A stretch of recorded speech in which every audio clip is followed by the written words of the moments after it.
Welcome to downtown Utica, Michigan, everyone. Getting ready for some more USPBL baseball. Jeremy Otto alongside Brendan Shabath here today. It's the visiting Unicorns and the home Beavers. A lot on the line for the Beavers and the Hoppers here today. The 1 and the 4 seed has already been decided. We know the Unicorns for the last couple weeks will be the number 1 seed heading into the playoffs. They're also looking for the record in winning percentage with a couple wins here today as well. So that would be an impressive feat just, to kind of finish off what they've done all year long. The Beavers need to at least win 1 to clinch second place. If they lose 2, the Hoppers will slide into second. Yeah, we talked a little bit about it last night, the way it all shakes out, that if the Beavers lose 2 tonight, they'd be tied in overall record with the Hoppers, and then the head-to-head is also tied at 7-7 for both squads, so then it goes to run differential within the head-to-head. And it was interesting, I was looking at the head-to-head matchup before yesterday's game and before finding out, they're tied in the head-to-head. And as we progressed through the season, at one point the Beavers were 7-2 against the Hoppers. The Hoppers won the last 5 against the Beavers. Obviously, at the time, we didn't know how crucial that was going to be, but it turned out to be big. Ties it in the head-to-head. They lead by 4 runs in the run differential. We could see a last-minute, and we mean last-minute, shakeup in the standings. They've kind of been this way pretty much since the All-Star break. Unicorns, Beavers, Hoppers, Mammoths in that order. But who knows? Maybe a last-second shakeup is possible. Well, I guess the first question probably comes to your mind, what does this even mean for the Unicorns? A win or a loss doesn't mean a whole lot in terms of what they're going to do. Obviously you want that good feel heading into the playoffs. But the bigger thing, as we've talked about in the past, they will sit until Sunday. This is obviously their last game. This is the last game of the regular season, these two here today.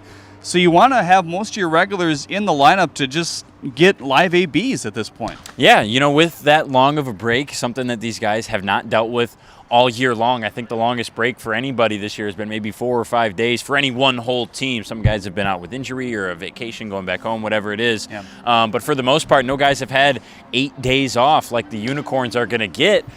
So, yeah, you want your regulars in there. There was some thought, you and I talked about it a little bit pregame today, that maybe they would rest some of their key guys, just, injury risk, and just give them a day off. But instead, they're going to be out there. They're obviously trying to go for the win percentage record like we talked about, and certainly get the live ABs, live action, see that fastball coming in at the dish, and still have that, in your memory, and still have that muscle memory down, because 8 days is the longest that any of these guys have dealt with as far as time off so far this year. Well, another hot and muggy day here today. That's something the Beavers obviously don't want to, have affect them here today. Obviously a big day for them, and we've seen in these doubleheaders, teams come out a bit sluggish. We're probably going to get a suntan just by sitting here in the sun before the game starts here today. But I guess what's the approach you think for this Beaver squad here today? Well, they have to combat the heat and the mugginess as best as they can. They really can't afford to come out sluggish. Obviously, we talked about it, that just 1 win. They only need 1 to clinch second place, but getting that second win always seems so difficult for teams who lose the first one. Obviously, one of the big storylines in doubleheaders in general that we talked about this year is the sweeps. There's only been 2, maybe 3 doubleheaders that have been split between the 2 teams, and obviously a part of that is winning the first game. If you can come out and win the first one, it sets you up better. You're in a better attitude. You know what you did right, what you have to continue going into the second game. For the Beavers, if they come out sluggish, if they give up early runs to this Unicorns team, who has done that a lot this year, scored early runs, they're going to find themselves really trying to scratch and claw their way back and battle, not just through this heat, but through these games, to try to hold on to second place. Now, as we continue along in our My Michigan TV pregame show on the broadcast, you'll see your starting lineups in just a couple minutes. Want to solo out one thing that you look at this Unicorns lineup here today. If you've been following them close over the last couple weeks, we've seen a little bit of a shakeup in terms of what they're doing, especially at the top of the order. Luis Attilas will get his first start in the leadoff position here today, but kind of stepping back and thinking about it, he's a good fit for that spot. Well, Attilas has been arguably one of the hottest players, if not the hottest hitter, I feel like since the All-Star break. He just turned it on and never turned it off. We talked about it with him ad nauseum at this point, getting back to his routine, how he was in college, was such a fantastic hitter in college back in Boston, and then at Lenore Ryan for his final season. He's a great setup man. for the rest of the lineup. He does exactly what you want in the leadoff spot. Obviously, if it was ideal, you'd pick a 5-tool guy who can hit for power and average in the leadoff spot. But Attilis is gap to gap one of the best hitters in this league. He's got doubles left and right. He'll get on base almost any way possible. Second in the league and hit by pitches as well. It does play a factor. It's not necessarily a huge attribute that you want to highlight, but he'll get on base, and that's what he'll do. And John Hodo, the guy who he's grown such a good relationship with, the two middle infielders, and they've also hit next to each other in the order a lot, has been a leadoff man for much of the season, especially in the second half. He's kind of a de facto leadoff guy, and I really like this plan from Jim Messian and Adrian Guzman in the 9-hole in both games. It's something about having a guy at the bottom of the order who is still going to get on base and still going to hit extra base hits, sets up Attilis, who's also a great hitter, to bring runners home too as well at the top of that order.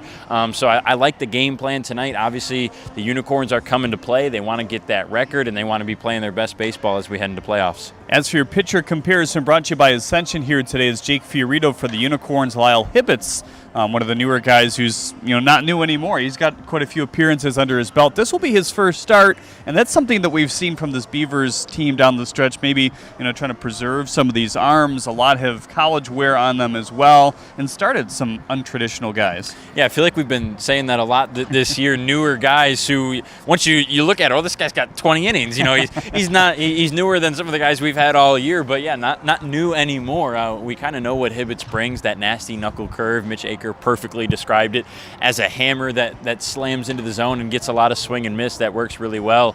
But yeah, the Beavers have kind of had a grueling schedule in the last month, in the month of August at least. They had a lot of games. There was at one point, I believe, they had like 6 games left, and the Unicorns had 4, all against the Beavers. So they're trying to preserve those arms. Obviously, they're going to do everything they can to get into second place, but no matter what, you're not going to advance at all in the playoffs if you don't have your starting pitching and you don't have it at its highest level. So Trevor Jackson, Austin Shea, those guys, they're going to sit and try to be ready for the playoffs so that they can, no matter what position in the 2 or the 3, go out and pick up a win and move on to the next round. Well, if you're watching in the stands here today, enjoy this fantastic doubleheader, which has a lot in terms of playoff implications. If you're Hopper watching at home or in the ballpark, we say hello. It's obviously a very important day for you as well. Decide playoff seeding and enjoy the country music if you're in the stands. On the broadcast, we'll have his keys to the game. Also look at your starting lineups in their entirety. Take a little bit more dive into some of the factors that fall into this last 2 games of the regular season after this.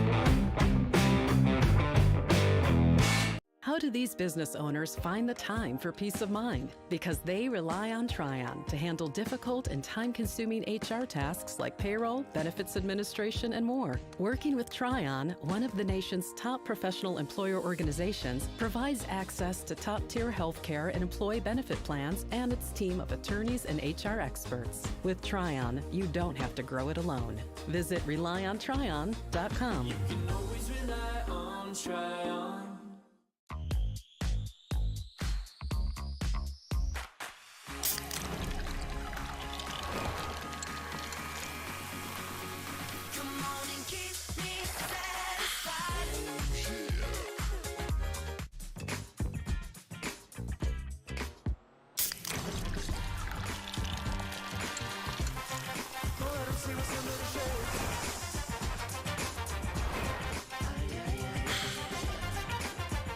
We're the financial champion of Michiganders.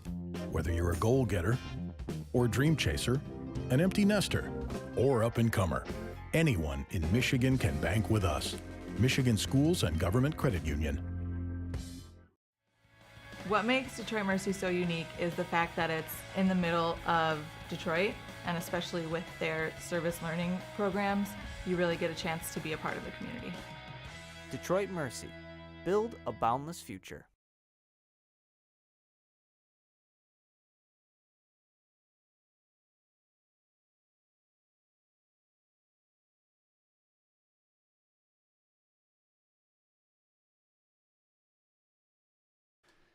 The Unicorns and the Beavers getting ready to do battle here today on the USPBL Network. Jeremy Otto back alongside Brendan Shabath to bring you the call here today.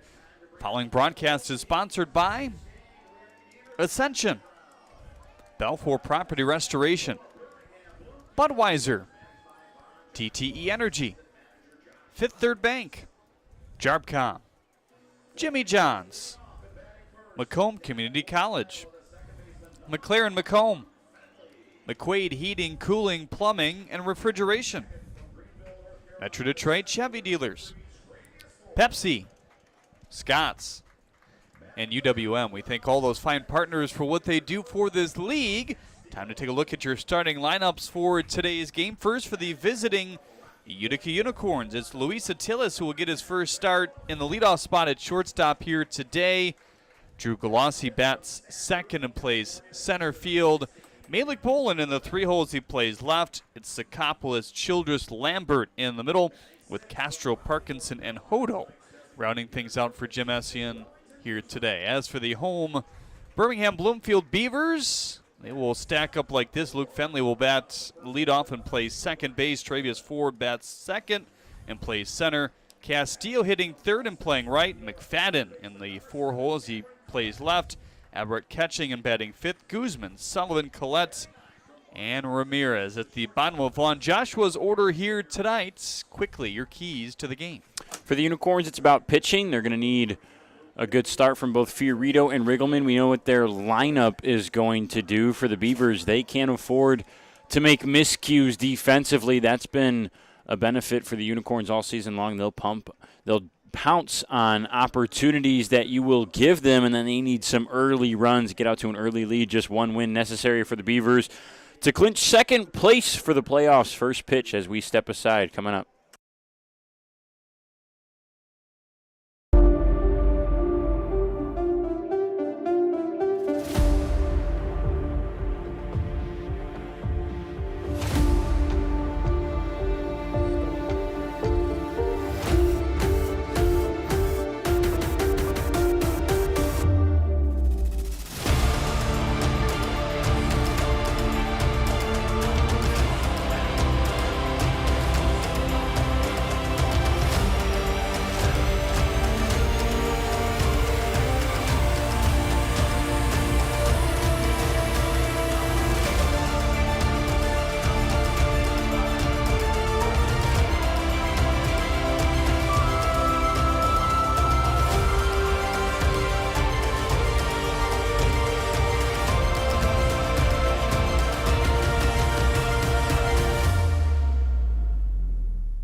Slide into a new home.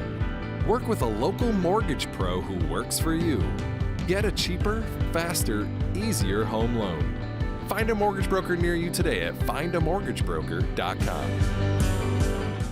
You hear about the promo that Jimmy's John's got going on? 5 off 20? How they pulling it off? Magic? You got David's Copperfields in there? Show yourself, Copperfields! Jimmy John's. $5 off orders of 20 or more.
credit cards help pay for everyday expenses, carrying a balance each month can be tough on your budget. Since interest rates compound daily, the amount you owe gets bigger and bigger each day the balance goes unpaid. A Green Path debt management program helps you regain control of your finances by lowering credit card interest rates, reducing your monthly payments, stopping late fees, improving overall financial health, paying off credit card debt in 5 years or less. Our caring certified counselors work with you to understand your financial picture and support you on the steps to get control of high-interest debt and achieve financial health. Call 844-572-5921 and get control of high-interest credit card debt today. As a chair of emergency medicine at an Ascension, Michigan hospital, I understand the importance of timely ER care. Stroke, heart attack, chest pain, injury. ERs at Ascension, Michigan hospitals are ready 24/7 with all the care you need. What makes ERs at Ascension, Michigan hospitals different? Your experience from door to doctor and beyond. The right combination of compassion and expertise, the right care at the right time, from experienced care teams and board-certified doctors who listen. You and your loved ones are connected to on-site lab and imaging, pharmacy and follow-up care with specialists in cardiovascular services, neuroscience, orthopedics, and more. We connect all the dots for your care so you can focus on healing and getting back to your life. Choose ERs at Ascension, Michigan hospitals. Don't delay care for heart attack, stroke, and other emergency symptoms. Get the care you need at the closest Ascension, Michigan ER near you. Visit ascension.org/MICare. One thing that makes Detroit Mercy unique and different from other universities is that the faculty truly care about you and they're always there to help. Whether it's asking questions after class or going into the office hours, they're always there to lend a hand and really make you feel at home. People are here to work together, and whether like you have a question or you're discussing topics within the class, you can go up to your professor and they know your name. They're just willing to help you become a better overall student. Detroit Mercy. Build a boundless future.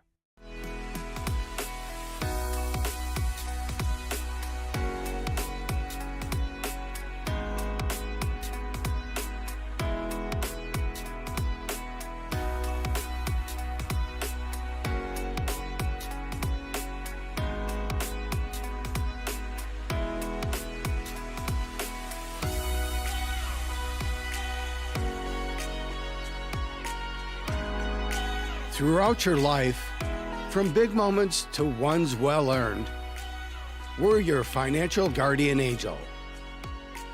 Alliance Catholic Credit Union.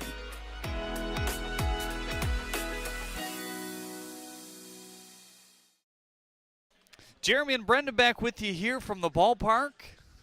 Unicorns and the Beavers going at it here today on the USPBL Network. Take a peek at your updated standings. We talked about the implications for what today means going forward. It's all the 2-3 spot that is really the decision-making that will happen here today. And obviously, as you see, they're pretty tight in terms of where they are right now. So if the Beavers were to drop 2 here today, the Hoppers would theoretically be tied with them, obviously, and then they have to go through a couple tiebreakers. But the consensus is the Hoppers would win those tiebreakers. That is the case. The head-to-head tied at 7 apiece. Run differential is the next step, and that belongs to the Hoppers by 4 in the head-to-head matchups with the Beavers this season. So on the mound here for the Beavers, Lyle Hibbets. He's the first part of your pitcher comparison brought to you by Ascension here today. Jake Fiorito, the other half as well. Hibbets with his first start here today, but you see the numbers. He's been good through 13-plus innings.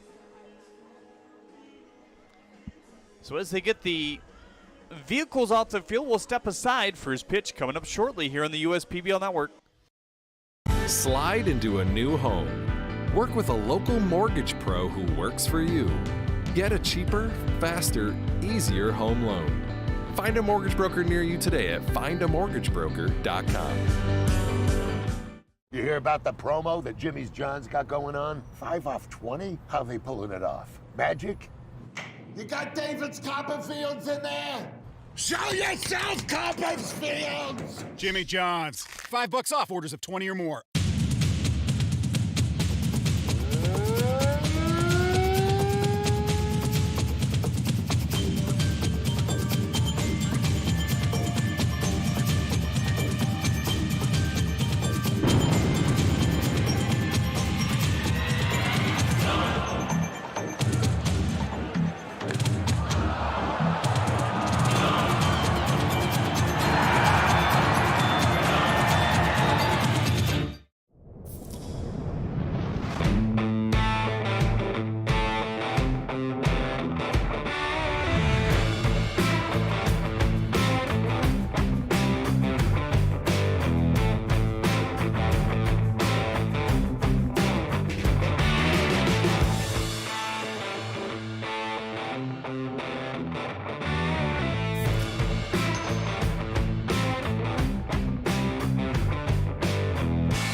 As a chair of emergency medicine at an Ascension, Michigan hospital, I understand the importance of timely ER care.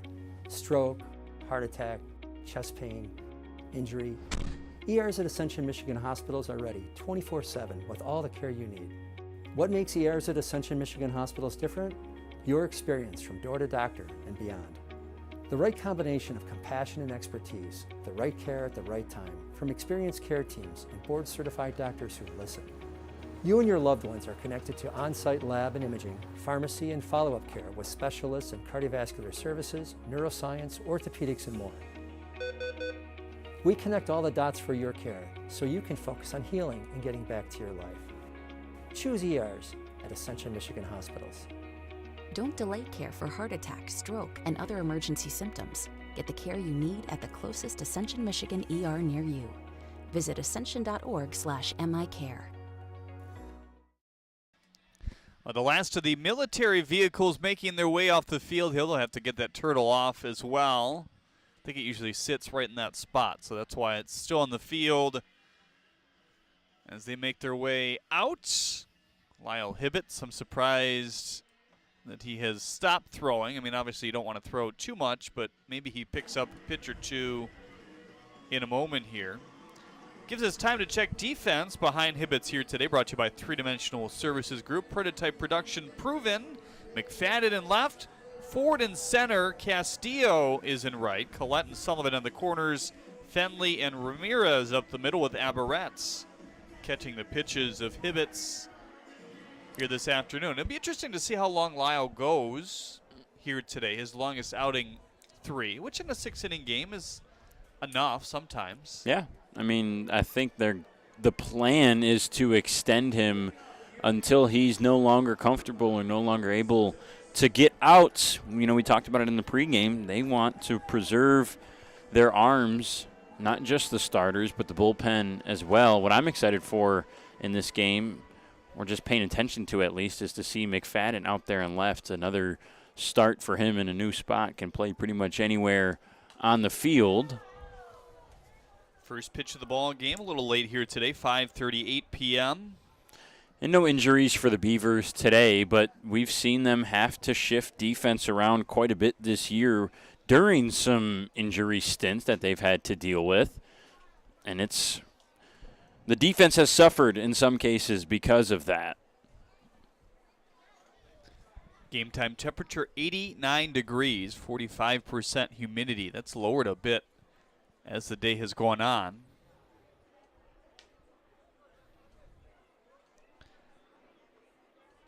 Well, for Hibbets,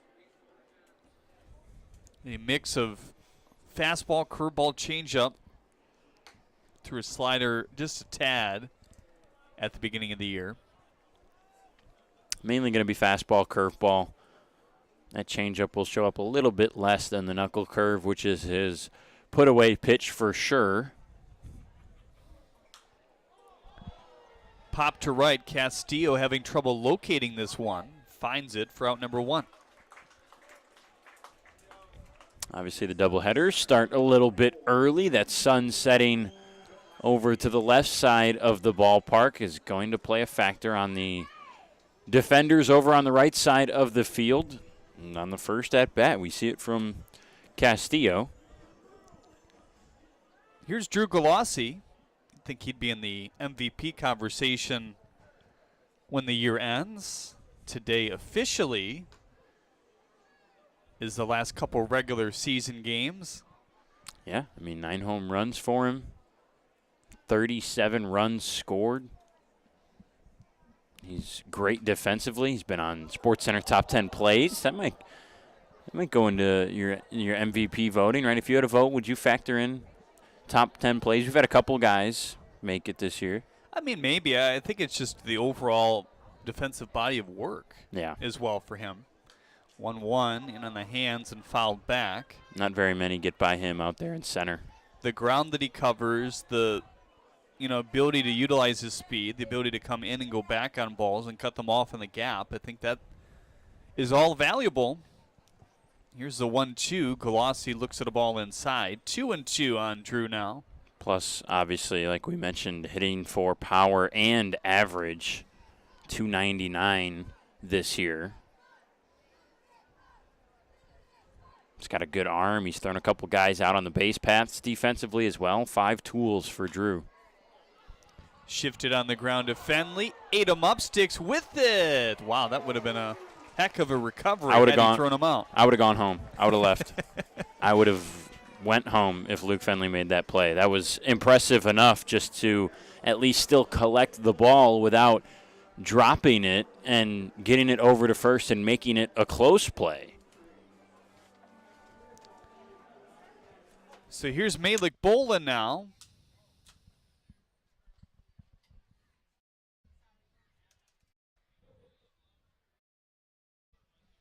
Bolin has been on a tear of late. I asked him before the game here today, hey, any tweaks to kind of make this run that you've had? And like, not really, just swinging the bat well. But it's been an impressive stretch for him. He's gotten his average up to .336, a .466 slugging. Checking into play here today. Here's a 1-0. Ball away. 2-0 on Bolin now.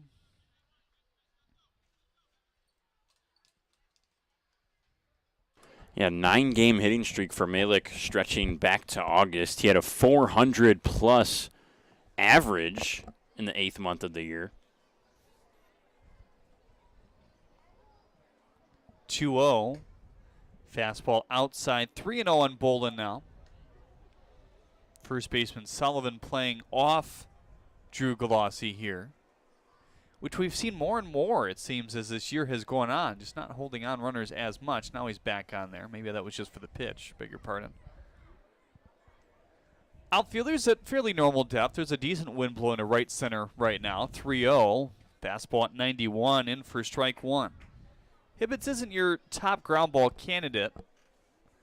Sees a lot of line drives hit against him,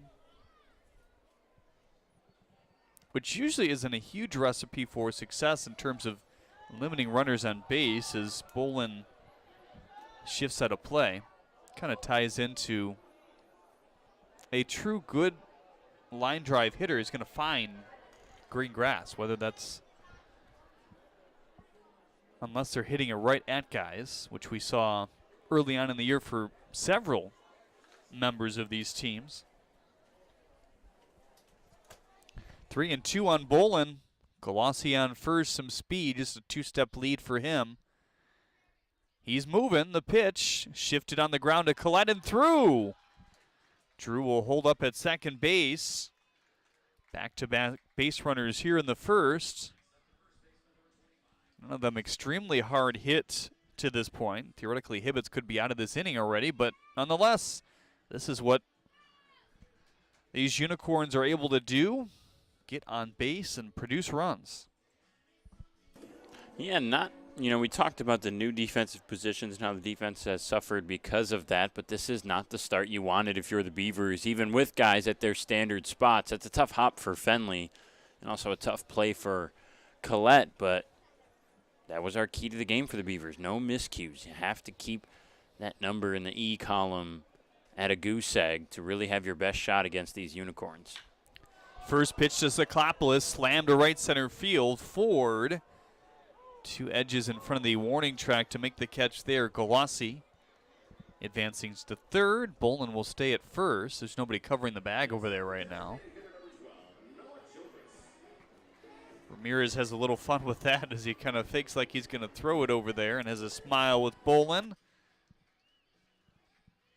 Thought that one was hit a bit harder and deeper. Looking at the replay, looked like he got under it a little bit. Regardless, 2 outs. Noah Childress at the plate. Been a consistent force. Anywhere between 4 and 6 in this lineup, hitting 5th here today. First pitch to Childress outside, the curveball there. You see Aberrett blocking that one. He's going to have to be on his toes for anything in the dirt. Galassi certainly has the speed to score from home pretty easily, and that knuckle curve for Hibbets can be a pitch that finds itself in the dirt frequently. Now the 1-0.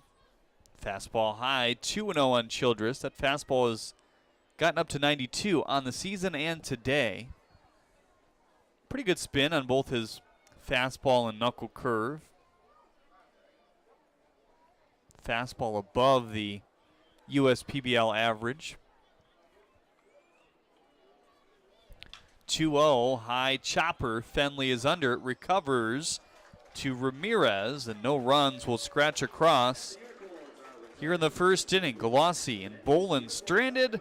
The long fly out by Galassi was the lone hard hit ball of the inning.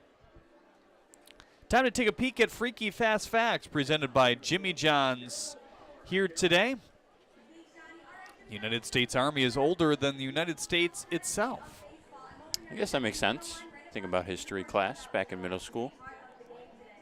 That was your go-to? Yeah. The Department of Defense is the world's biggest employer with 2.91 million employees.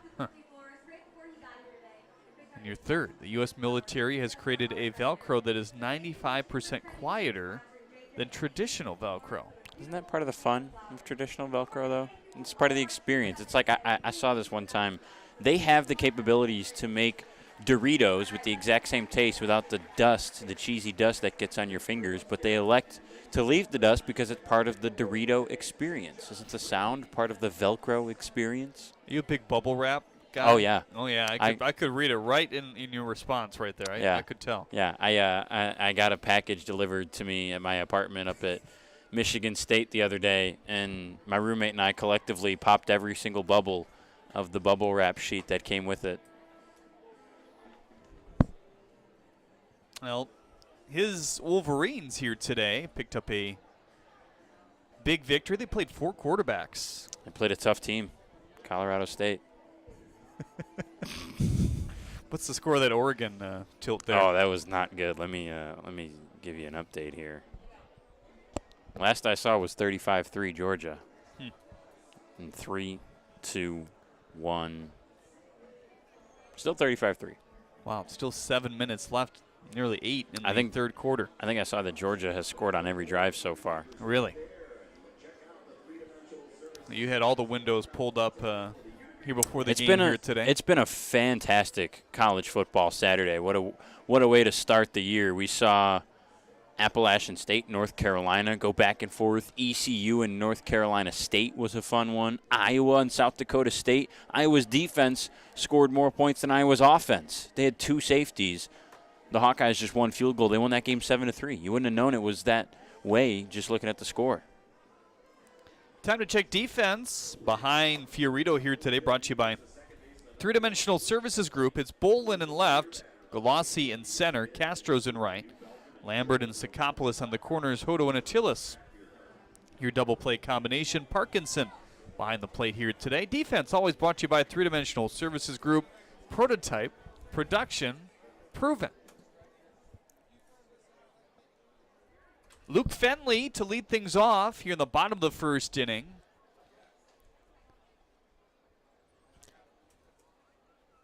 Fiorito's first pitch, a fastball outside. Beavers got to look to get on the board here in the first. They were lucky enough to have a couple defensive plays not go their way, a couple base runners get on for the Unicorns and still escape the top half unscathed. 1-0, fastball in for strike one. Two-seam fastball, curveball, slider, changeup, infrequently for Jake Fiorito. Mostly two-seamer curveball. Fastball nearly 60% usage on the year. 1-1. Looped on the ground. Hodo. No, it's Sikopoulos who will cut it off. Barely edging it to Fiorito at first as Fenley is called out in a tight play. That is close. Good hustle by Fenley to at least make them work for it. Fiorito did a nice job recognizing that as well and getting over there in time. Wow, that was bang, bang. I've seen it a couple times already here on the replay. The thing was, Fiorito had to catch the ball before he got to the bag, so that added, kind of a little stutter step for him, which didn't help. Yeah, I think that's the right call, though. It looked like his right foot just beat Fenley's right foot to the bag by quarter of a second maybe. A jiffy. A jiffy, there you go. Yeah, remember that freaky fast fact? It's an actual measurable unit of time, but then you look it up and they don't define it. Which makes no sense. Yeah, it's at a moment in time. Moment could mean a lot of things. Fiorito beat Fenley by a moment. 0-1 on the ground, rifled to center field, a base hit. Now the speedster is on with one out here in the first inning. Here's Marcus Castillo now. 803 OPS for the right fielder coming into play today. He's a guy that's going to be interesting to watch this offseason, as is everybody. I mean, right around now, maybe last week, was the time where these managers and the upper management of the USPBL starts to really formulate, is this a guy we want to bring back? Is this a guy we want to try to promote, get elsewhere? Surprisingly, there's only been one USPBL player to be picked up by an affiliate squad this year. We've had others go on to a little bit of a higher level in terms of indie ball in some of the better leagues around the country. But, kind of when you pick the brains of these managers and, people they've talked to and maybe even players having conversations with scouts or teams, pitch out. It was a beautiful one. Hodo tags him on the back for out number 2. Wow, they timed that really well. Fiorito and Parkinson in sync on when to throw that pitch out as far as what pitch in the at-bat. They took the gamble that Travius wasn't going to go on the first pitch, elected to do it on the second, and it was perfectly executed all around. Good throw by Parkinson, good tag by Hodo. 1-1 the count on Castillo now with the bases clear. Here's the pitch. Fastball away, kind of finishing that point, though. A lot of teams saw high schoolers they drafted sign, which is not, you expect some guys out of high school to sign, but sometimes, a lot of times, not the lower level guys if they have some good college offers going forward.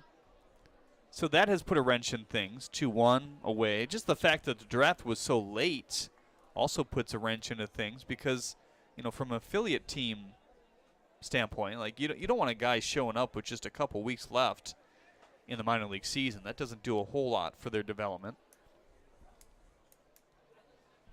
And there's just not as many spots as there were a couple of years ago in all of baseball with the minor leagues being shortened post-pandemic. And obviously the draft. The draft was shortened as well. The number of rounds, number of total selections that teams are going to get. And that's ultimately why you're seeing maybe a little bit more talent straight out of college to indie ball leagues. I mean, USPBL has always been a place that is going to attract those guys who are, just undervalued at times, missed for whatever reason. Maybe they were playing at a level that's not scouted as much or just a team that was under the radar. We've gotten players like that quite a bit. Here's the first pitch to McFadden in for strike one. And you brought this point up in reference to Castillo. Right. He's someone who, talking to the people here at the league, they think just should be at a higher level, even affiliate. But if they're capable, obviously you want an exciting player like him playing here on your team and in your league here at the USPBL, but just for baseball standards and for what's best for Marcus, he should be moving up hopefully by next summer. 1-1, hopping lead for Castillo, and Sakopoulos has to dive to make sure that one doesn't end up in right field. And he's just someone who has stood out everywhere he's gone. In high school, in college, at Coppin State, the awards sheet is a long list for him, the records he has of school records. And then here at the USPBL, in a week, he was a guy that we said, wow, he can play. And since then, he's been one of the best hitters and a great defender. That line to the gap, Castillo looking to use his speed. It bobbles up against the wall, waved around by Joshua. He heads home, and the Beavers have a 1-0 lead.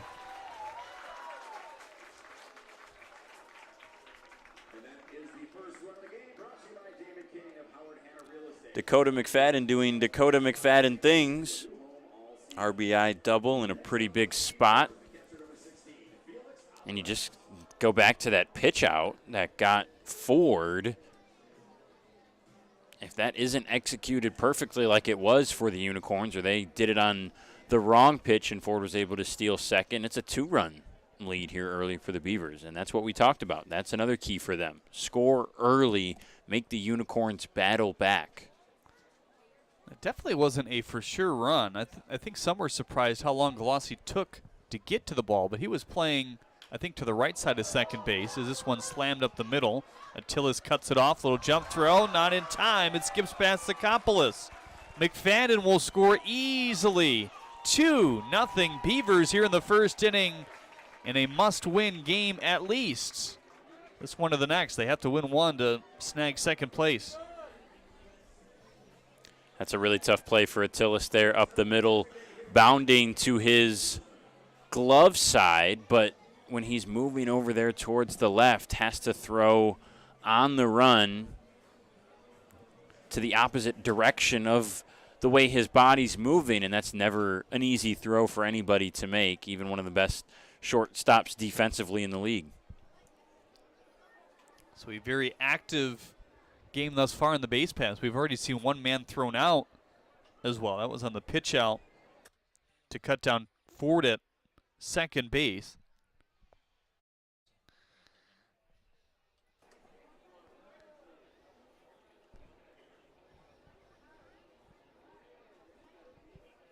Oh, 1 to Guzman. Breaking ball high. 1-1 now on Wellington.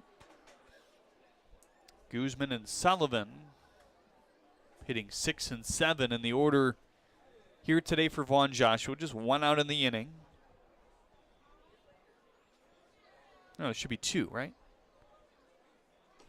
Because the ground ball and the caught stealing. That's what I thought, but there's only 1 out on the board. Yeah, it should be 2. That last throw should have ended it if it was on target from Attilas. We've seen a couple things like this. We'll see how the inning plays out when they get this next out, but we've seen a couple miscalculations as far as counting goes in the majors this year. Yordan Alvarez had a 4-strike at bat. I think there was another one. Someone had a 5-ball walk maybe.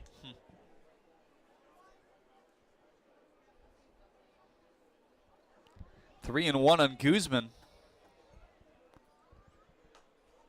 Fastball away. Now runners on first and second here with 2 outs, and Sullivan will get a shot now.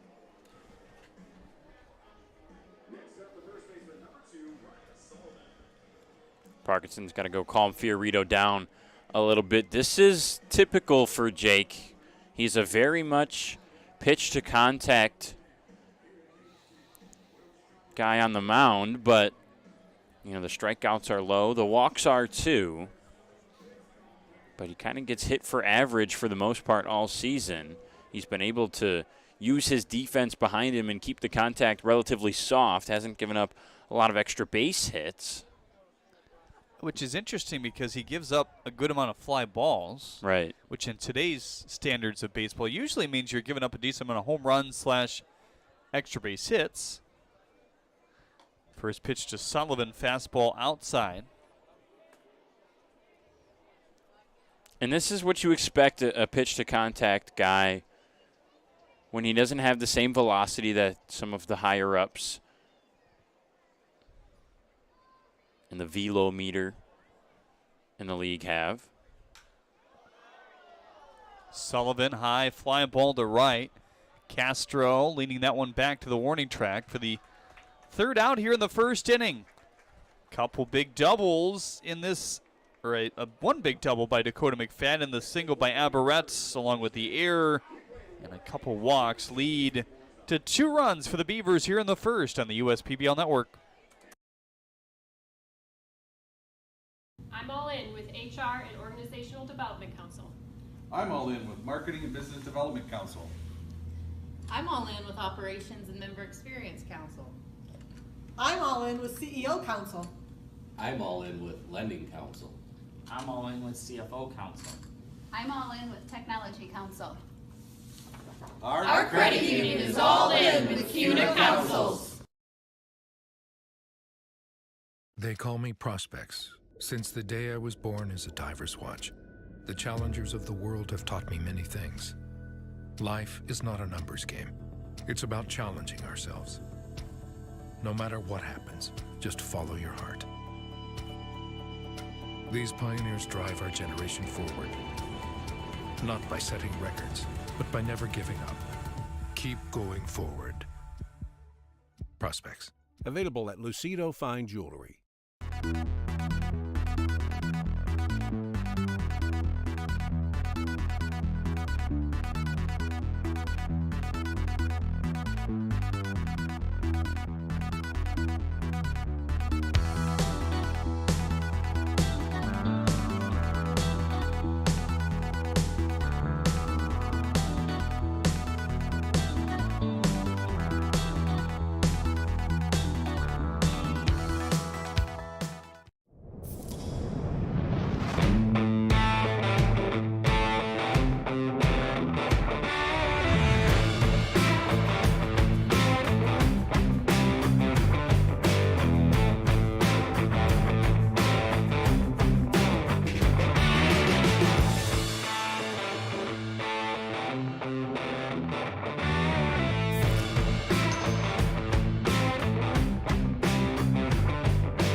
Hibbett's readying his pitches here in the second inning. He faced 5 batters in that first. Colossi reached on an error, then the single to Malik Bolin. You'll see Lambert, Castro, Parkinson to bat here in the top of the second. 2-0 Beavers. It's been a lot of base runners against these 2 starting pitchers thus far. The fastball in for strike 1 at 90.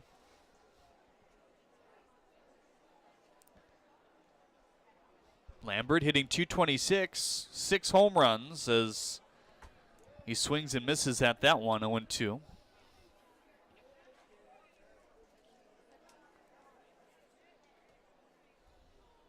Hibbets likes to work quickly. The 0-2, fastball high.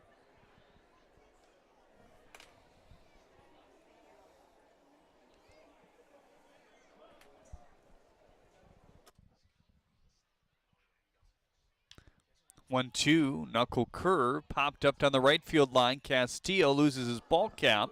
That one going to float into the bullpen now. Lambert's turned it around recently for the Unicorns, and that's exactly what you want as we head to the playoffs. You want to be playing your best baseball at the right time of year. It's got that average up about 25 points or so from where it was most of the year.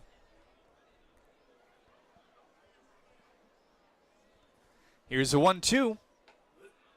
Fastball darted to the outer edges for strike 3. What a pitch. And was a nice pitch from Hibbets. He'll do that, get guys looking a decent amount. That's his first one today. That one just had the appearance that it kept tumbling, but it definitely was a strike on the outer edges.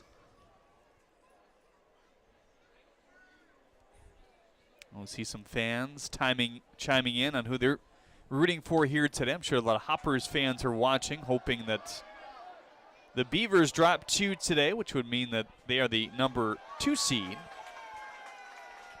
The Hoppers, that is. The Beavers would be 3rd. That's the only thing up for grabs. Unicorns locked in first place a couple weeks ago. The Mammoths have locked in the best they can do is 4th. Just have to keep looking back at that 12-game win streak for the Unicorns at the start of the year. They've had their roster and their lineup pretty much set since opening day.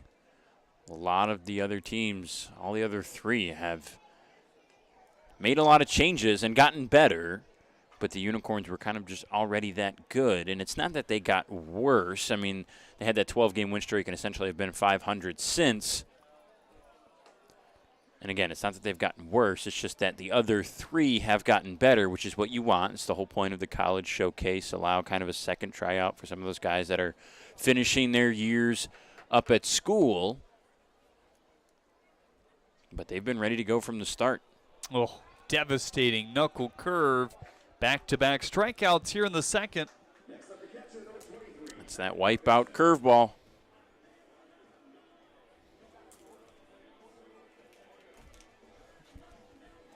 Just like a hammer. Mitch Aker put it perfectly. For so long, it just hangs and hangs and hangs up in and even above the strike zone, and then whoosh, down to the bottom it goes.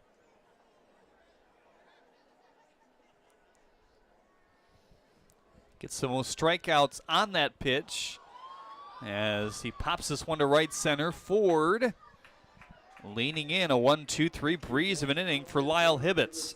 Strikeout, strikeout, pop-outs. Still 2-0 Beavers on the USPBL Network.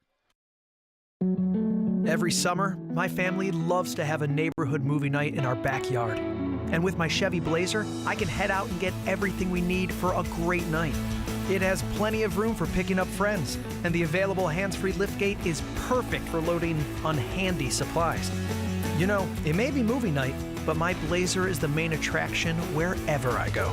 Lease a 2022 Blazer 2LT for just $239 a month for 24 months. Put it in D and see why Chevy drives the Motor City.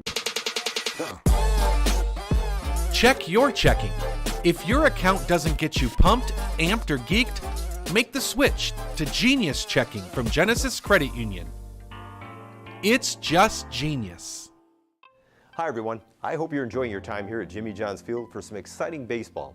But I want to personally invite you to explore, experience, and enjoy even more of what Macomb County has to offer.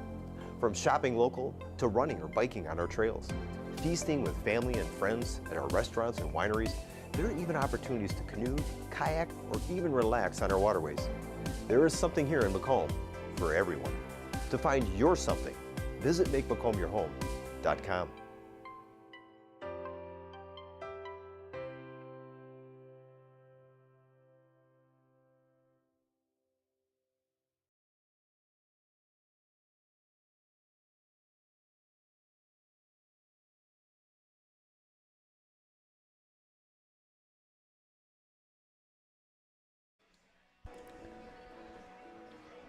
To the bottom of the second we go. Colette Ramirez Fenley to bat for the Beavers, trying to add to their already 2-0 lead. McFadden and Castillo scoring in the first.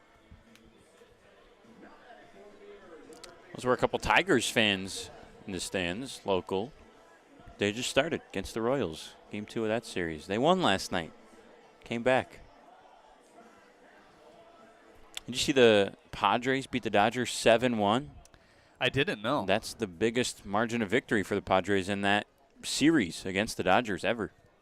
Huh. Ever, all time. Or maybe it was this season. I don't remember. Well, that's a big difference. Yeah, it is. Foul down the right field line.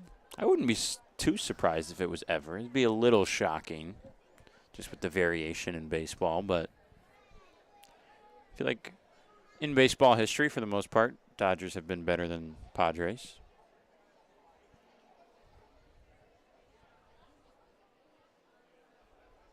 Looks like they don't play until tonight. It was a late one last night. Yeah, 9:10 Eastern. I think it was even later yesterday. 0-1, tails to the corner for strike two, the fastball there. Saw something on Twitter the other day about, maybe it was even yesterday, the Joey Meneses stats versus Juan Soto since the trade. Meneses is leading him in average, home runs, RBIs, and WAR. 0-2 pounded foul. Kind of interesting how that has worked out. You know, Soto was clearly intent on leaving Washington and getting a change of scenery and playing for a contender and still making a bunch of money while doing it just for how good he's been. But it hasn't, you know, it's early still, but it hasn't quite worked out that way. 0-2 lifted foul. Slam Diego isn't all it's cracked up to be, I guess.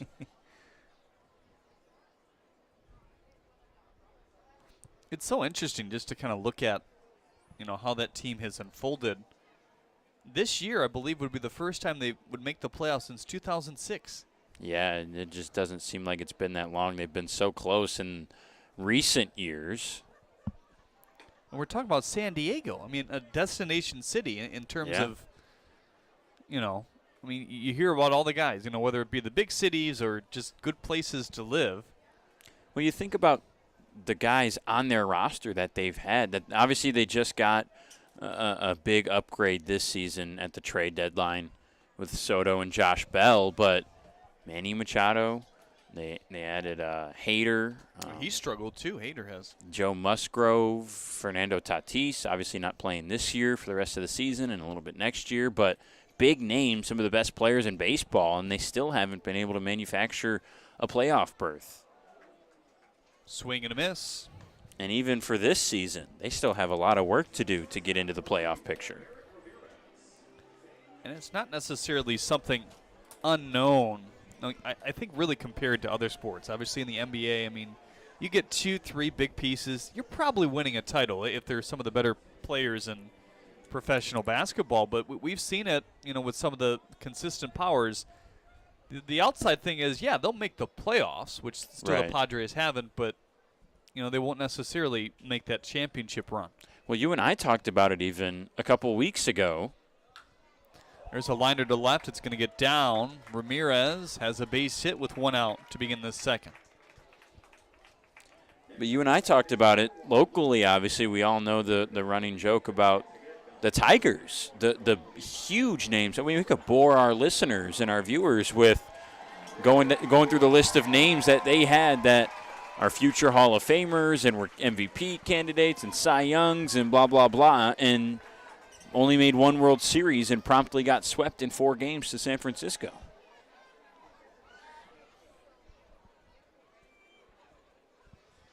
Here's Luke Fenley. Ramirez edges off the bag. That one hit just down the line and fair. Ramirez heading to third base as Bolin picks it up. Now runners on second and third with one out here in the second.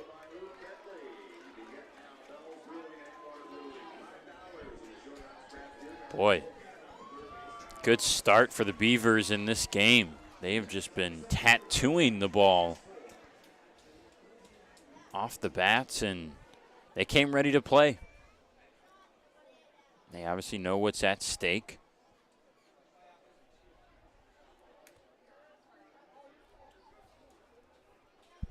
Here's Travius Ford. He singled back in the first, was caught stealing on a pitch out. I believe that was a first pitch out?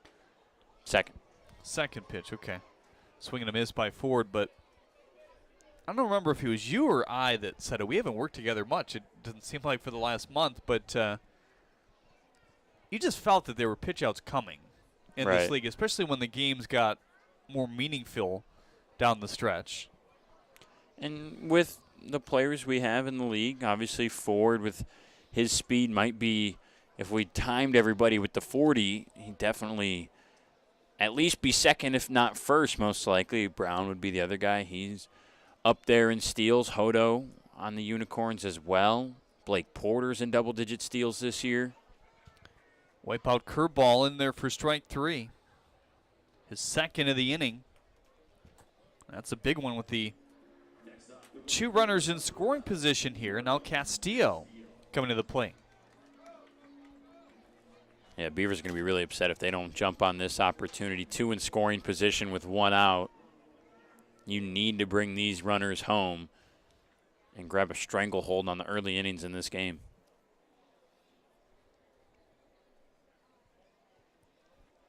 First pitch to Castillo, rip pass, Sakopoulos at first base. Ramirez will score.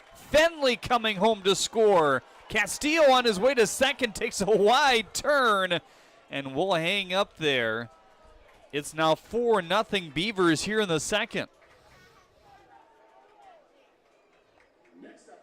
Well, that was probably a smart decision by Castillo to hold up at second base. You know, the old saying, you never want to make the first or the third out at third base, and stay in scoring position. You know, move it down to the next link in the chain in McFadden, see if he can bring you home. You already did your job, brought both runners home. Big 4-0 lead in this second inning. We know the Unicorns are going to score. We know they're going to put up a big inning most likely at some point in this game. That's why you have to jump on the opportunities that are presented in front of you. 2-out hitting, rally hitting. Beavers doing both. And I know they're not going to admit to this, but, you know, sub-mentally, something they're probably not even thinking about. Obviously, this game doesn't mean anything for the Unicorns. You want to have meaningful at-bats because this will be the first and only time you'll play in a little over a week, as you have the bye all the way to the championship to play on Sunday at 1 o'clock next week. But down 4-0 in a 6-inning game with the heat like this, I don't know, chances aren't looking good for the Hoppers right now. Yeah, it's a weird spot to be for the Unicorns because, you know, I think you bring up a good point that whether they'll admit it or not, every athlete in any situation like this, no matter the sport, is going to say that they're trying to win and going to give it their all and stuff like that. But subconscious or not, you can't help but think about it and, well, maybe I don't run as hard for this ball or don't swing as hard at this pitch, or I take a pitch I know I shouldn't. Did he miss that? He must have, because they're going to play it out. I thought he fouled it. And count it as a K. There wasn't much of a sound. It was kind of hard to tell. I think I could hear the sound off the mitt, but that's probably it, and that's what they thought as well. Technically, Fiorito strikes out the side here in the second. 2 more runs come in off the 2 RBI double off the glove of Sakopoulos by Castillo. Brendan Shabath has play-by-play when we get back on the USPBL Network. There are things you can rely on in this world, like your dog being happy to see you, coffee getting you through the day, and the government changing business regulations. And when it comes to navigating those regulations, you can rely on Tryon and its team of attorneys. Tryon can also tackle time-consuming HR tasks like payroll and employee benefits, so you can stay focused on growing your business. With Tryon, you don't have to grow it alone. Visit RelyOnTryon.com. You can always rely on Tryon.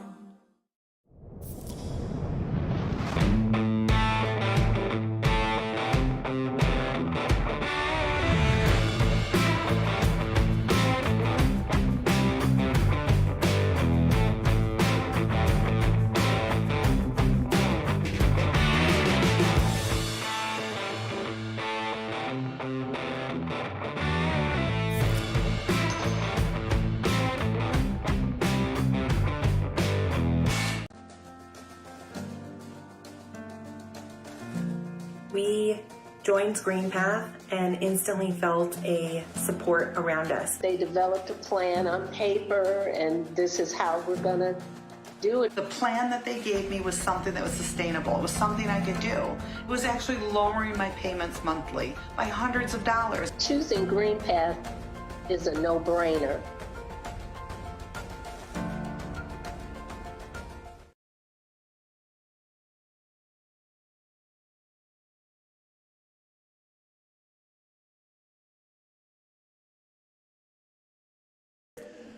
The American Ages Band here on Military Appreciation and Country Music Night, the last country music night of the year out there at the Michigan Schools and Government Credit Union Sound Stage for Game 1 of our doubleheader. Beavers up 4. Hodo, Attilis, and Galassi to bat here in the top of the third. Hibbett's 2 strikeouts so far. Has given up a couple hits as well. Both of his strikeouts coming last inning to Lambert and Castro. This will be Hodo's first at-bat today. Well, this is one guy that's going to be fun to watch in the championship. I feel like he's had a big impact the last couple years. Walk-off hit last season for the Unicorns. Talked to our PA announcer, Johnny G., who's also our resident USPBL historian, and he said he had a realization the other day, too, that Hodo not only had the walk-off hit in the 2021 win for the Unicorns as he lines this one into the gap for a leadoff base hit, but Hodo also had the base hit and the RBI that was the go-ahead in the 2020 championship in the 9th inning. They would score more runs and win that, not in a walk-off, but in the 9th inning, he had the go-ahead RBI. And he would catch the final out. Yeah. He's just made for that final moment, huh?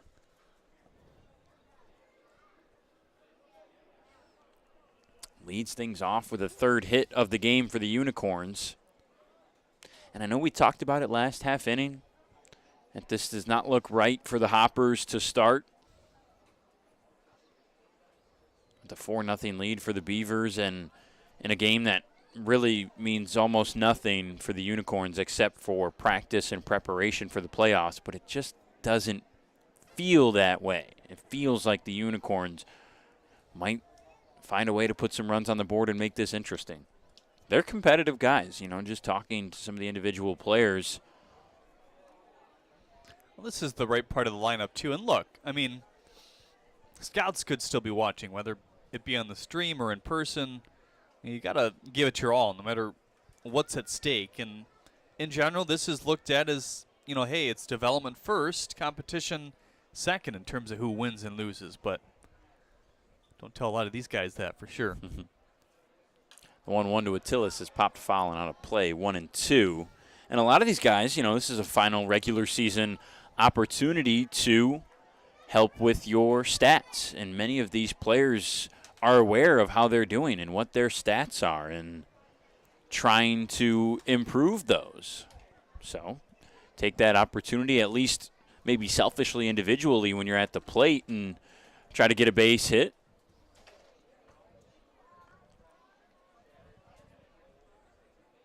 Hibbett's more deliberate this time with speed over there at first and Hodo. Yeah, he was working extremely fast in that second inning. A couple strikeouts to Lambert and Castillo, then the pop out to Parkinson.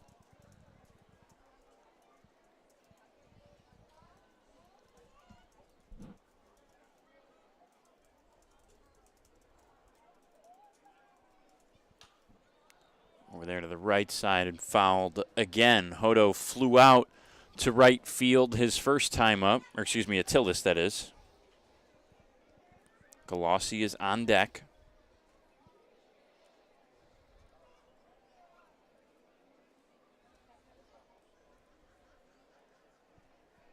Good front row seats for those fans on the final regular season day.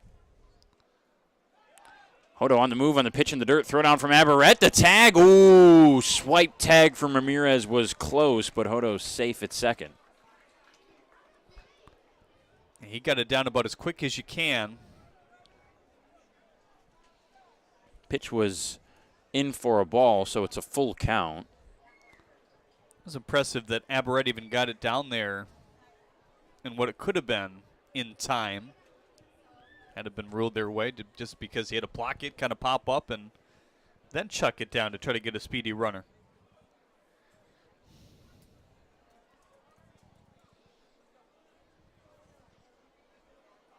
So now a man in scoring position for Attilis. Full count walk. And things brewing for the Unicorns, down by 4 here in the third. Well, look at us just looking bad right now. Speak for yourself. I never said anything about Unicorns giving up in this game. Here's Drew Galassi, already singled today. We talked about him earlier. MVP candidate in the league, and this is another situation why he's probably on that short list too, is he's been big in the clutch situation. Seems like he's come up with a deep fly or a laced double to the gap with runners in scoring position in a close game. Takes first pitch, fastball inside for strike 1.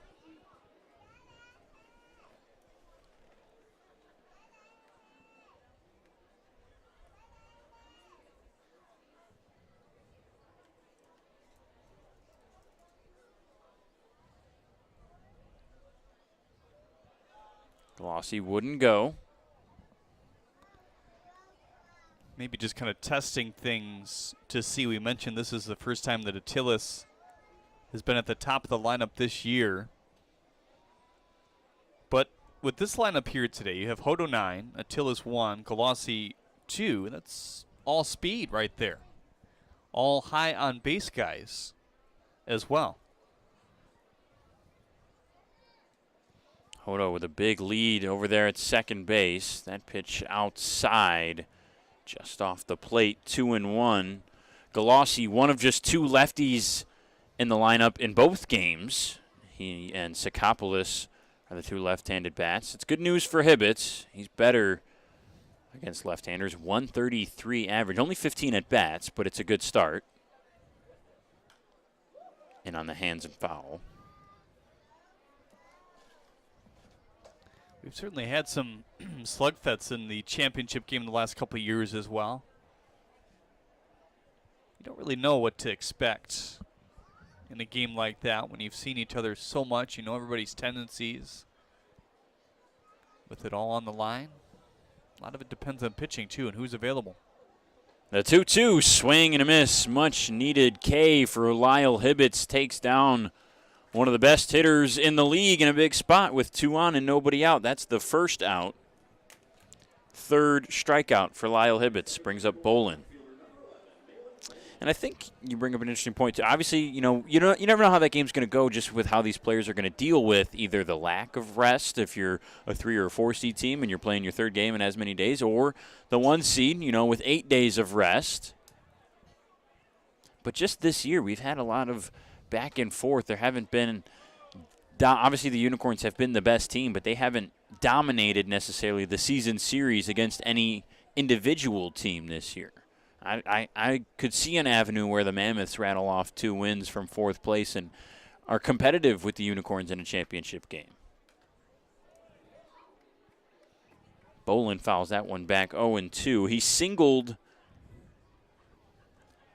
on the infield to the left side his first time up, his 10th game in a row with a base hit.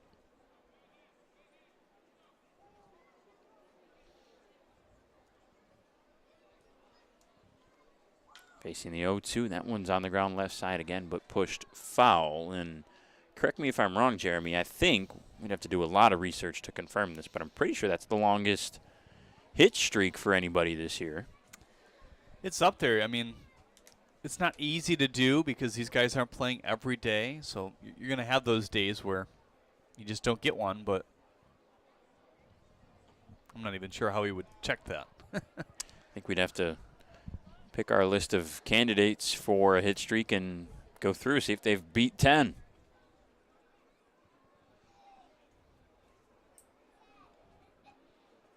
Galassi went for 6 at one point this year.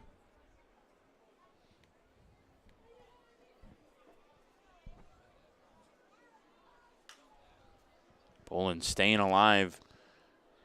That's 2 two-strike foul balls in a 1-2 count. You going to check somebody else while I check Galassi? I got Ari here, yep. Okay, there we go. I don't think. Galassi's best is 6. Sakopoulos 7. keep going down the list here. Kreitzer maybe?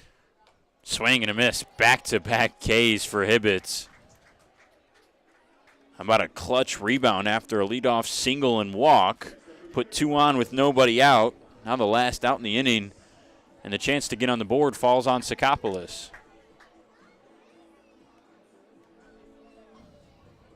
Well, although Bolin didn't look incredibly comfortable in that bat. He fouled off some tough pitches, but you could tell Hibbets kind of had his number. And looky here, this is kind of what you were hoping for in terms of the best case scenario. You see the first 2 on, get the next 2 out, and maybe hope to keep him in the ballpark with a fly ball. Big swing for Ari on the off speed and falls behind 0-1.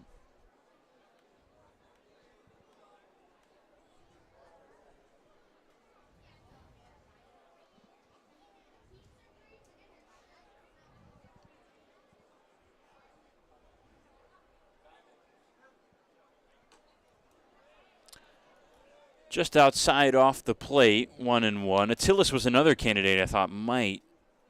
I mean, yeah, he that's turned true. it around. Never had more than 5 in a row. I checked McFadden. That was a no-go.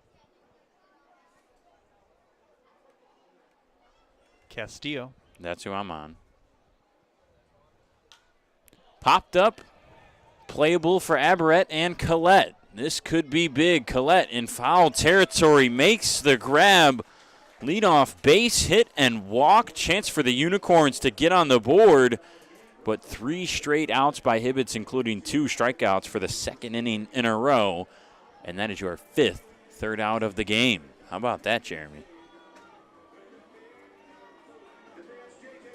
Big time impressive. I mean, we said it. I mean, we said it right on air. That's the perfect opportunity, the perfect part in the lineup, kind of how it's been outlined here today with the 2 guys getting on base. And, I mean, he cruised through Galassi, Bolin, Sakopoulos, and made it look easy.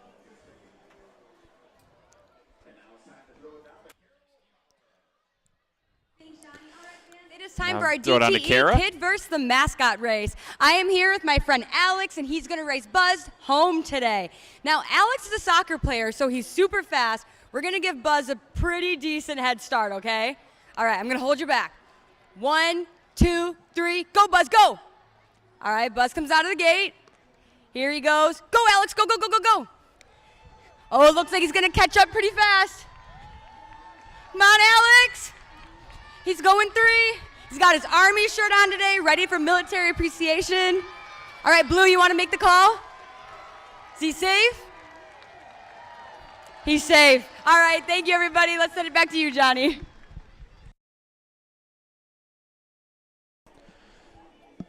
Austin Calopetro will take over in the bottom of the 3rd for Jake Fiorito. And this Unicorns defense, trailing by 4 runs, had their best chance to change that, at least get something on the board in the top half of this 3rd inning, but couldn't do so. Leadoff walk and then base hit after that. 2, 3, and 4 hitters, Galassi, Bolin, and Sakopoulos. K, and a pop out to the 3rd baseman. Brennan Shabath and Jeremy Otto bringing you the call here on the U.S. PBL Network. Jeremy, you and I were talking about Malik Bolin and his 10-game hit streak. Doing our research, well, we found it. Marcos Castillo of the Beavers went 11 games in a row, spanning from the end of July to the start of August. And the interesting thing about his 11-game hit streak was before that, he had a 9-game hit streak, 1 game in between the 2 streaks where he didn't have a hit, and then went 11 in a row. So that's 20 out of 21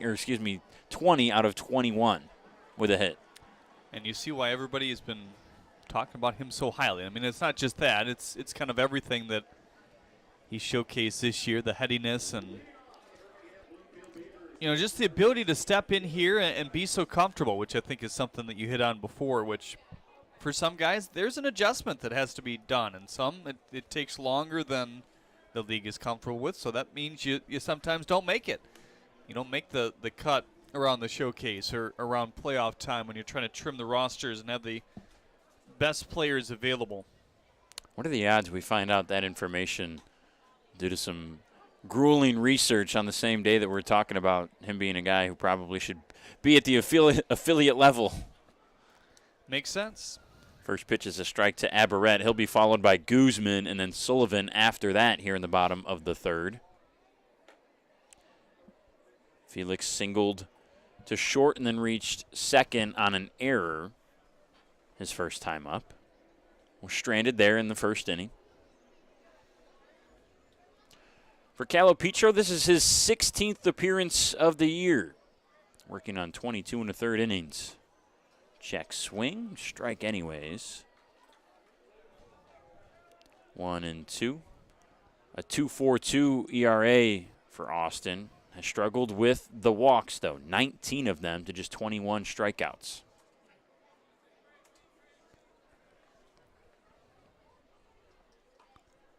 Way outside, kind of put a little too much on that one. I think the walks have kind of struggled with his consistency, which I think is something they'd like to see him be a bit more, kind of the everyday guy out of the pen that can be very aggressive and consistent in the zone. 2-2. Aberrett knew it. Got him looking for strike three. Because there have been some flashes where, wow, this guy can be really good. He can, get hitters out just like you saw there. Frustrated good hitter in Felix Aberrett, but maybe some of that is the fact that he didn't play baseball at the highest of levels for a couple years. 2019 was his last year in college. Threw in men's leagues for a few years, just trying to stay fresh and be there for an opportunity. That's what COVID did to a lot of careers. For some, it just ended. That was it, because there was no opportunity to continue play. Whoa, way back to the head of Guzman. He ducks out of the way. It's kind of that inconsistency you talk about.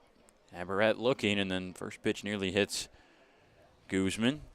And it certainly takes a special kind of athlete mentality to have success at any level of, minor league sports, I'd say, until you get to a certain point, unless you're one of those high draftees, but there's a lot that aren't.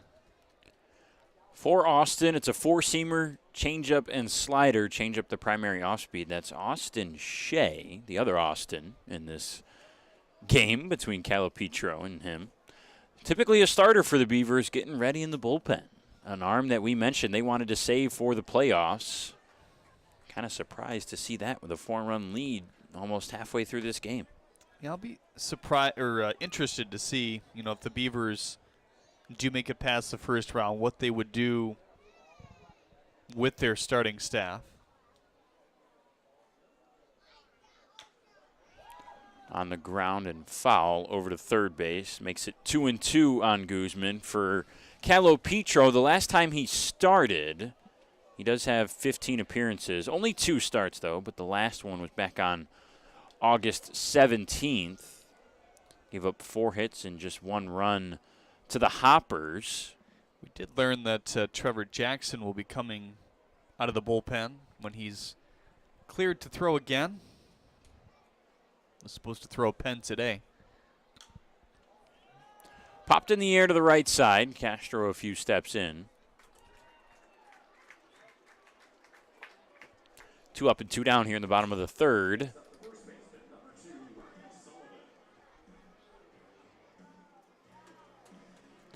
Perhaps Calipetro's best outing came just under 2 months ago in the middle of July. 4 strikeouts, no runs on 2 hits in 3 innings against these Beavers. That one was not a start, though. That was in relief. His only starts have come against the Mammoths and the Hoppers. Relieved Fiorito here in this inning. Jake went 2 complete, gave up 6 hits and 4 runs, but did manage to manufacture 3 strikeouts.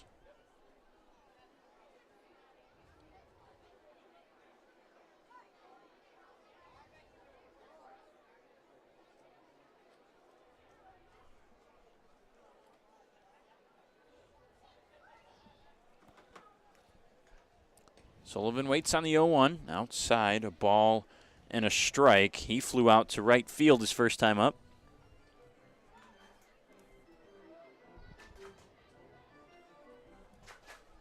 Sullivan was one of those guys who had to play a new position defensively when Wellington Guzman and Luke Fenley at the end of August were both sidelined at the same time due to injuries. And that's what happens, not just here, but throughout professional baseball, but especially here when you only have 2 or 3 guys on the bench. I mean, part of that is, look, you're not playing every day, so why carry that many? I mean, your regulars are going to get most of your time. That's just how it works. These doubleheaders give an opportunity to slip some guys in, maybe try a few different things. 1-2 outside, 2-2. It wasn't easy for Sullivan either. He had to play over at third base. I believe got a start in the middle of the infield as well. Dakota McFadden got a start at second, place we haven't seen him. And the Beavers defense struggled without Guzman and Fenley in those games. You mentioned the doubleheader and some of the changes to the lineups, the opportunity to get some of the other guys in. The Unicorns have the exact same lineup in both games except for Castro is substituted for Adam De La Cruz in Game 2. We were wondering, what the lineups may look like here today, but we've kind of already addressed that. Look, they need these at-bats here today, and obviously they're going to try to get some before the championship game, I'm sure, but that's, pretty much only your pitchers against you. So how valuable is that? And it's not going to be the same intensity as what you'll see on Sunday. Out there to right field, Castro ranging to his left on the run in foul territory up against the bullpen. What a grab by Lucky Castro to get the third out. Good hustle on the play. It's 3 up and 3 down. Castro puts the shades and the cap back on with a bit of a smile. Team down by 4. See if they can smile about the offense in the 4th. Why are all these business owners smiling? Because they rely on Tryon to handle difficult and time-consuming HR tasks like payroll, benefits administration, and more. Working with one of the nation's top professional employer organizations provides access to top-tier healthcare and employee benefit plans and Tryon's team of attorneys and HR experts. With Tryon, you don't have to grow it alone. Visit RelyOnTryon.com. You can always rely on Tryon.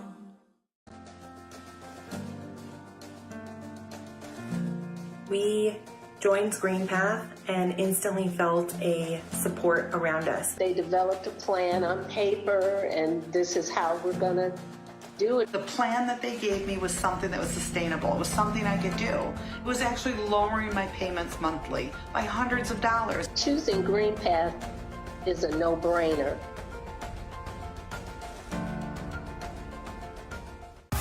Great seats at a great price. Get them safer, simpler, and smarter with Ticket Smarter. A proud partner to the biggest names in live sports and events, including ESPN events and iHeartRadio. Ticket Smarter has seats for over 125,000 live events and 48 million tickets for sale. All backed with the Ticket Smarter 100% ticket guarantee.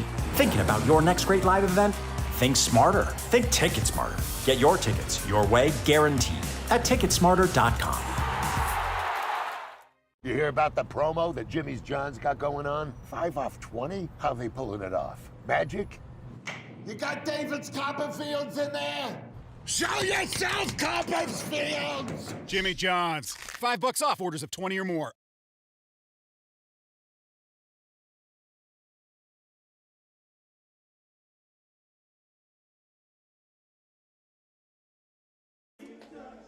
Back here at the ballpark. 4-0 Beavers lead the Unicorns in a must-win day for them. They need at least one to clinch second place. In a good position to do it halfway through Game 1 of our 6-inning doubleheader. Here in the top of the 4th, Childress, Lambert, and Castro batting for the Unicorns against Austin Shea, who is a starter turned reliever for this game. Hibbets goes 3 scoreless innings. 4 strikeouts to just 1 walk. Looked pretty good. He did, and he's going to be an important arm going forward. whatever role they intend to put him in. I wouldn't guess it'd be a starter, but you never know. I mean, it could be a situation depending on, what seed they do gain here today. It looks pretty good for them right now. Even what is the later innings in a 6-inning contest here in the doubleheader? Slurve inside. So for Shea, he is getting some work. We have to admit this is a surprise. Didn't expect to see him. He has been one of the best arms all season long, especially the end of July and through August. Struggled through his last 2 starts. This one's up the middle. Ramirez dives up to the knees. Lost it on the transfer.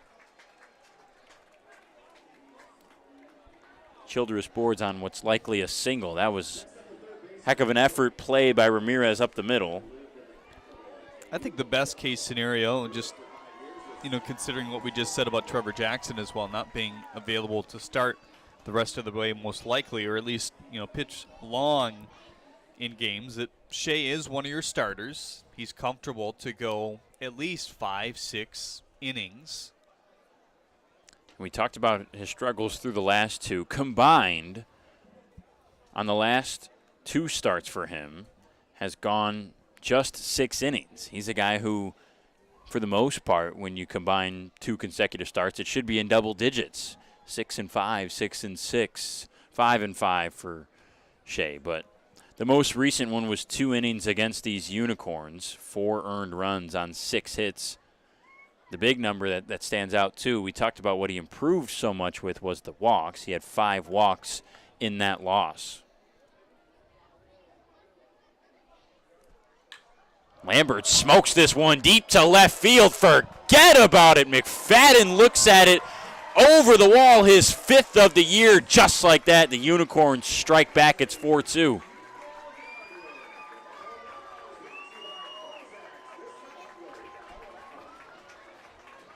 Yeah, that was one of those balls off the bat, just by the thud and the sound and the reaction that you thought could carry out. McFadden knew it right away. He gave up on that baseball as he saw it mid-flight. And here we are, 4-2 game. This is a big swing inning in a game like this here in the total of 6 that will be played today. And that's simply not what you want if you're Von Joshua, for a guy in the mound that they need to have confidence moving forward into the playoffs. His 4th home run that Shea has given up, that's average for USPBL pitchers. And when you consider how many innings he's pitched, been here since the start of the year, he's pitching in his 64th inning this season right now. 4 home runs, pretty good. Yeah, I think that would maybe even be above average for a starter at this point, when you weigh the numbers, that is. Castro fouls one back. 0-2, and we talked about the confidence for Austin. That was part of those early season struggles. The ERA ballooned to above 7 in the beginning of the year. Slurve got him looking. Nasty pitch. Shea knew it. I think Castro had an inkling too. Follows up the 2-run blast with a strikeout looking. You could just see the late knee buckle. I think he thought that was going to hit his knee at first, and all of a sudden it ended up in the zone. But that's what Shea attributed his turnaround to. Got more confident on the mound, knew he had good stuff, was able to throw it with conviction, start striking guys out, stop giving up the free passes, and turned it around. And then just in the last couple starts, I mean, the last 2 appearances really is when it's like, oh, maybe he's a little different than he was. Well, what you just saw right there, this is an inning before at the start of the year that could have ballooned to a 9-batter, 8-run inning conceivably. Don't want to get too crazy with it. That one hit him barely, huh? Clipped Parkinson. So a single home run to make it 4-2, and then a strikeout and a hit batter. Parkinson back in the lineup for the Unicorns today. Was out last weekend for their 2 games against the Beavers. Native of New York, had to go back home, take the state trooper exam, training to become a New York state trooper right now. Said he did some of the physical examinations that they have, test your strength and speed. all in all through the process, which is a longer one. They got to do background checks next, he said. He's about halfway through right now. Allwell being one of the best catchers in the USPBL this summer. He's got options, huh? Yeah. 0-2 on Hodo. One down, Parkinson over at first. In the dirt, good block by Felix Abaret.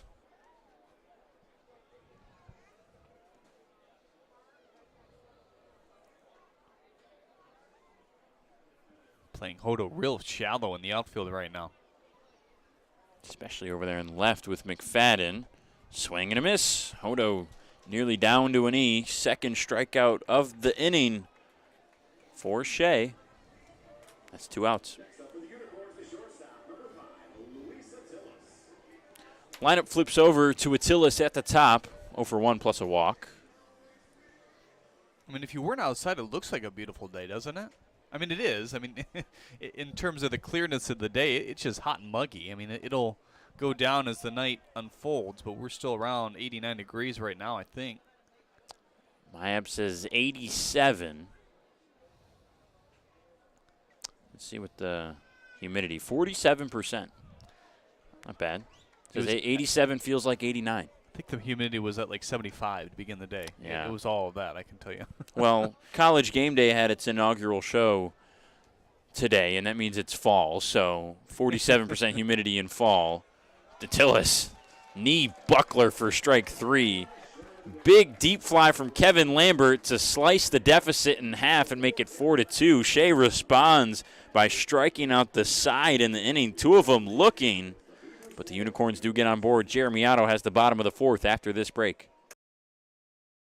You dreamed of starting a company, not an HR department, but your business has grown fast, and so have the complexities of payroll and taxes, benefits administration, and other HR functions. That's why your business needs a professional employer organization like Tryon Solutions. Tryon provides businesses of all sizes access to top-tier healthcare and employee benefit plans. With Tryon, you don't have to grow it alone.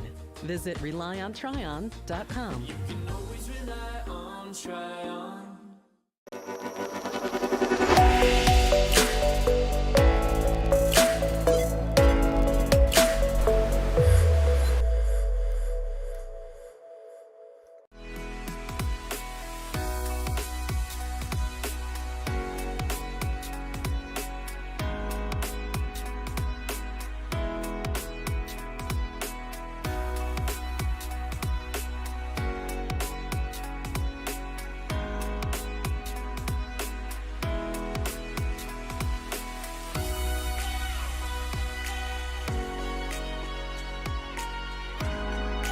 Throughout your life, from big moments to ones well-earned, we're your financial guardian angel.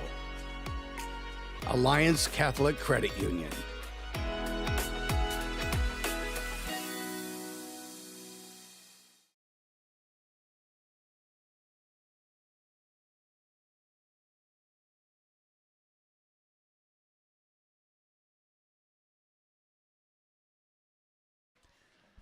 Montaner takes over on the mound here in the 4th inning for the Utica Unicorns.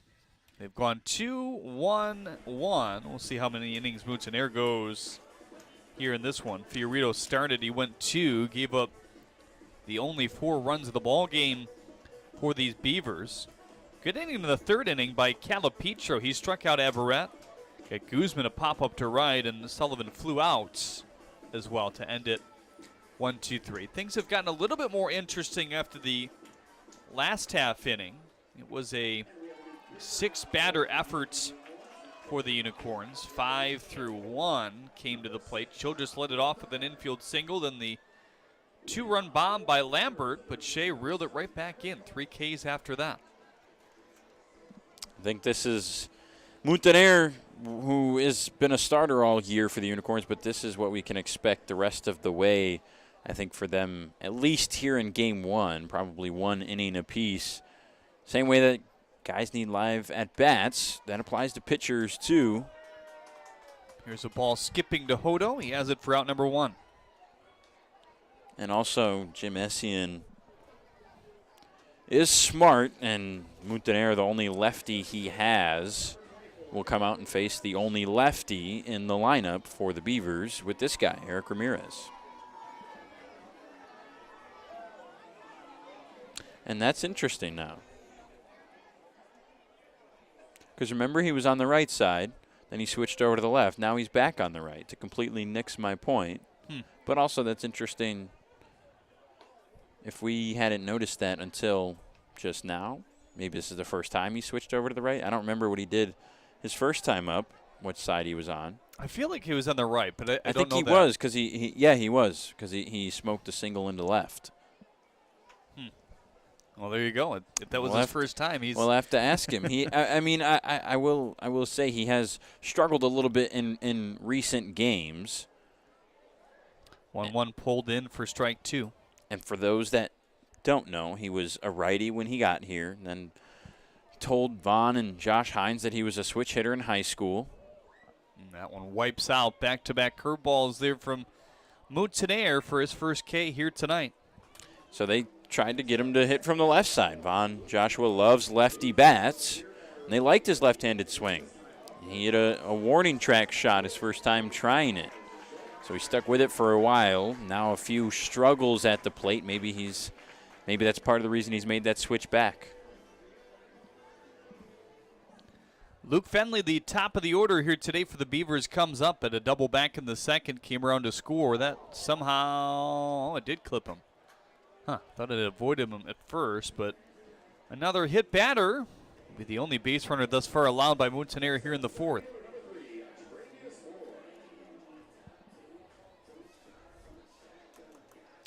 Breeze blowing slightly out to left center right now. The outfielder's playing deep against Ford. Infield look for that double play. For his pitch shuttered on the ground, Ford extremely hard to turn to. That's a incredibly ball to even get an out on Ford, and they don't. Yeah, surprised to not see Hodo charge that one, and he taps his chest to say, my bad. Got to be aware of the situation right away. Realized a little too late that Ford had enough speed to beat that out. Didn't charge that ball with as much gusto as was necessary. Moutinaire is good, above league average at drawing ground balls. Nearly half of his contact that he gives up is a ground ball. It's led to a low opponent slugging for Moutinaire. First pitch to Castillo in for strike 1. So the first two recorded as outs here in the fourth. Then the hit by pitch and an infield single has made things interesting with the 3-hole hitter up. A guy we've raved about today. Here's the 0-1, fastball high. Moutinaire kind of has levitated in between starting and relieving. You can definitely see his fastball tick up a few velo points when he comes in and relieves. Now the 1-1. Ooh, slicing curveball. Boy, has that been looking good for him here today. Yeah, the one miscue that hit Fenley, but other than that, that's gotten some ugly-looking swings at the plate.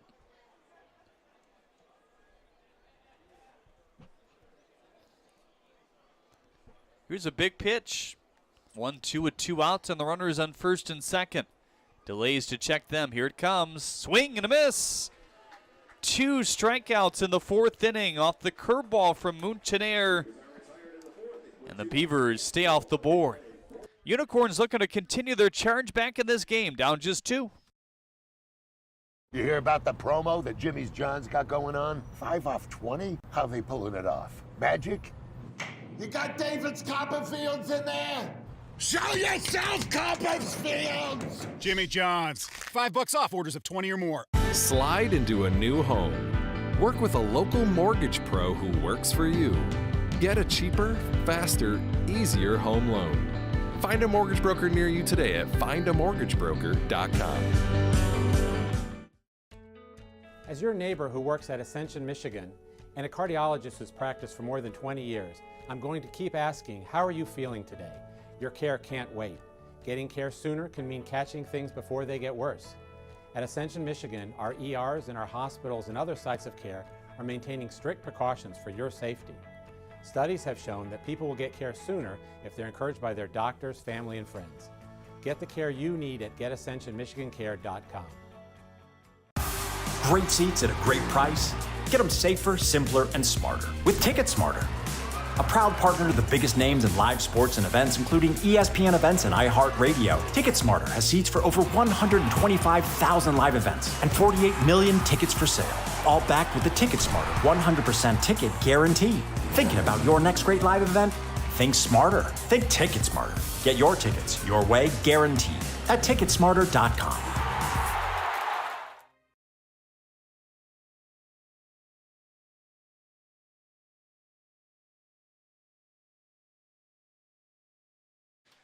Zach Blankenship takes over on the mound here in the 5th inning for the Beavers. He'll face Galassi, Bolin, and Sakopoulos here. Blankenship has been a high usage guy out of this pen. Fastball, changeup, slider. That is the correct arsenal now, right? Or is it the curveball? Curveball. That's the one. He It went from slider yeah. to curveball, correct. Which he still doesn't throw all too much, but got rid of the splitter, which kind of caused the change in the overall arsenal. Yeah, I think our percentage on here from the flight scope data might be a little off. It's still his, because he said the changeup was going to be a kind of keep you off balance pitch, keep you honest, but fastball, curveball, changeup in that order was the usage. And the velos are very similar, so that can, right. If there's not a big break on the curveball, it can be hard to differentiate at times for guys, but we'll see what this part of the order does. Things nearly got interesting in the 3rd after 2 had gotten on with no outs, and Galassi struck out, Bolin struck out, Sakopoulos popped out. The damage done in the 4th as they scored 2 on the 2-run shot by Lambert as Galassi swings and misses at that one. That was home run number 6 on the year for Kevin. 6 doubles, 6 homers. Lefty on lefty, here's the 0-1. Swing and a miss. Maybe this weighs into the decision for Vaughn Joshua to only go to Shea for 1 inning. You see 2 lefties, 2 key lefty bats here in the 5th. What is a high leverage situation in a 6-inning game? First of a doubleheader here today, 0-2. Fastball high. 5th inning brought to you by Jimmy John's. We thank Jimmy John's for their partnership with the USPBL network.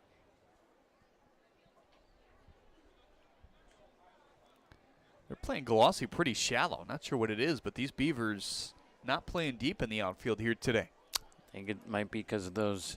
There's some mud patches out there that make it hard to get a good jump. We saw Tanner Thomas play really shallow in center field last night. Can't quite see them on our up top camera. But in every spot where every fielder has kind of started all year except for the rare shifts, it's getting pretty worn down out there. 2-2. Slider away, or the curveball away. 3-2 on Galassi now. Reached on an error back in the 1st, struck out in the 3rd.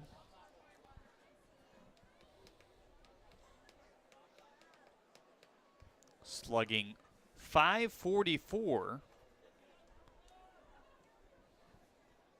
It's just all right. It's not bad, you know. 3-2 outside. And a leadoff base runner here in the 5th. That is the first, make it the 2nd walk for Beavers pitching here tonight. Here's Malik Bolin now. He singled back in the 1st and struck out in the 3rd.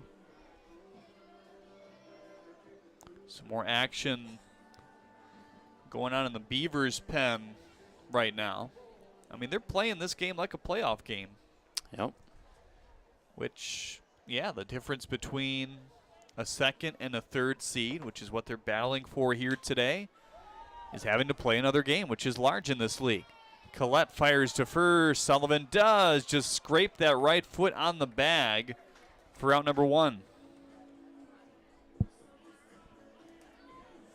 It's a nice play by Sullivan to stay with it, stay out of the runner's lane, and kind of not get run into while still recording the out.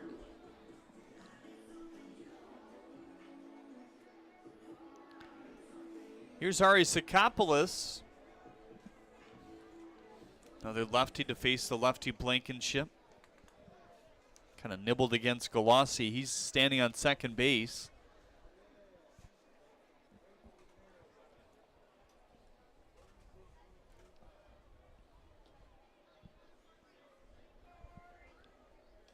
Ball one.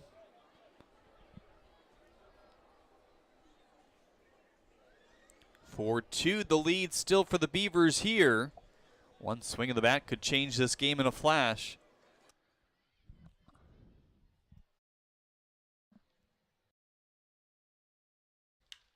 Fly ball to left center field. That's carrying Ford and McFadden. Wow, Ford slams into the wall. Can't make the catch. Galassi around third. He will score. High fly ball. And a decent break for Ford, but he just can't pick it up in the air. Very similar play to one we saw last night that chased Blake Porter all the way back to almost the exact same spot, and he missed it off his glove and crashed into the wall. He was a little bit more shaken up than Ford was, but I think Ford hit the wall harder. Good to see he's fine and ready for this next at-bat, but yeah, that one was danger territory all the way as soon as it left the bat from Sakopoulos, and Beavers are lucky it wasn't his usual. Another home run. Yeah, that scoreboard shot out there is a common place for home runs, it seems. This one in for strike one on Childress. Infield single back in the fourth when Ramirez tried to keep it in on a dive, just couldn't get back up in time.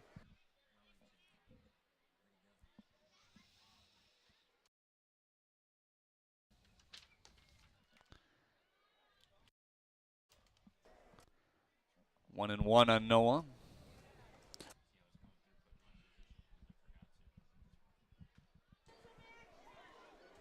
Sakopoulos with a double with one out here in the fifth. He stands on second. It's a one-run game. One swing of the bat can give the Unicorns a lead. We'll try to close it out in the next half if that's the case, as this one popped inside.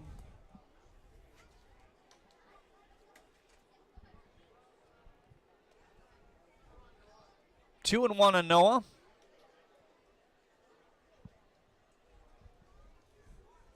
Breeze has died down a little bit. The pennants show it still blowing a little bit to left field.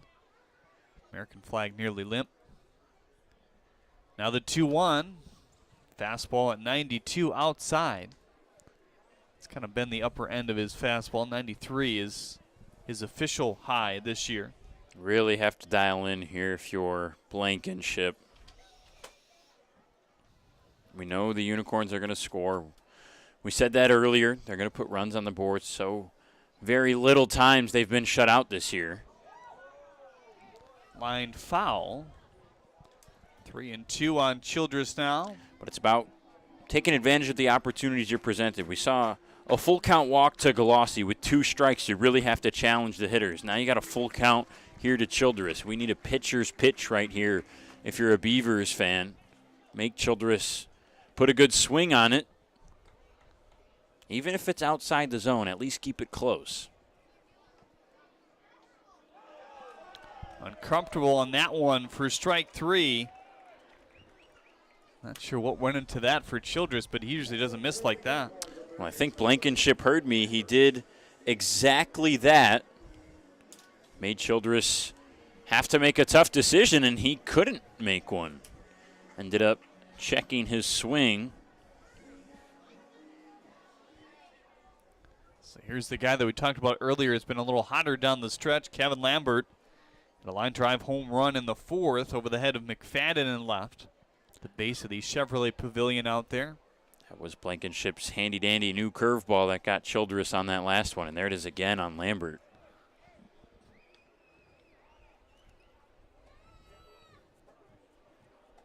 Has more slider-like velocity. That's what he liked about it, was that he wanted his slider to just have more depth, but keep that velocity. And so he threw a curve, and it kind of came out the same way, exactly what he was looking for. 0-1 knocked back. There's the curveball again. 0-2 on Lambert.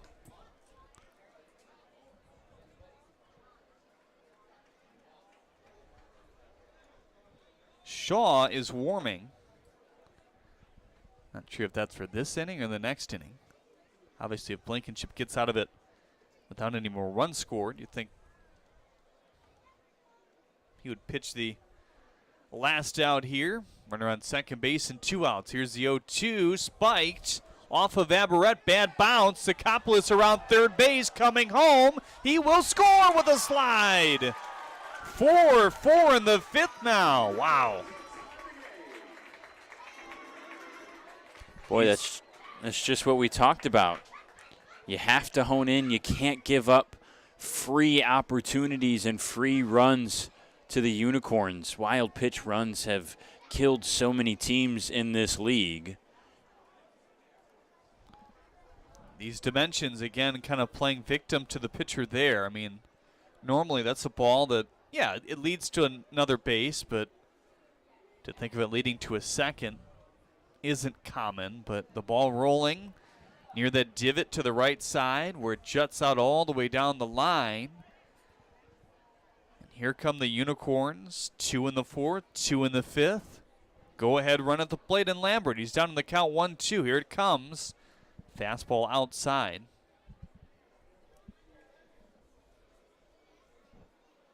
Shaw has been warming for a decent amount of time. I think they bring him in here if another base runner gets on. Probably not this inning. I feel like you want Blankenship to at least get one more batter to try to get out of this one. He's only facing his 5th right now. There's your answer. Swing and a miss to Kevin Lambert. He strikes out 2 here in the 5th, but a big ball gets past Aberretts, tying the game up at 4 on the USPBL network.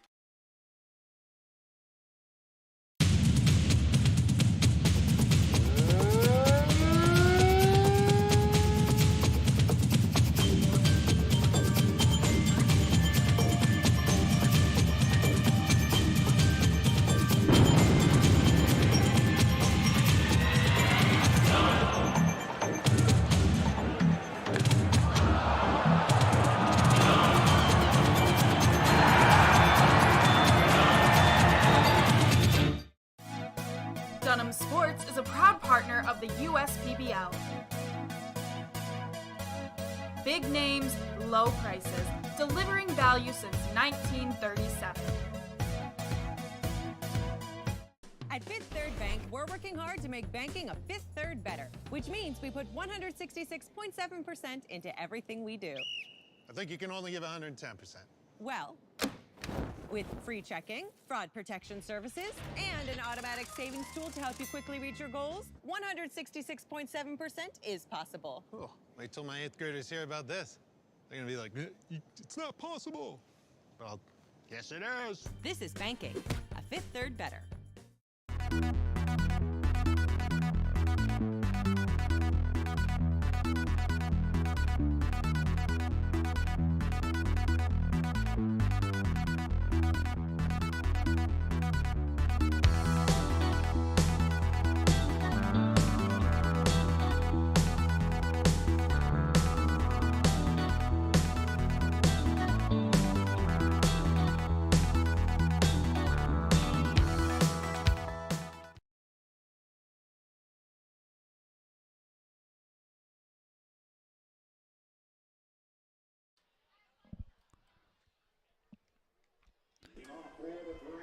Well, this is the part of the lineup where the Beavers need to strike a lead again. McFadden, Aberrett, Guzman, 4-5-6. With Keon Taylor taking over on the bump. Fiorito went 2. Calipetro went 1. It was a strong inning. Montaner struck out 2 in the 4th. He gave up 2 hits with 2 outs, hit by pitch and an infield single, so not much there. Now it's Keon Taylor's turn to try to get the hold here. As this one's a fly ball to right, carrying on Castro a bit. Wow. For out number 1. Yeah, that went a lot further than I thought, Yeah, too. I mean, I just saw a lot of baseball in the air. You know, obviously your depth perception further away it is, the smaller it looks. And it looked like it was just going to be a shallow pop fly to right, and Castro went all the way back to the warning track. You said it, Jeremy, though. Good spot in the order for the Beavers to regain the lead here in the late stages of this game, but it's always so tough against a guy like Taylor, especially when they've got no lefties in the lineup. Strike one to Aberrat. We haven't seen a lot of ties late in games lately. I feel like that new tiebreaker rule was always coming to effect at least once a week. Wow. And Aberrat waves and misses at that. But, yeah, we obviously saw one earlier this week on Thursday with the Mammoths and these Beavers. Mammoths winning that one 3-2. But before that, yeah, I think you're right. It feels like it's been a while. The 0-2. Surely we just jinxed it, though, right? Probably. Have we had one in a doubleheader? I think we have, right? Had one what? Had a tiebreaker? Yeah. Beavers and Mammoths had one earlier in the year. I think we've even had others. Swing and a miss. Keon Taylor carving up Felix Aberrat. 2 up and 2 down in the 5th. Speaking of the announcers jinx, did you see the one that I posted on Twitter from Michigan State Soccer a couple games ago? I did not, actually. They played against Notre Dame, who's returning Brian Dowd, one of the best goalkeepers in the country, preseason award lists and stuff like that. He was good all night for Notre Dame. It was 3-1 at this point, late in the game, down to under 5 minutes left, and looks like Notre Dame's going to come away with a win. First pitch to Guzman, low and in. And we're mentioning, I'm mid-sentence. Brian Dowd has been really good tonight. 3 saves. He's snuffed out a lot of opportunities. The next touch of a foot is off of a Michigan State midfielder and into the back of the net to make it 3-2. And all of a sudden we had a close game with 5 minutes left. Notre Dame would go on to win that one, but it was comically perfect timing. And he still was good all game long. And obviously very few goals in soccer are the keeper's fault. 1 and 2 on Guzman now.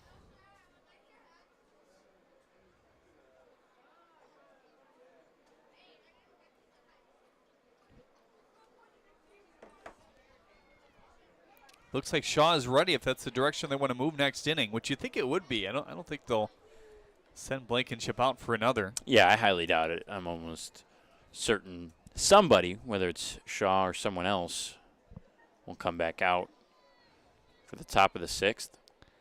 Blankenship has had a couple 2-inning performances, but 2-2 in there for strike 3. Taylor, Parkinson, they both knew it. 1-2-3 breeze of an inning for one of their best relievers. Pop out, strikeouts. Still love it at 4. Why are all these business owners smiling?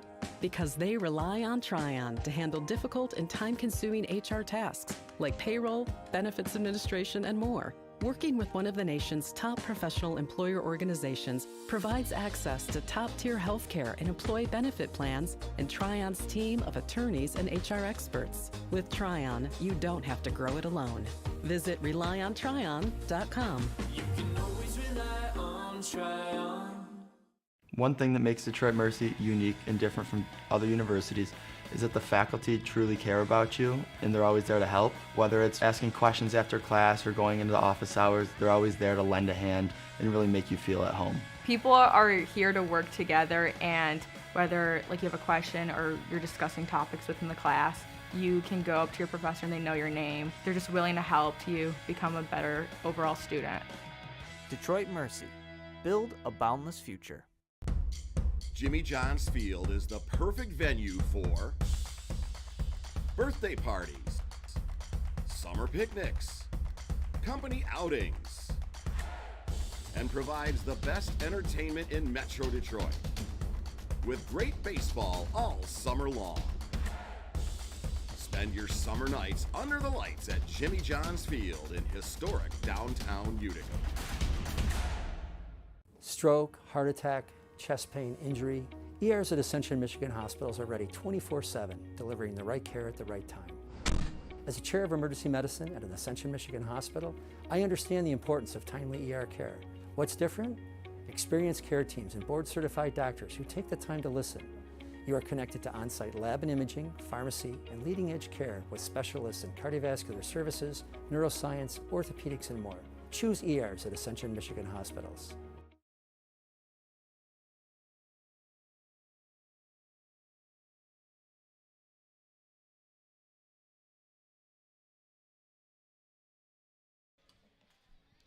Your Michigan School and Government Credit Union soundstage out in right center field. Well, Shaw takes over for the Beavers here in the 6th in a must-hold situation. It is the top half of the inning, so they could theoretically come back, but you don't want to see that given what these Unicorns have done in the last 2 innings, 2 in the 4th, 2 in the 5th. Not a whole lot of rallying, but 2 big knocks has been the story. Not trending the right direction. At least they got the bottom of the order for the Beavers, but against the Unicorns, what does that really mean, you know? Strike 1 to Castro. The 2 big hits along with the wild pitch that was off the glove of Aberrett. Sakopoulos was on second base with just 1 out. He came around to score as the ball zigzagged down the right field line. 0-2 quickly on Castro. He's trying to avoid the hat trick of strikeouts tonight. 4 runs off 7 hits and no errors for the Beavers. 4 runs off 6 hits and no errors for the Unicorns as that fastball at 93 zinged high, 1-2. Shaw fastball slider. That's it. 71% fastball for him out of the bullpen.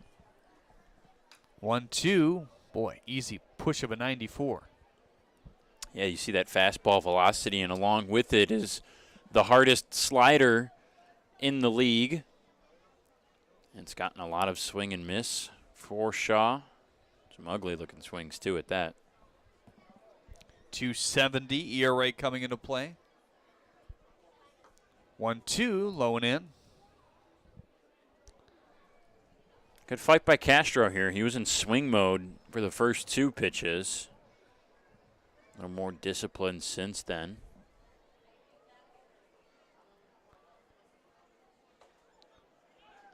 Ooh, Castro didn't love it. They say it hit the corner, and now that's 3 strikeouts for Leandy here tonight. Not sure about that one. That's 3 straight strikeouts for these Unicorns going back to the 5th. It's pretty close to take 2-2.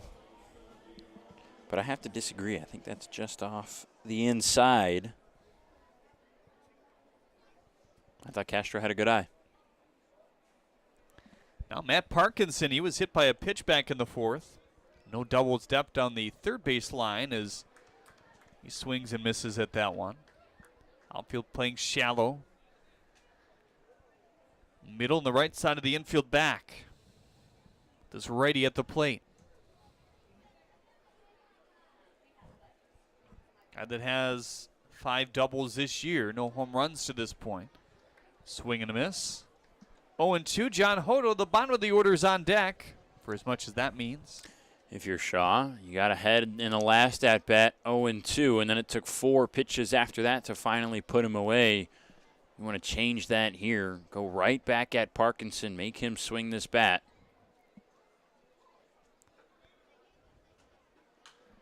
Slapped foul.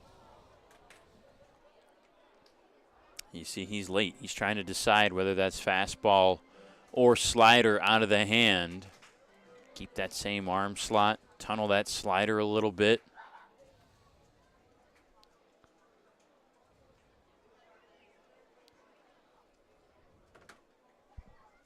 Oh-2, just got a piece of it, waddling towards Fenley. Flips it to first in time for the second out here. It was a close one with how softly it was hit. Looked like Parkinson maybe just stretched for those last 2 strides, and that's actually what they teach you not to do, and they tell you to just run through the base like you do. You see it so often at every level of baseball, at least that last step. Those guys make that big stretch, head forward, trying to get there in time, which in fact actually slows you down, but Sometimes can cause injuries as well when you Yeah, slam the bag. Seen that, unfortunately, a few times. Luckily not here. First pitch, slider to Hodo away. This is what we talked about, the advantage of having John Hodo here in the 9-hole. It's a de facto leadoff guy. 2 outs, one of your best on-base guys at the plate.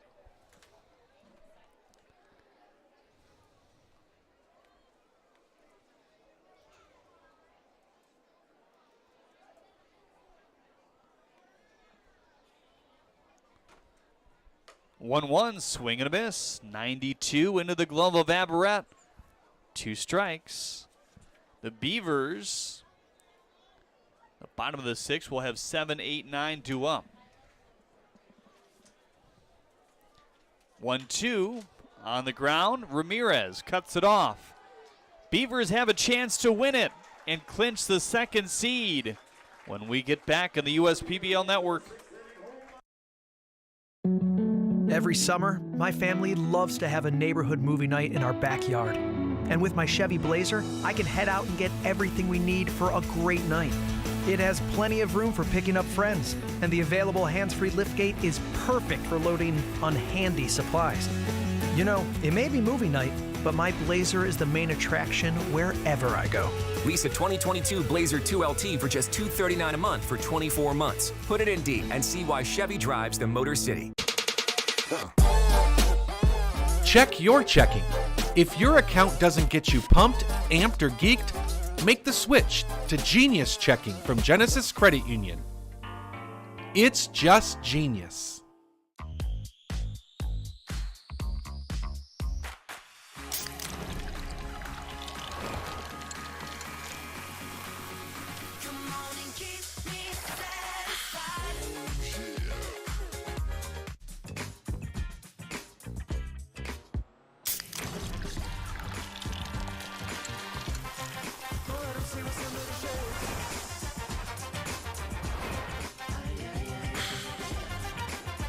You hear about the promo that Jimmy's John's got going on? 5 off 20? How they pulling it off? Magic?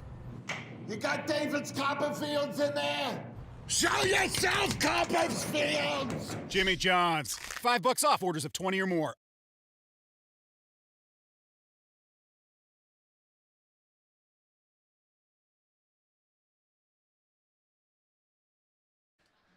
Seven, 8, 9 due up here in the 6th. It's Sullivan, Collette, Ramirez. Take a peek at the standings. So 2 Beavers losses signals obviously a tie, but the Hoppers would win through several tiebreakers. As Sullivan pops one up, immediately throws the bat in frustration. Attilis, 1 up and 1 down. That's now 5 straight retired for Taylor and Muntaner in a row. Like the decision by Jim Essien. Keep Taylor out there.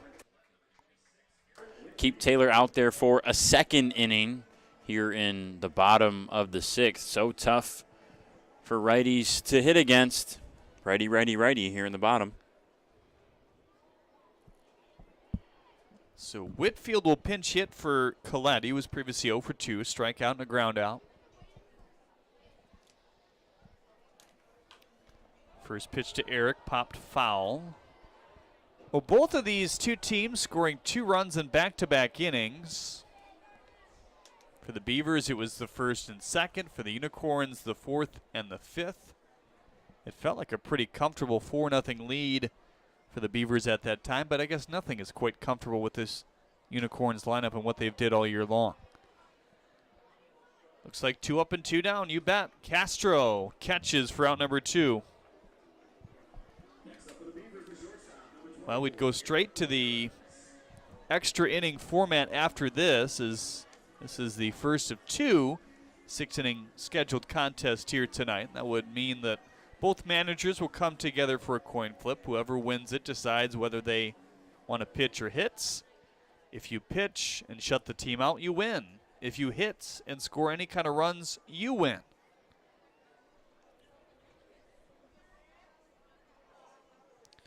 Ramirez 1 for 2. He had a single back in the second, scored a run. Trying to win the game. Swing and a miss. Big swing. Fenley, the top of the order, is on deck. Sullivan and Whitfield popping out to begin this inning for the first 2 outs. Swing and a miss. Fastball that played up, but just at 86 that time.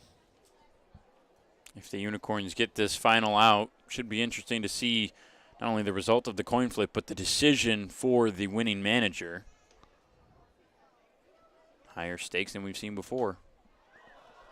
Popped him up. That one gonna head back to the suites and actually gallop its way back down into the lower levels. There they are fighting for it. Jeremy, we had one last night. Hit right at that top wire, directly in line with this window, and then died right there. I thought it was going to clip the wire and perfectly come into the booth. Didn't, though. I was ready. It has to be the perfect scenario for that to happen. It'll happen. Don't worry. Now the 0-2. Swing and a miss. Keon Taylor punches them to an extra inning here in the bottom of the 6th. Well, Ramirez was in swing mode that entire at-bat. Stepped up, started swinging, and never stopped. And Taylor and Parkinson were in sync and knew it. Nice job by Taylor to go outside with the slider and get the K to end regulation in this game. So the 2 assistant managers will represent their teams here at home plate. Adrian Guzman on the right, Josh Hines on the left. Gary Wagenschutz will receive the coin from the staff here at the USPBL. And it is tails. It's a hard decision. Hines doesn't know what to do.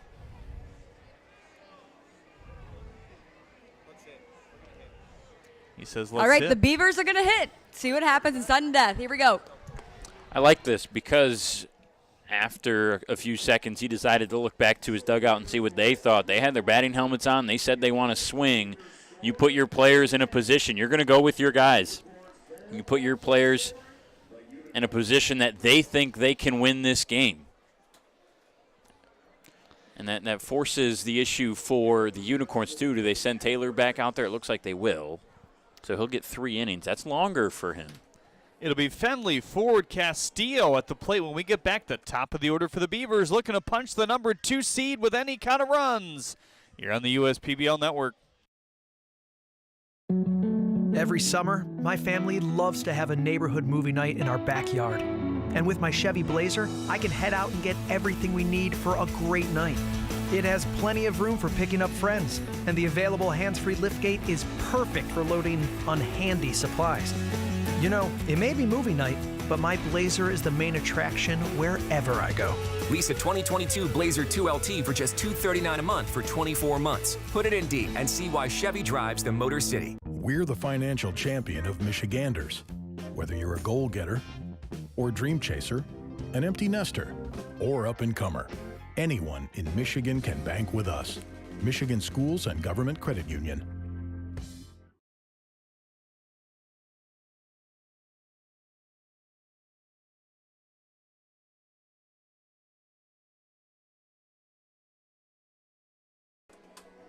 Well, Keon Taylor for his 3rd inning of work.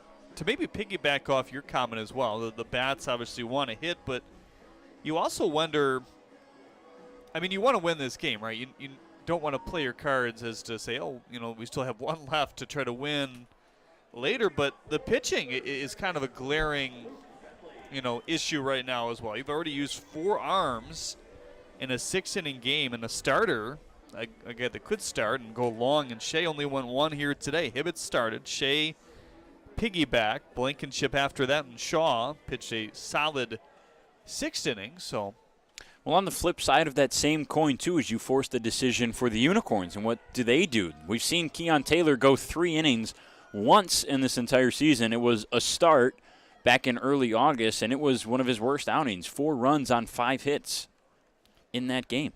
Ramirez, the runner on first. Fenley showing bunt as he takes it back. Ramirez is going to be aggressive. He's got enough speed to get to second on anything in the dirt. Don't know if he'll try to steal. I doubt it. You don't want to immediately nix that ghost runner that you start with on first with nobody out. Now the 1-0. Tried to check his swing. He couldn't. Boy, feels like playoff baseball, huh? Sure does. Everybody kind of on the edge of their seats right now. Infield up the middle tight, looking for what could be a huge double play. Ramirez has some speed.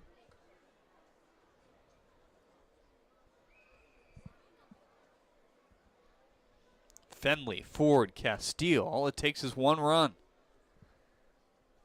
Now the 1-1 to Fenley. Swing and a miss. The slider away. Extra innings here today brought to you by UWM. We thank UWM for their partnership with the USPBL Network. Outfielders playing deeper to where they have been so far here today. 1-2, slammed to right. Castro coming in. Hodo back. It bloops in. The winning run to second base. Boy, that one just had eyes from the start. You knew Hodo was going to have to get on his horse. Really looked like there was no chance for Castro to get there. Fenley, sometimes better to be lucky than good. With 2 strikes, he gets the barrel on the ball and just gets a little blooper. Corner infielders will come in. Lambert at third, Sakopoulos at first. Actually, Sakopoulos now playing behind Fenley here. That run virtually meaningless here, except it does force an out at first, second, or third. Wow. That one for ball 1.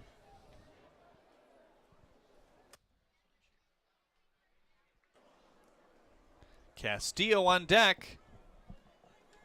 Ford likes to hit balls up the middle. That could just end this game. Here's the 1-0.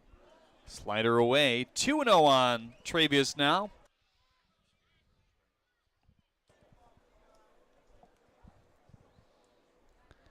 Ramirez, the tie-breaking runner at second base. Fenley at first. Here's the 2-0. Popped up foul.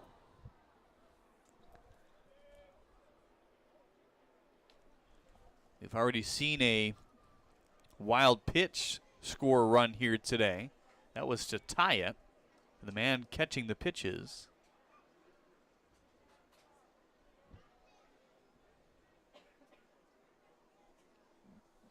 Now the 2-1.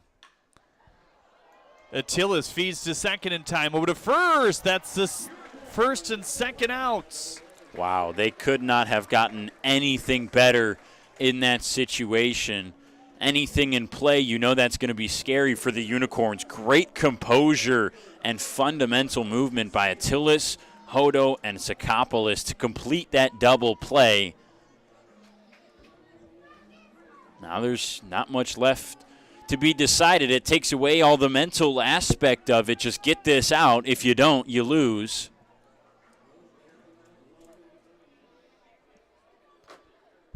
Well, Castillo today, big double in the second. It scored 2. A walk in the first. He came around to score. That's 3 out of the 4 runs he's accounted for. Can he get the 5th here?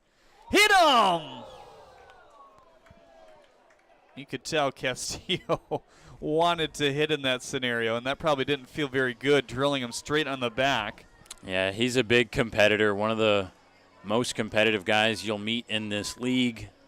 Know he wants to come up clutch for his team in a big spot like that. So 2 down. That does bring back the force at second base. But, I mean, Castillo's got a number of steals this year. You don't have to worry about him trying to take second base and getting rid of that force. He's 8 for 10 on the season. I guess they're not going to worry. Sakopoulos is not holding him on, and Hodo is nowhere near second base to try to get him if he did steal. That's because McFadden likes to go the opposite way. Outfield deep, infield on the right side deep. Trying to cut down the runner at third if it's hit right back at Lambert potentially. There's a look. If the Unicorns shut him out, they win. If the Beavers score a run, they win and take second place. Here's the first pitch to McFadden. Swing and a miss on the slider inside. That pitch is way inside. You got to be patient if you're Dakota. Wait for your pitch. Taylor, all he wants to do is strike you out, which means he's got to come in the zone. Obviously, you want to get that big clutch hit, but have to be patient and wait for it. 0-1, slider framed by Parkinson, called for ball one. Taylor, all he reacts with is a smile. His pitch count climbing a little bit for Keon as well. Have to think fatigue is a bit of a factor. Nobody warming up for the Corns. The 1-1. Slider away. You can see the glove getting a bit heavier there for Parkinson, realizing how big of a catch that was for him. Yep. Ramirez is not only fast, but aggressive on the base paths, too. He's been that way all year long. Anything that's remotely close, I think he's going. Here's the 2-1. Slider for ball three. I think even McFadden thought that was strike two. Yeah, now you have a decision to make if you're Keon. He's going to take a little bit longer. I almost feel like at this point, you don't go in the zone. See if you can get McFadden to swing it at something outside and chase and get your second strike, but you don't want to give him a pitch to hit and end this ball game. 3-1, swing and a miss. 3-2. Wow, that's a gutsy pitch, and Taylor threw it right in there. McFadden, I think he was expecting the sinker. He got the slider instead. Beavers down to their last strike. In there for strike three. Keon Taylor with the salute. Keeping these Beavers out of second place for now. Wow. Obviously still one game left to go. Still a chance for the Beavers to lock up second, but what an impressive final few at-bats for Keon Taylor. Obviously the inning starts with the ghost runner. Then a little bloop single to Fenley in an at-bat that he probably won. Was ahead 1-2 in that. Then gets a much-needed double play followed by a hit batter and strikes out one of the best hitters in the league in Dakota McFadden on a full count after being behind 3-1. Really can't say enough about how impressive that was.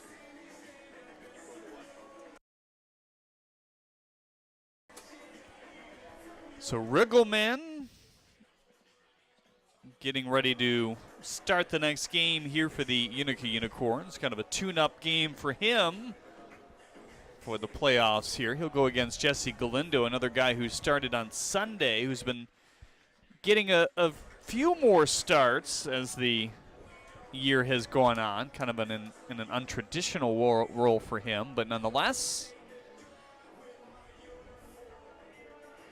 this game ends in a technical 4-4 tie here today, but the Unicorns taking it after stranding the couple runners for the Beavers. All they needed was one run to score in that extra inning. The sudden death scenario, they won the toss. Josh Hines decided to send the offense out there. I still think that was the right move overall. Now Keon Taylor is down with Kara. And we're going to send it down to Kira now in your Detroit Mercy postgame show. Thanks, Johnny. All right, Jimmy Johns Field, I'm here with our Michigan Orthopedic Surgeons player of the game, the reliever for the Unicorns, Keon Taylor. Now, I know that these sudden death games are not your typical baseball, what you're used to, and you guys came right off the defensive before that. Not much of a break. You had to go right back out there. So tell me about that for a little bit. It was a lot of fun, you know. I don't think I've ever done that before. Just want to give a huge shout out to the hitters, man. They really fought today for us. We're giving the staff a chance to, you know, do what we do, and they do what they do. Unicornios. Well, you guys did a great job. You guys did a great job of taking a deep breath and heading right back out there. And now you guys are the #1 seed heading into championship week. Back-to-back champions recently. Tell me about that for a little bit. Honestly, just playing with this group of guys right here, man, it's just been a lot of fun, man. Every single one of these guys fight to the end. You know, it's just the unicornio vibes. Well, I can tell you guys have a lot of fun together, and happy birthday to Malik. I don't know where he went, but right here, happy birthday, man. All right, so we have a great win from the Unicorns tonight. We're going into game number 2. Stick with us, and we'll see you soon. Well, take a peek at the updated Scott standings here today. The Hoppers watching at home. Some of them work in the ballpark, hoping that the Beavers will lose a second consecutive game. It is very hard to sweep a doubleheader like we've seen so far this year. Yeah, Beavers, they were close.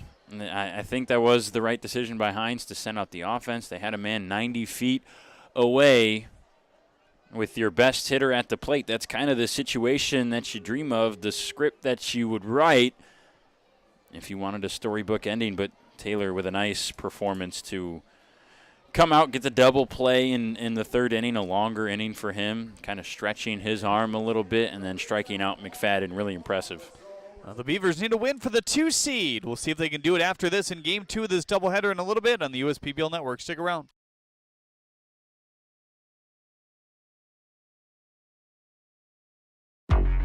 If I hit a home run, then you know what's going out of the park. Yeah, bases loaded, we ain't letting up. Scoring back to back, you can count it up. United we stand together, divided we fall. Ain't no turning back, we done came too far to turn around and have a seat now. We don't compare, cause we unicorns. Illuminate the dark with my uniform. Every time you see me stand up and salute me, it ain't no competition, not even from you. If I hit a home run, then you know what's going out of the park. Yeah, bases loaded, we ain't letting up. Scoring back to back, you can count it up. United we stand together, divided we fall. Ain't no turning back, we done came too far to turn around and have a seat now. We don't compare, cause we unicorns. Illuminate the dark with my uniform. Every time you see me stand up and salute me, it ain't no competition, not even from you.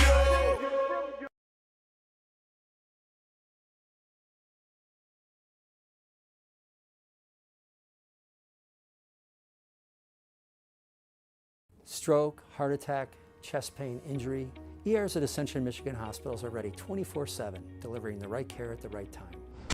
As a chair of emergency medicine at an Ascension Michigan hospital, I understand the importance of timely ER care.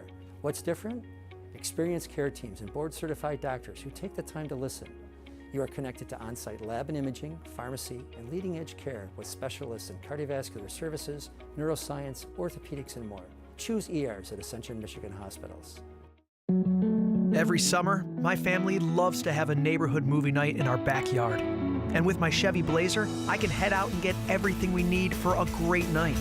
It has plenty of room for picking up friends, and the available hands-free liftgate is perfect for loading unhandy supplies. You know, it may be movie night, but my Blazer is the main attraction wherever I go. Lease a 2022 Blazer 2LT for just $239 a month for 24 months. Put it in D and see why Chevy drives the Motor City. We're the financial champion of Michiganders. Whether you're a goal getter or dream chaser, an empty nester or up-and-comer, anyone in Michigan can bank with us. Michigan Schools and Government Credit Union.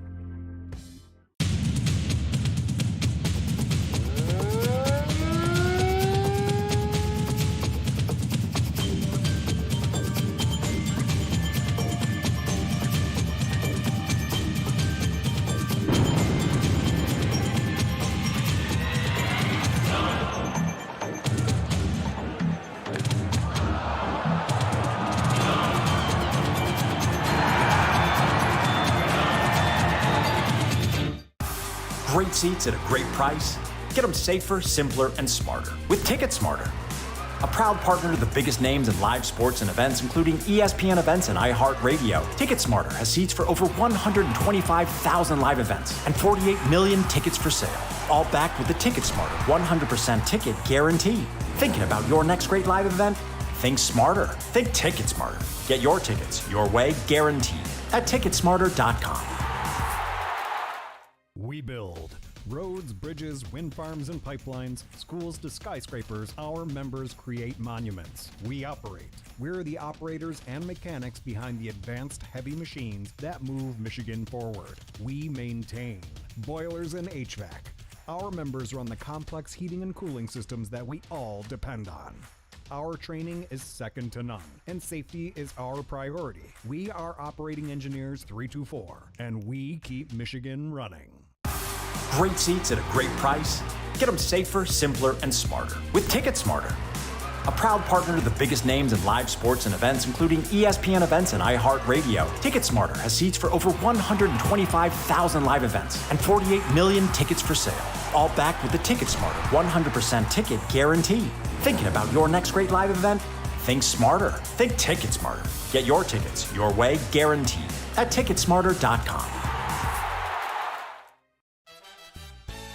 Make your move with a quick and easy mortgage from Genesis Credit Union.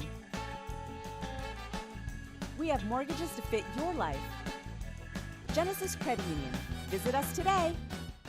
One thing that makes Detroit Mercy unique and different from other universities is that the faculty truly care about you and they're always there to help. Whether it's asking questions after class or going into the office hours, they're always there to lend a hand and really make you feel at home. People are here to work together, and whether you have a question or you're discussing topics within the class, you can go up to your professor and they know your name. They're just willing to help you become a better overall student.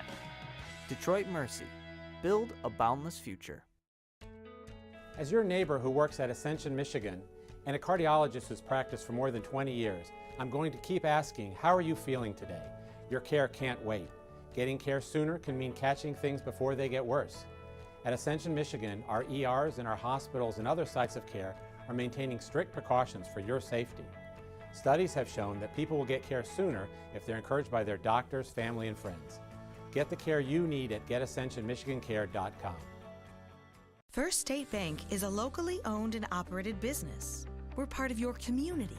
At fsbcares.com, you'll find ways that we're making a difference by featuring locally owned and operated businesses, providing access to helpful financial resources, and engaging with community. FSBcares.com is part of our commitment to the neighborhood because strong neighbors mean stronger communities. Where good neighbors do great things. Member FDIC and Equal Housing Lender.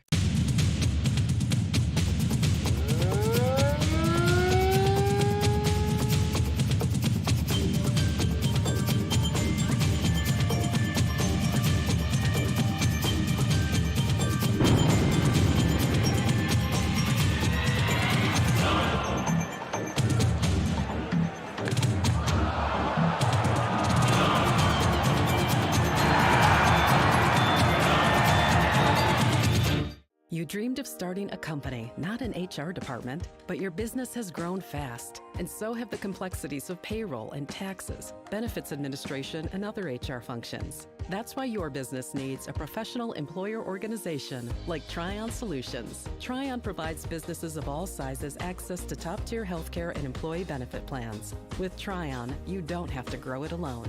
Visit RelyOnTryon.com. You can always rely on Tryon.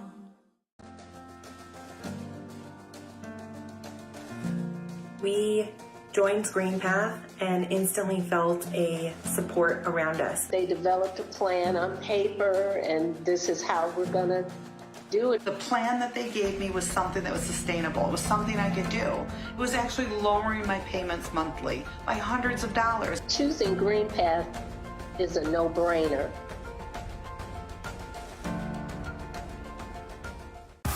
Great seats at a great price. Get them safer, simpler, and smarter with TicketSmarter.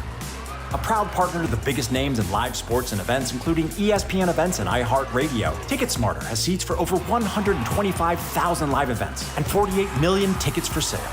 All backed with the TicketSmarter 100% ticket guarantee. Thinking about your next great live event? Think smarter. Think TicketSmarter. Get your tickets your way, guaranteed, at TicketSmarter.com.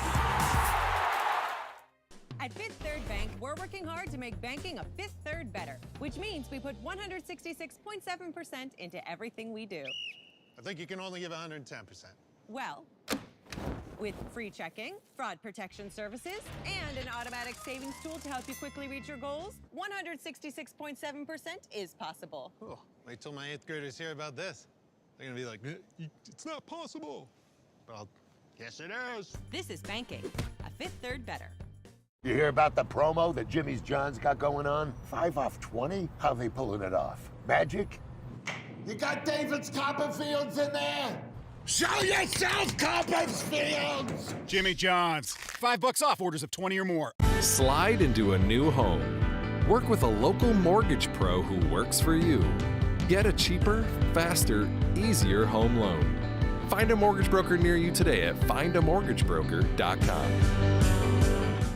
One thing that makes Detroit Mercy unique and different from other universities is that the faculty truly care about you and they're always there to help. Whether it's asking questions after class or going into the office hours, they're always there to lend a hand and really make you feel at home. People are here to work together, and whether you have a question or you're discussing topics within the class, you can go up to your professor and they know your name. They're just willing to help you become a better overall student. Detroit Mercy. Build a boundless future. They call me Prospects. Since the day I was born as a diver's watch, the challengers of the world have taught me many things.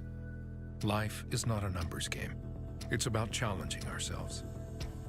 No matter what happens, just follow your heart. These pioneers drive our generation forward. Not by setting records, but by never giving up. Keep going forward. Prospects. Available at Lucido Fine Jewelry.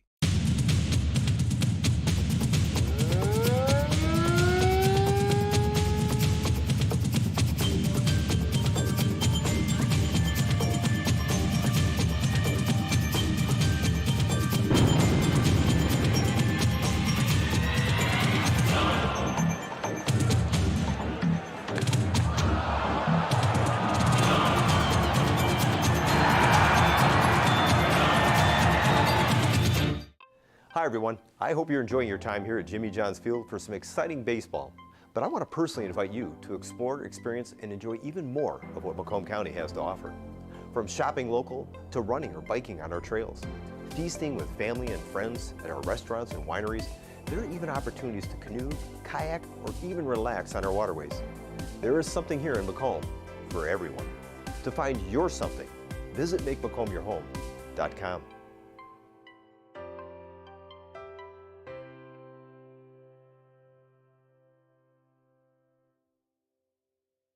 You hear about the promo that Jimmy's John's got going on? 5 off 20? How they pulling it off? Magic?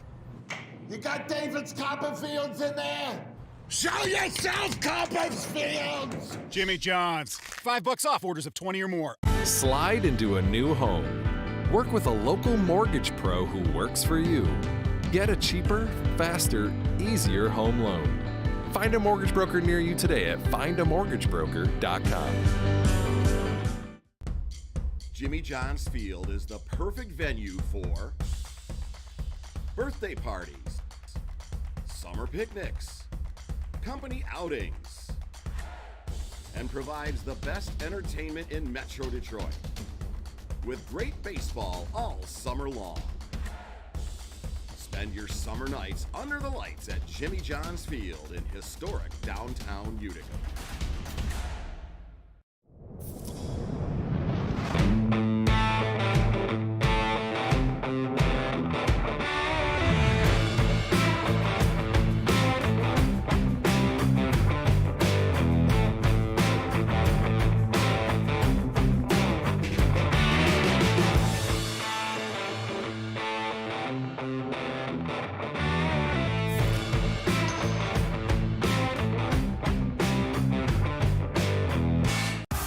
Great seats at a great price. Get them safer, simpler, and smarter with Ticket Smarter. A proud partner to the biggest names in live sports and events, including ESPN events and iHeart Radio. Ticket Smarter has seats for over 125,000 live events and 48 million tickets for sale. All backed with the Ticket Smarter 100% ticket guarantee. Thinking about your next great live event? Think smarter. Think Ticket Smarter. Get your tickets your way, guaranteed. at ticketsmarter.com. Every summer, my family loves to have a neighborhood movie night in our backyard. And with my Chevy Blazer, I can head out and get everything we need for a great night. It has plenty of room for picking up friends, and the available hands-free liftgate is perfect for loading unhandy supplies. You know, it may be movie night, but my Blazer is the main attraction wherever I go. Lease a 2022 Blazer 2LT for just $239 a month for 24 months. Put it in D and see why Chevy drives the Motor City. There's nothing better than a ball game at Jimmy John's Field and a cold beer from Midland Brewing Company. Hi, I'm Kyle, the head brewer at Midland Brewing Company, here to wish you a stellar time making memories at Jimmy John's Field. And we hope that you're living it up with a Copper Harbor Ale in your cup. You can find more of our selections here at the ballpark and around town at your favorite bottle shops too. We hope you have a ball at the game, and remember, enjoy responsibly. Let's play ball. We're the financial champion of Michiganders. Whether you're a goal-getter or dream chaser, an empty nester or up-and-comer, anyone in Michigan can bank with us. Michigan Schools and Government Credit Union. We build roads, bridges, wind farms and pipelines, schools to skyscrapers. Our members create monuments. We operate. We're the operators and mechanics behind the advanced heavy machines that move Michigan forward. We maintain boilers and HVAC. Our members run the complex heating and cooling systems that we all depend on. Our training is second to none, and safety is our priority. We are Operating Engineers 324, and we keep Michigan running. They call me Prospects. Since the day I was born as a diver's watch, the challengers of the world have taught me many things. Life is not a numbers game. It's about challenging ourselves. No matter what happens, just follow your heart. These pioneers drive our generation forward, not by setting records, but by never giving up. Keep going forward. Prospects. Available at Lucido Fine Jewelry. Stroke, heart attack, chest pain, injury. ERs at Ascension Michigan hospitals are ready 24/7, delivering the right care at the right time. As a chair of emergency medicine at an Ascension Michigan hospital, I understand the importance of timely ER care. What's different? Experienced care teams and board-certified doctors who take the time to listen. You are connected to on-site lab and imaging, pharmacy, and leading-edge care with specialists in cardiovascular services, neuroscience, orthopedics, and more. Choose ERs at Ascension Michigan hospitals. We joined GreenPath and instantly felt a support around us. They developed a plan on paper, and this is how we're going to do it. The plan that they gave me was something that was sustainable. It was something I could do. It was actually lowering my payments monthly by hundreds of dollars. Choosing GreenPath is a no-brainer. You hear about the promo that Jimmy's John's got going on? 5 off 20? How they pulling it off? Magic? You got David's Copperfields in there? Show yourself, Copperfields! Jimmy John's. $5 off orders of 20 or more. Make your move with a quick and easy mortgage from Genesis Credit Union. We have mortgages to fit your life. Genesis Credit Union. Visit us today. Jimmy John's Field is the perfect venue for birthday parties, summer picnics, company outings, and provides the best entertainment in Metro Detroit with great baseball all summer long. Spend your summer nights under the lights at Jimmy John's Field in historic downtown Utica. Every summer, my family loves to have a neighborhood movie night in our backyard. And with my Chevy Blazer, I can head out and get everything we need for a great night.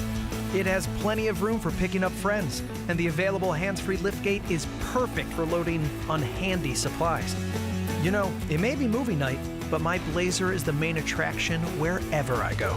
Lease a 2022 Blazer 2LT for just $239 a month for 24 months. Put it in D and see why Chevy drives the Motor City. Slide into a new home. Work with a local mortgage pro who works for you. Get a cheaper, faster, easier home loan. Find a mortgage broker near you today at findamortgagebroker.com. You hear about the promo that Jimmy's John's got going on? 5 off 20? How they pulling it off? Magic? You got David's Copperfields in there? Show yourself, Copperfields! Jimmy John's. $5 off orders of 20 or more.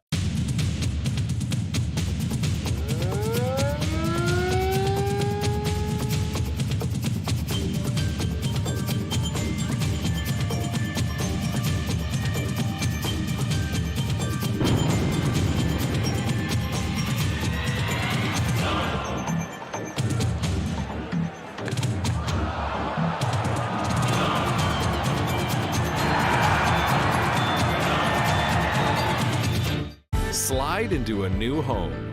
Work with a local mortgage pro who works for you. Get a cheaper, faster, easier home loan. Find a mortgage broker near you today at findamortgagebroker.com.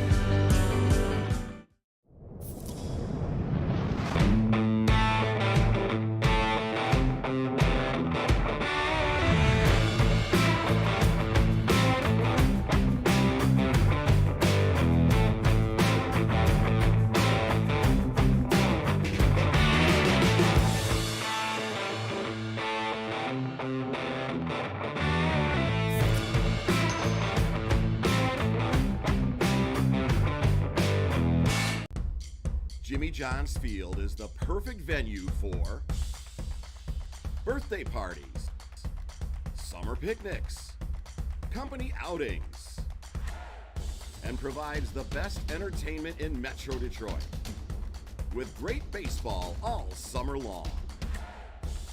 Spend your summer nights under the lights at Jimmy John's Field in historic downtown Utica.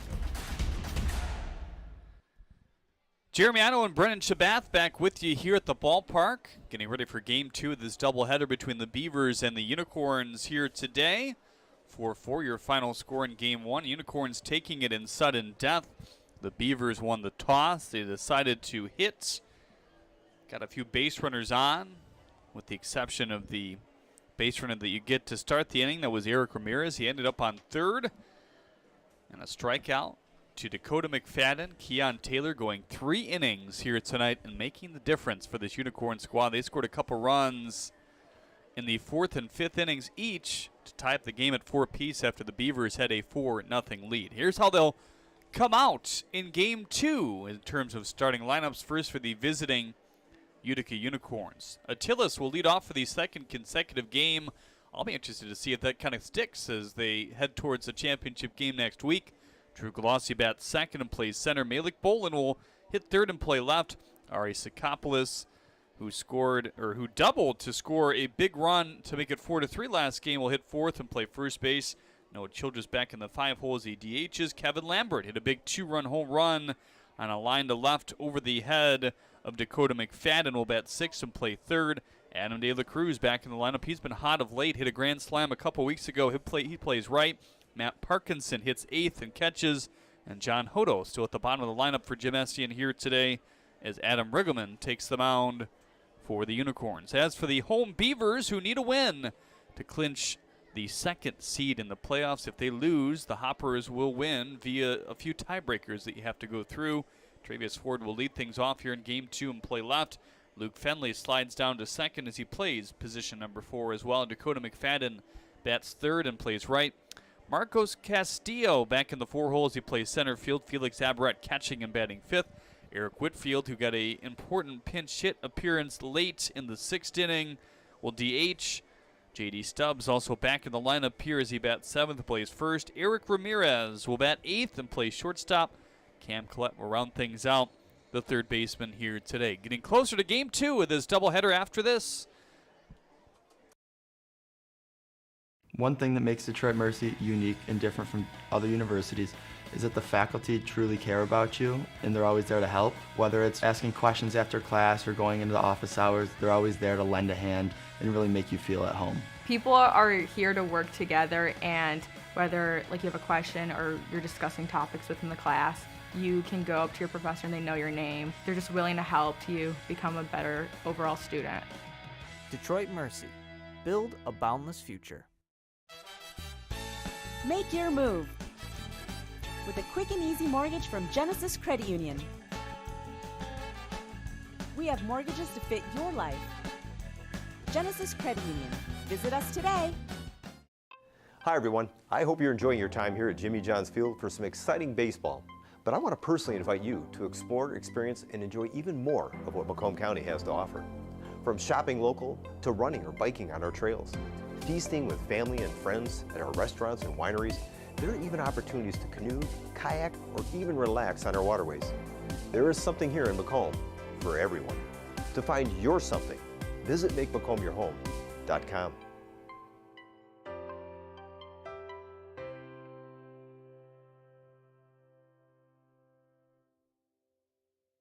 We're the financial champion of Michiganders. Whether you're a goal getter or dream chaser, an empty nester, or up-and-comer, anyone in Michigan can bank with us. Michigan Schools and Government Credit Union. Every summer, my family loves to have a neighborhood movie night in our backyard. And with my Chevy Blazer, I can head out and get everything we need for a great night. It has plenty of room for picking up friends, and the available hands-free liftgate is perfect for loading unhandy supplies. You know, it may be movie night, but my Blazer is the main attraction wherever I go. Lease a 2022 Blazer 2LT for just $239 a month for 24 months. Put it in D and see why Chevy drives the Motor City.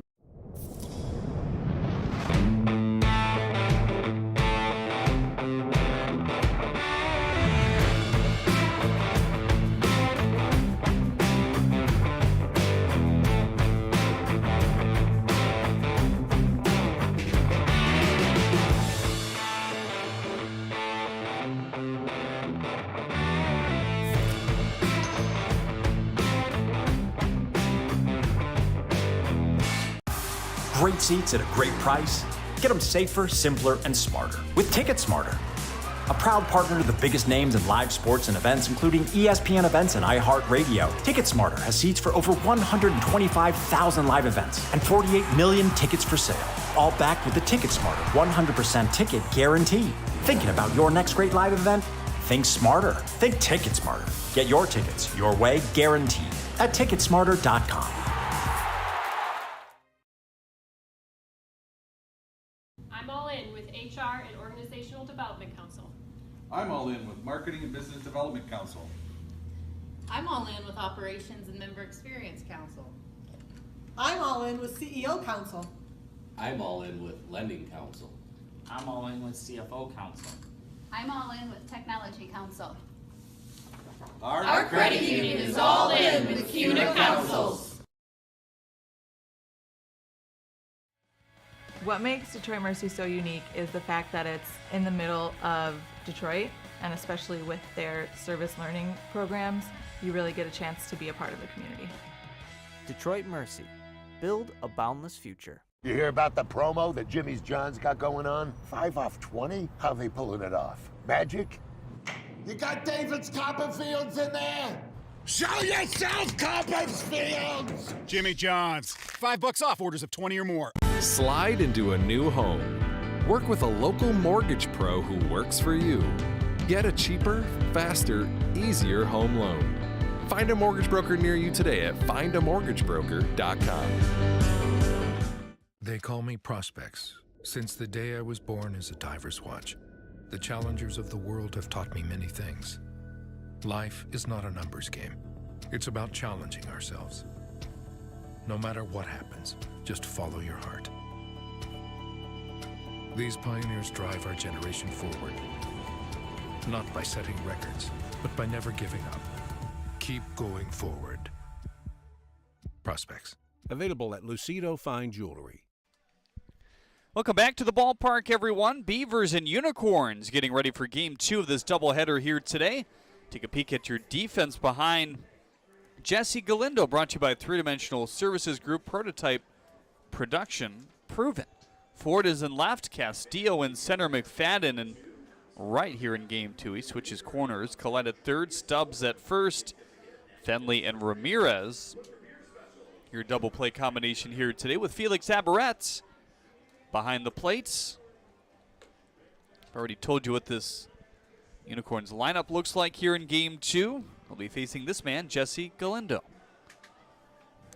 Galindo, couple starts for him recently, was mainly a reliever most of the year, struggled a little bit at the beginning and really turned it around in the second half of the season. Just said he got way more comfortable on the mound, really struggled with the confidence and just settling in at the start of the year, which we saw a lot of guys do. It seemed like it took a while for some of the guys in every position, hitter or pitcher, to kick off the rust and really get going this season. Fastball, changeup, slider, curveball for Galindo. Righty on righty, first pitch to Attilas. He ropes it to center for a base hit. Like clockwork. His first hit in this doubleheader here today. He had a walk earlier, and the Unicorns started off the right way. On that first game, 2 runs in the first, 2 runs in the second for the Beavers, and that held all throughout the rest of the 6 innings, and whatever you want to call the only extra half inning. Couple runs in the 4th and 5th for these Unicorns as Colossi looks at a slider in for strike 1. I think the Beavers really need to make sure they don't panic here. Obviously, it's a must-win game, but we're not at playoffs yet. The season doesn't end even with a loss. You'll still play, and obviously a worse situation if they were to lose this game on Friday next week instead of Saturday, and you never want to move down in the standings. But they can't overthink it. It's still baseball. Go out there and do what has worked for you all season. Obviously, if you're the Beavers, you do want to snag that second seed, but worst case scenario, your pitching staff's going to be rested no matter what. Line drive flaring over the head of Fenley. Kind of took an odd path to the outfield. Back-to-back base hits here in the first inning. Well, it looks like the Unicorns are, at least to start this game, still kind of rallying off of that last exciting win. Heartbeats were definitely elevated at the end of that game. Malik Bolin had a single in that first game, a strikeout and a ground out as well. Fastball high.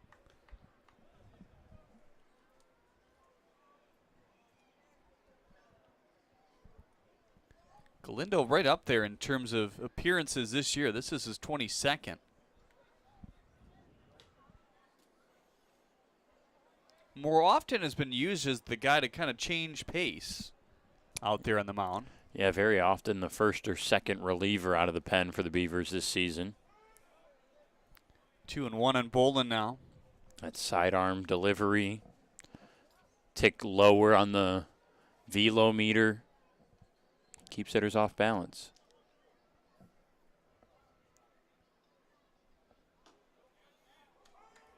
Strike 2.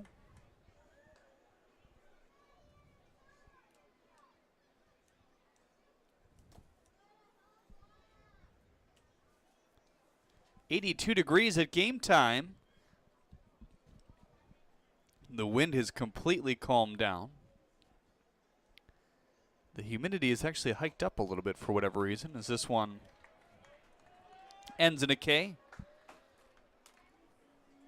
There's some rain expected in the forecast tomorrow, so maybe that has something to do with it. But we do not play tomorrow. We do not play until Friday. No non-publics.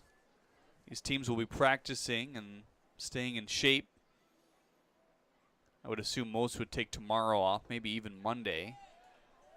But they want to stay sharp towards the big day for whenever the Beavers play. We know that the Unicorns will not play until Sunday.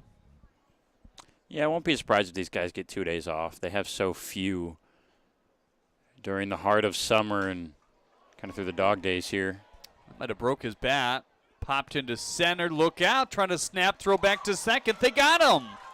Ooh, big mistake for Attilas at second base for the third out of the inning. Now time for your Freaky Fast Facts presented by Jimmy John's here today. M&Ms were originally created exclusively for service members deployed overseas. That's interesting. Huh. Wonder what the thought behind that was, the birth of that idea. Ray-Bans were created to help pilots block sun rays and reduce nausea and headaches while flying. Have to imagine that was a common problem. The Pentagon has over 17.5 miles of corridors.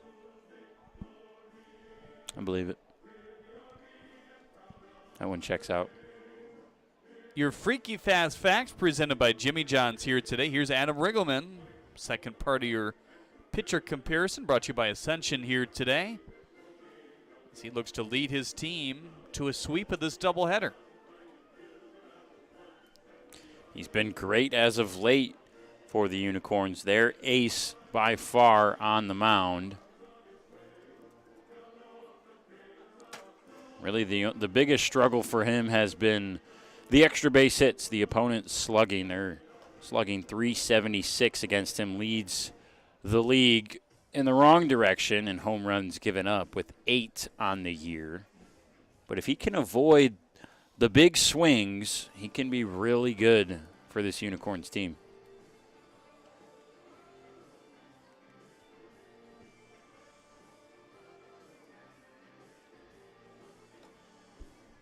Hasn't given up an earned run in his last 2 starts, totaling 14 innings. Check Defense brought to you by Three Dimensional Services Group. Prototype production proven. It's Bolden in left, Galassi in center, De La Cruz out in right, Lambert and Sakopoulos on the corners, Hodo and Attilas up the middle with Parkinson catching the pitches in both games of this doubleheader here today. Nothing unusual for him. He's used to that. Long days behind the dish. That's kind of been the thing for this Unicorns team, kind of thinking whether they needed to carry a backup catcher or not. At this point, they really don't have a true one.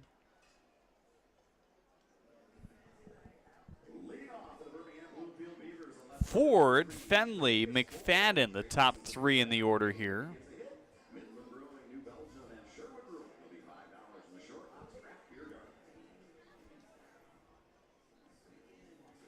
Travius Ford hit in a key spots in the extra inning. Ended up grounding into a double play, 6-4-3. Not easy to turn a double play against him. We saw him beat out a grounder right to an infielder earlier in that game. Here's the first pitch fastball to Ford as he swings and misses. Fastball, slider, curveball. Mostly here for Riggleman. That one remains high, 1-1. First inning here today brought to you by Budweiser. We thank Budweiser for their partnership with the USPBL network. Swing and a miss. Nice wipeout slider there.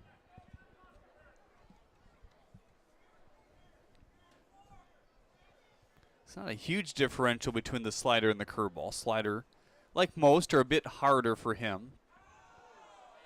Here it is again at the top of the zone as Riggleman gets Ford to swing through it. Always a good feeling as a pitcher when you can see the frustration on your opponent's face and in their reaction to a strikeout. You can see it from Ford there. Especially when it's swinging. If you see frustration on a called third, usually that's an argument of the call.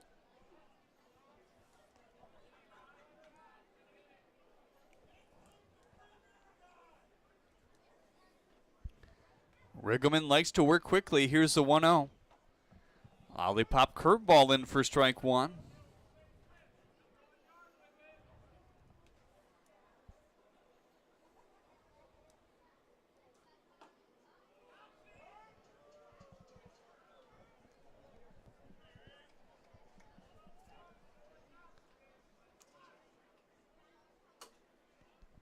Here's the 1-2.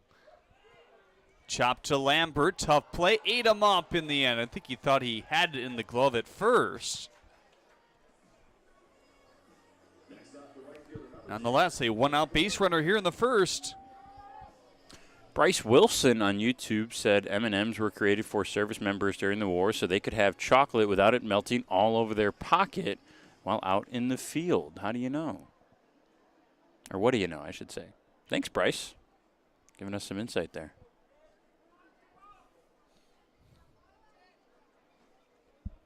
Here's Dakota McFadden now in the first inning with 1 out and the runner on. Outfield back. Infield looking for the double play up the middle here as Sikopoulos holds on Fenley. Righty and righty the first pitch. Fastball in for strike 1. We thank you for tuning in to either both games or one game in this doubleheader here today in the USPBL network. This officially the last game of the regular season here today. The 0-1.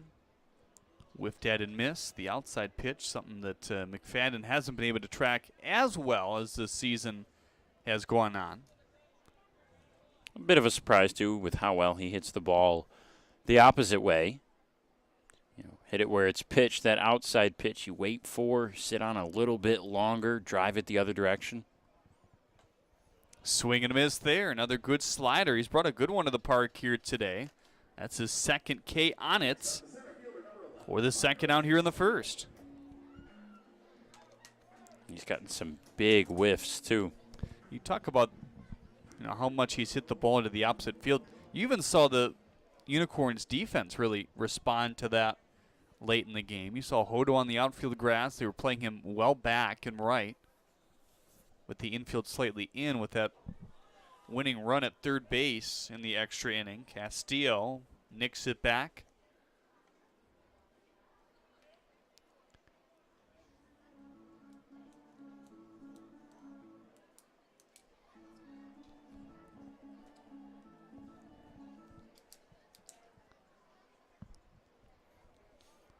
Castillo again playing center field.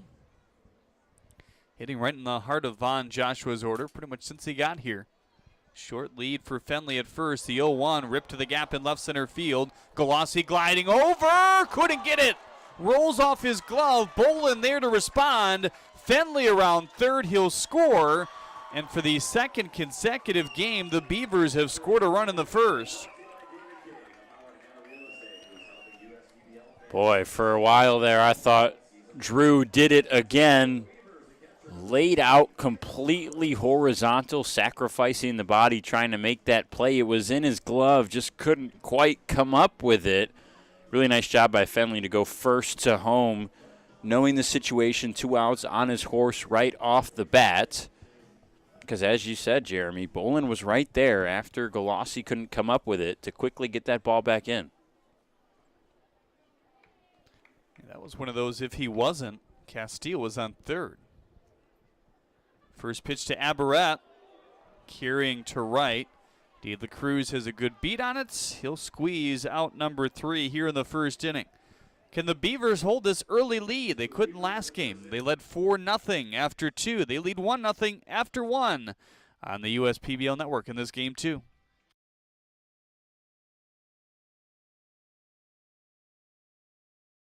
I'm all in with HR and Organizational Development Council. I'm all in with Marketing and Business Development Council. I'm all in with Operations and Member Experience Council. I'm all in with CEO Council. I'm all in with Lending Council. I'm all in with CFO Council. I'm all in with Technology Council.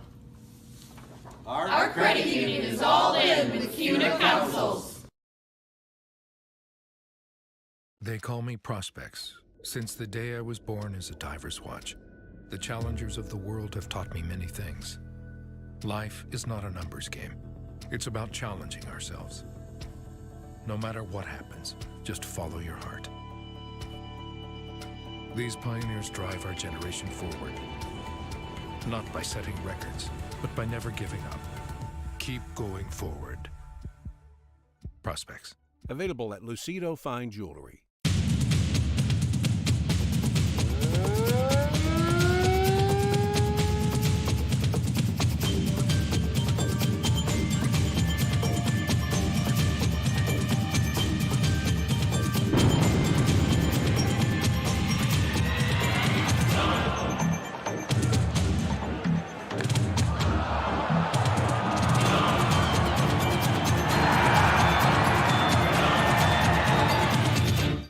about the promo that Jimmy's John's got going on? 5 off 20? How they pulling it off? Magic?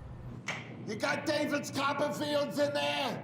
Show yourself, Copperfields! Jimmy John's. $5 off orders of 20 or more.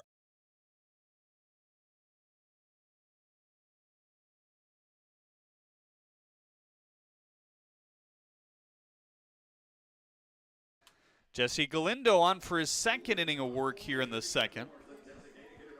Attilas and Galassi each got a base hit on him, but then a double play turn at the end of the inning, a line out to the center fielder Castillo.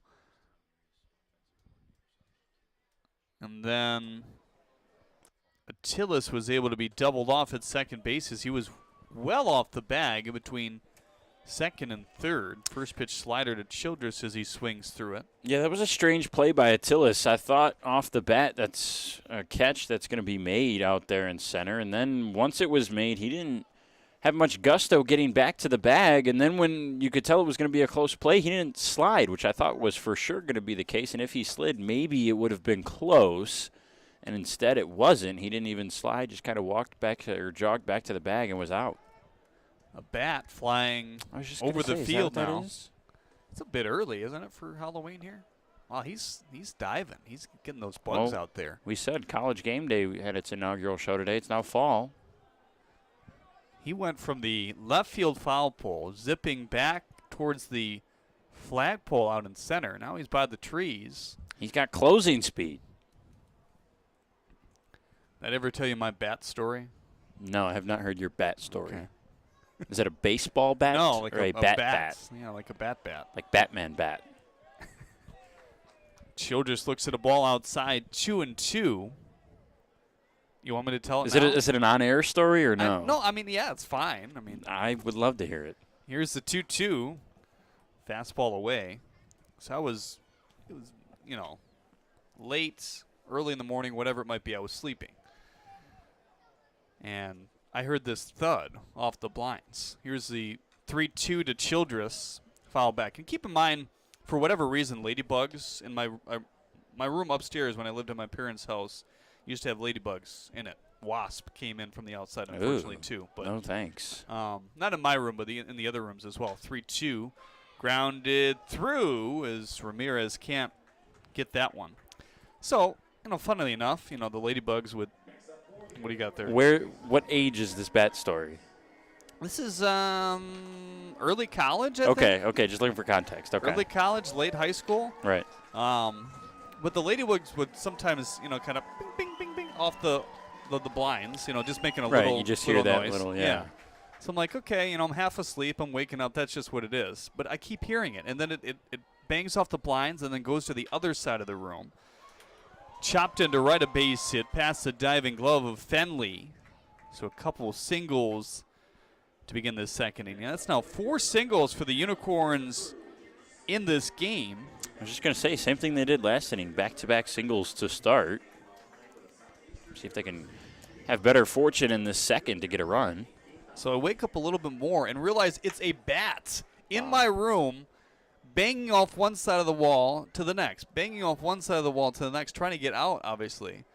And I just kind of freak out and what'd you do? Run out and close the door, and then I don't remember the rest in terms of how we got it out. Really? I think we might have opened the window, and then he flew out. But that would be the logical solution. You just looked up like you're looking for one in here now. No, there's a bug over there. Okay. 0-1 popped up. Stubbs down the line. It's going to land towards the doghouse out there. What would you do if you woke up like that? I've actually had, my girlfriend up at school has a cat that I've talked to you about, Bill, 9-year-old little cat, and cats are crazy with bugs, and she was out of town. They'll try to chase bugs and catch them and stuff, and she was out of town, so I was cat sitting for her at her apartment, and she had a wasp problem as well this summer. They would come in and they'd sneak in through the crevices and cracks of the window frame. Collects that, feeds the second in time over to first. It's going to go for a double play. Childress to third base, 2 outs in the inning. And so, he'll sometimes wake you up and be yelling for food or whatnot, or he'll just lay in the bed and cuddle or paw at your face or whatever. And she's got the same thing, blinds and the window really close, and you can hear them pinging back and forth between the window and the blinds. And so same thing, kind of similar to you, woke up and he's over there looking at the blinds and being all curious. And I'm like, oh, look at him, he's so cute, isn't he? And then I'm like, wait, he's gonna get stung by this wasp. So I spring out of bed, snatch him up, throw him out of the room, and close the door. And I had to scramble. I think I used an OxyClean bottle. I couldn't find anything to kill the wasp with, so I took the bottom end of an OxyClean bottle and banged it a couple times on the window until the situation was no longer dangerous. But yeah, never had any really wild actual animals like a bat. But the wasps, man, they're not fun. 1-1 here on Parkinson. Childress on third base. He led off this inning with a single. Again, they had back-to-back singles. Second double play turn by these Beavers. Now the 1-1. Off the inside of the bat there. And a play by Galindo as he sprints to the end line. P1, huh? Nice. Well done. Don't see that often in today's day and age of baseball. 1-0 Beavers on the USPBL Network. Every summer, my family loves to have a neighborhood movie night in our backyard. And with my Chevy Blazer, I can head out and get everything we need for a great night. It has plenty of room for picking up friends, and the available hands-free liftgate is perfect for loading unhandy supplies. It may be movie night, but my Blazer is the main attraction wherever I go. Lease a 2022 Blazer 2LT for just $239 a month for 24 months. Put it in D and see why Chevy drives the Motor City. Check your checking. If your account doesn't get you pumped, amped, or geeked, make the switch to Genius Checking from Genesis Credit Union. It's just genius. Slide into a new home. Work with a local mortgage pro who works for you. Get a cheaper, faster, easier home loan. Find a mortgage broker near you today at findamortgagebroker.com.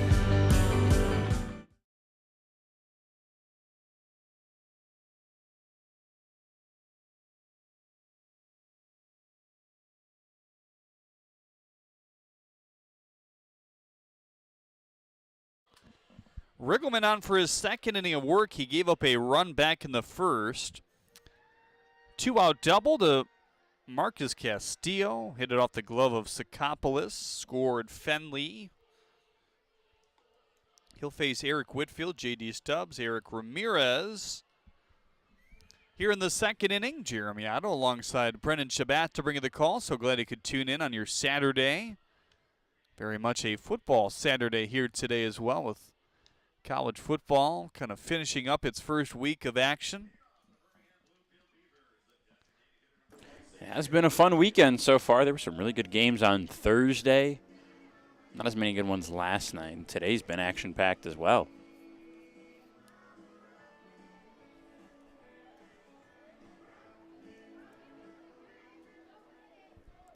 So here's Eric Whitfield, the DH here in Game 2. He pinch hit in a key spot late in Game 1 and ended up getting on base. First pitch, chopped foul.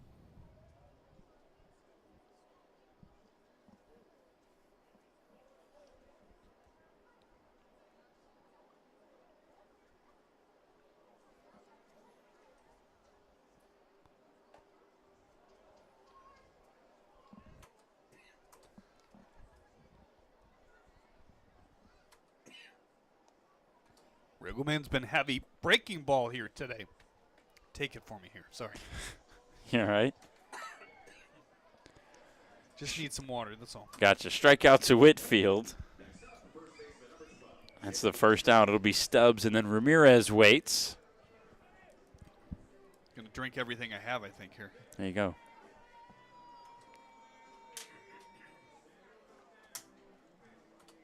You ever gotten hiccups on the air? No, I have not. I've gotten the burps before, though. Just about as bad. Yeah, the nice thing about the burps is they don't disrupt the speaking as much. You can kind of push them off a little bit. Yeah, I've had hiccups a number of times. They're not fun. On the air, that is. Yeah, I don't know. In my life. I don't know how I would deal with that. You just kind of stop talking. Otherwise, you're going to sound stupid. On the ground, Hodo dribbling towards him for out number 2. Now Eric Ramirez comes to the plate. He was the extra inning runner in sudden death for the Beavers.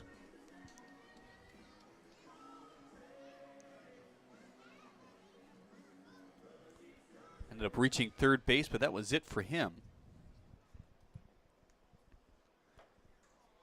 I'm sure Riggleman would love a quick inning here in the second as he dips a slider in for strike 1. It's been a pretty good slider here today.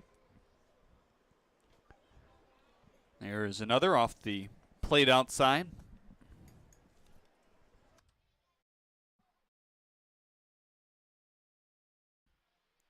Mid of the infield spread out deep into their holes with 2 outs to begin this second inning. It's turned into a pretty quiet night at the ballpark here. 1-1 off the end of the bat. Tough play for Attila. Surrounds it, fires across his body. Got him for out number 3. Another 1, 2, 3 inning here in the second. Whitfield, Stubbs, Ramirez, each out in order. Now down to Kara in the stands here today. Thanks, Johnny. Hello.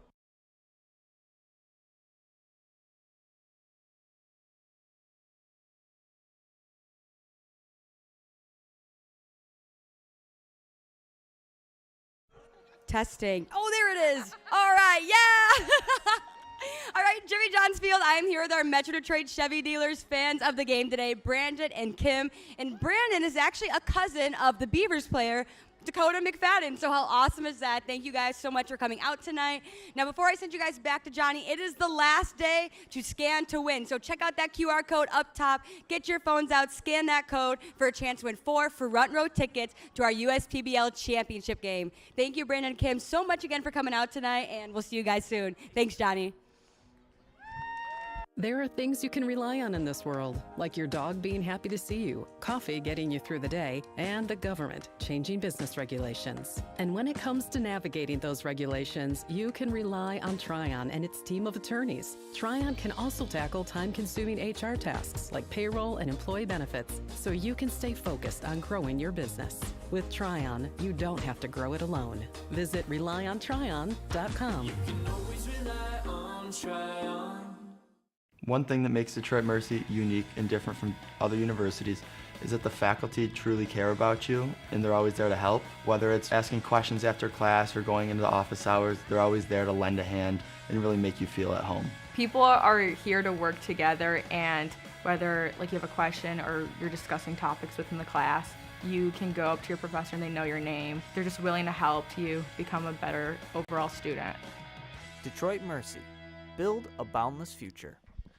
John Hodo, Luis Attilas, Drew Galossi will hit here in the third. That's 9-1-2 in this lineup for the Unicorns. First pitch, fly ball to right. Carrying McFadden, he was playing very shallow. Will make the catch over his shoulder. As that goes for out number 1 here in the third. The bat is back. He's kind of flying over the heart of the field right now. Yeah, he's interested in how the stakes are going to shake out tonight. Yeah, who do you think he's rooting for here today? Bat? Now, is this a rally bat like the rally mantis that we saw the other day? Yeah, maybe. I don't know. I'm trying to think Beaver and Unicorn. Who would a bat root for? Probably the Unicorn. Really? Or would they root for a beaver in the sense that, obviously bats eat like mice and tiny, rodent animals like that. A beaver's similar, If you want to go that route, sure. Well, you never know. 1-1 in for strike 2. A slider on Attilas here. I think he'd be better friends with a Beaver. The bat would. Yeah. Okay. Fastball outside. 2-2 on Attilas now.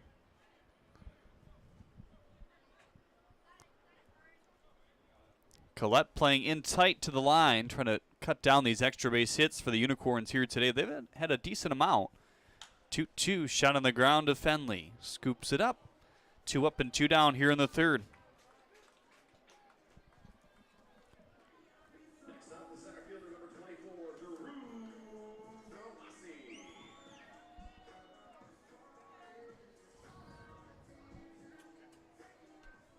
One more Friday night fireworks left for you. It's next Friday, first round of the playoffs. September 9th, 7 o'clock start. Gates open at 6. And, of course, Sunday, playoff game number 2. Oh, playoff series presented by our credit union.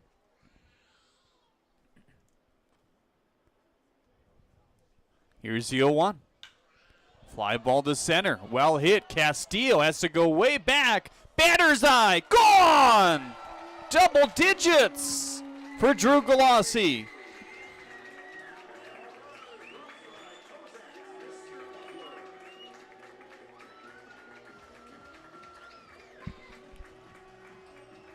Maybe furthering his MVP candidacy here in the third inning.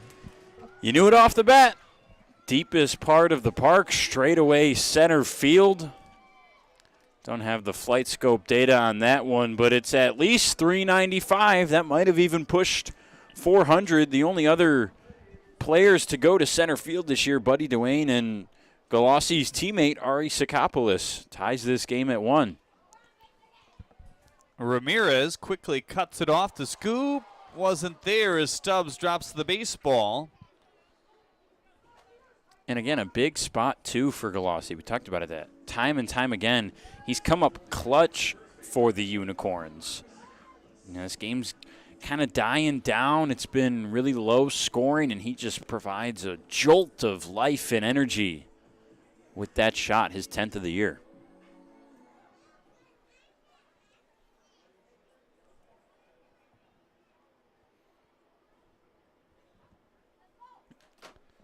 First pitch foul off the bat of Sakopoulos. He lined one out to center. Castillo quickly turned it to second. That was a double play to end the first.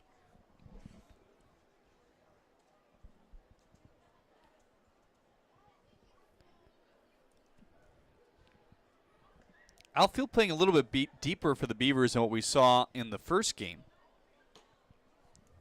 Slider away to Sakopoulos, 1-1. Got to respect these hitters, especially with Ari up at the plate and already laced a double in game 1. Off the end of the bat, has a little bit of lift to it, but Ford cruises in for out number 3. Big time solo shot, ties the game at 1, the 10th of the year for Drew Galassi. That's your Fifth Third Bank, fifth third out of this game here on the USPBL Network.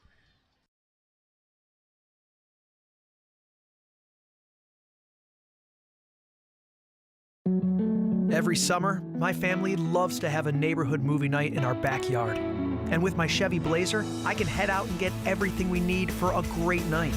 It has plenty of room for picking up friends, and the available hands-free liftgate is perfect for loading unhandy supplies.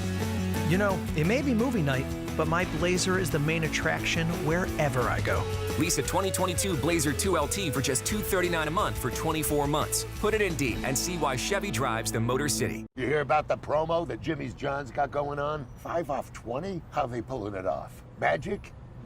You got David's Copperfields in there? Show yourself, Copperfields! Jimmy John's. $5 off orders of 20 or more. Slide into a new home. Work with a local mortgage pro who works for you. Get a cheaper, faster, easier home loan.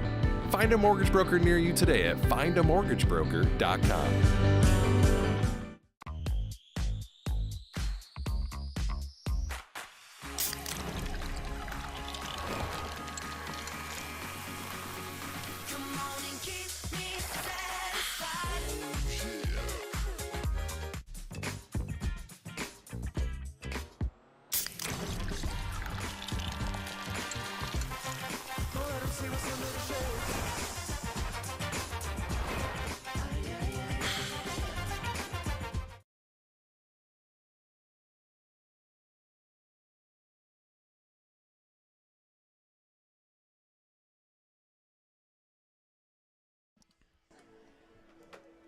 Collette, Ford, Fenley to bat here in the third. 4 up and 4 down, the last 4 that Riggleman has faced. Gave up a double to Castillo before that. There's a can of corn to De La Cruz. Sees it in for out number 1. Riggleman's been pretty good, just the 1 run given up on an infield single and then a double from Castillo, and Galassi had it in his glove, was pretty close to making a spectacular play. But since that first inning, has retired 5 straight.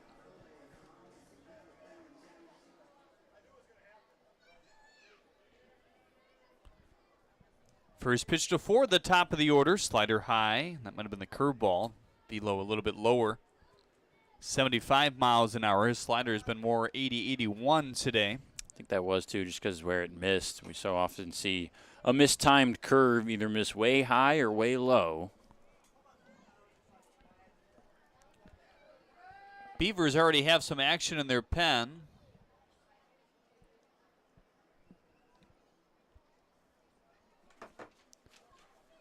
(2-0), high and in. It's Devon. So they're kind of pitching backwards here today in terms of their starters to relievers. Galindo has thrown 3. He gave up the home run to Galassi to tie up this game the last half as Ford looks at strike 1. Yeah, I guess that just seems to be the plan. I'm not sure they'll continue to do that in the playoffs, though. It'll be interesting. Yeah, I doubt it. You just want your starters to be your starters and your relievers to be your relievers and stick to the roles that they've had and what they're comfortable with this season. I think part of it tonight, maybe win or loss, preparation for the playoffs, and that if you don't send your starters out there at the start, there's less of a reason that they have to, exhaust themselves and maybe elevate the pitch count a little bit. So they still get live at-bats and they still get to throw some pitches, but it's, a quarter or half of what they're used to. Fenley had a base hit back in the first, came around to score. That's the only man to score for the Beavers here today. Galassi, obviously the only man for the Unicorns with the solo home run. Tight lead for Ford over at first. Doesn't look like he's going. He breaks a bluff. And Fenley looks at strike 1, an 89-mile-an-hour fastball. Well, that's what he did last time. Faked on the first pitch, went on the second one, which was a pitch out. We'll see if they do it again.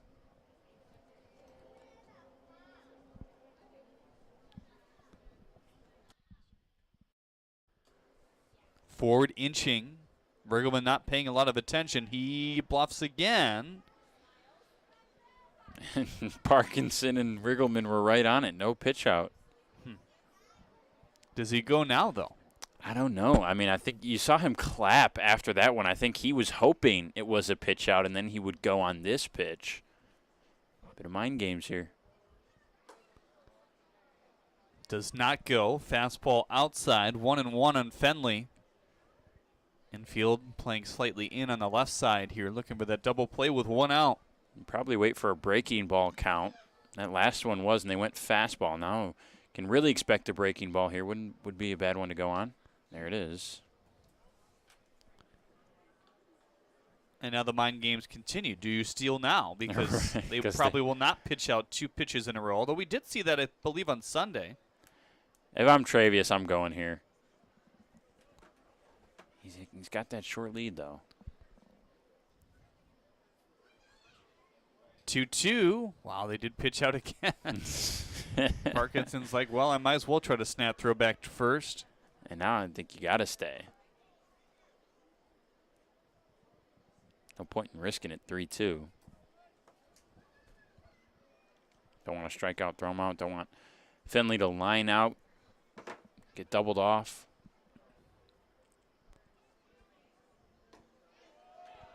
He walked him. So Fenley and Ford are aboard. Back-to-back walks for Riggleman now. And you got to give credit to Travius. He's hyped up after that, and rightfully so. His mind games and distraction over there at first gave Fenley 2 free pitches in that at-bat on the pitch outs. And he's able to work a walk, stayed disciplined after falling behind 0-2. And back-to-back base runners. That's a nice job. First pitch to McFadden. Curveball dips in for strike one. It's easy to look at that mind games as a loss when Ford doesn't end up getting a stolen base, but it goes in the win column when you can get a walk out of it. Chop to right center field. That's going to get down into the gap. It flies. Ford is going to easily score. Fenley racing right behind him. He will score, and the Beavers take a 3-1 lead.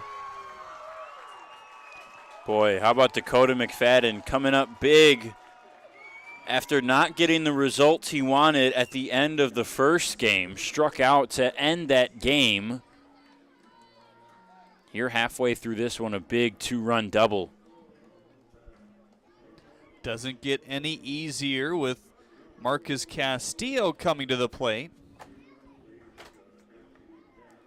Still with one out in the inning. It was the pop out to begin things. Riggleman had retired 5 straight before the walk to Ford, the walk to Fenley, and the double to McFadden. McFadden to hold at second base there as Attilas fires out number 2 over to first. Feels like that first out to Collette was a while ago. That was on one pitch. Got some longer at-bats since then. Castillo quickly gets the second one.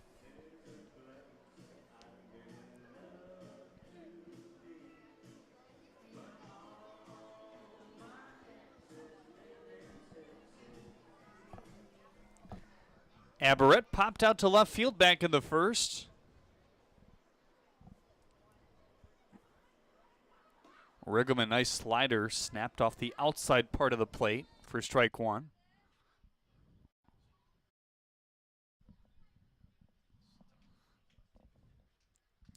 Eric Whitfield on deck. Now the 0-1. Tried to check his swing. He could not. Quickly 0-2.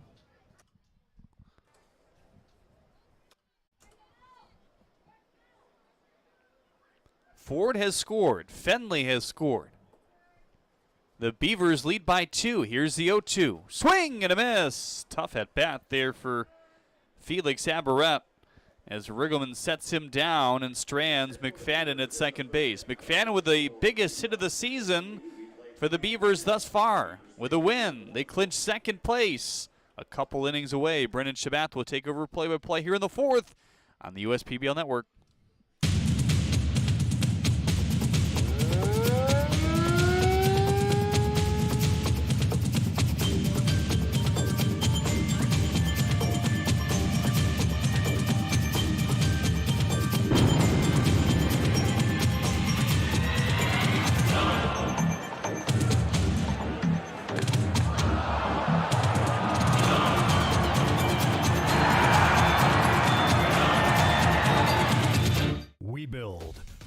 Bridges, wind farms and pipelines, schools to skyscrapers, our members create monuments. We operate. We're the operators and mechanics behind the advanced heavy machines that move Michigan forward. We maintain boilers and HVAC. Our members run the complex heating and cooling systems that we all depend on. Our training is second to none, and safety is our priority. We are Operating Engineers 324, and we keep Michigan running. Elevate your life on the road with a new Lincoln from Crest Lincoln. We're here to provide a purchase and ownership experience that's on your terms. We have new Lincolns arriving every day, or take advantage of ordering your Lincoln exactly how you'd like it, and you'll receive an additional $1,000 benefit towards that purchase or lease. We're celebrating 100 years of elevating the driving experience. Discover the possibilities at Crest Lincoln in Sterling Heights, or visit us today at crestlincoln.com.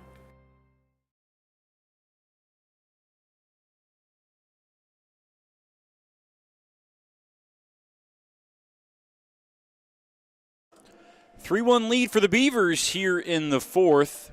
Jesse Galindo's day is done. He goes 3 complete innings, 1 run on 5 hits and a strikeout. Zach Devin will take over, making his 5th relief appearance, 17th overall this season.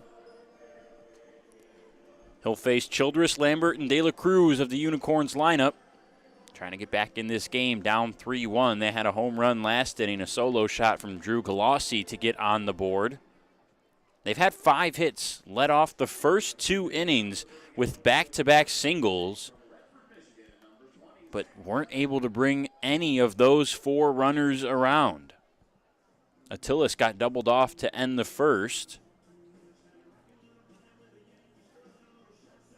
Galassi was stranded at first base to end that inning. And Childress reached with a single, eventually got all the way around to third after a Lambert single. But he was out on a 5-4-3 double play from De La Cruz. Devin with 48 2/3 innings of work this year. An ERA at 5.5. As we said, mainly been a starter, has relieved a couple times.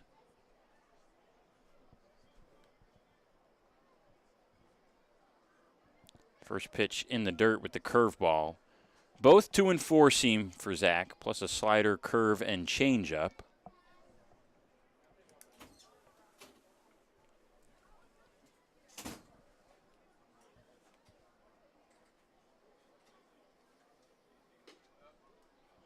Has a decent strikeout to walk ratio, 15 free passes this year compared to 48 Ks. Pretty much 1 per inning for Devin.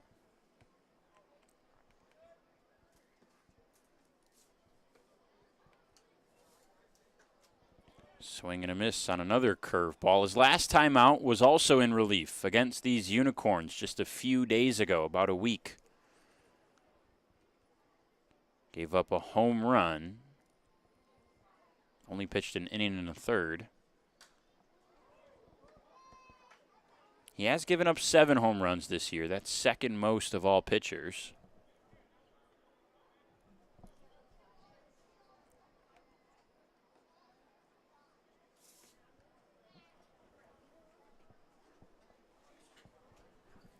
Childress waiting on the 2-2. Singled his first time up. He's 1 for 1. Swing and a miss. Devin fell behind 2-0, came back with 3 strikes in a row, gets Childress on swings. His first out and first K, second strikeout in total for the Beavers here in Game 2. That's a big inning here for Zach Devin, especially facing some of the hotter hitters at this point for the Unicorns. 5, 6, 7 in the lineup here today, but Beavers could not hold on to a lead early in this game, obviously only a 1-0, and couldn't do so in Game 1. First pitch off speed, and Lambert fouls it off. 1 for 3 in Game 1 for Kevin, but the one was a 2-run shot. Brought the Unicorns back into that game. They would eventually win in sudden death.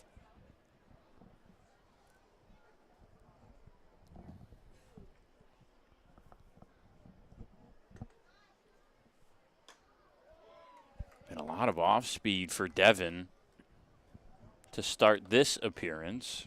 A couple curveballs, that last one a slider at 79 for strike 2. The 2-seam is his harder fastball, averages about 88. There's the changeup, just off the plate outside.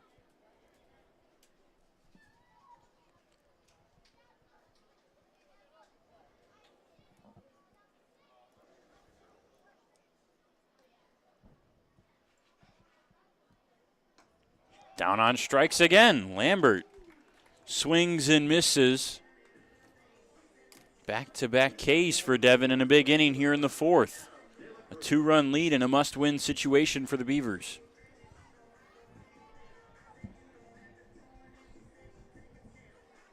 Brings up De La Cruz. Grounded into that crucial double play in the 2nd inning. At this point last game, this is kind of where the Unicorns offense woke up, scoring a couple in back-to-back innings. Good job by Devin thus far, though. Boy, he's just getting so much swing and miss right now. That the changeup, 0-1. And had some late life towards the outside part of the plate as well. Not much that De La Cruz could do with that, even if he did make contact with it.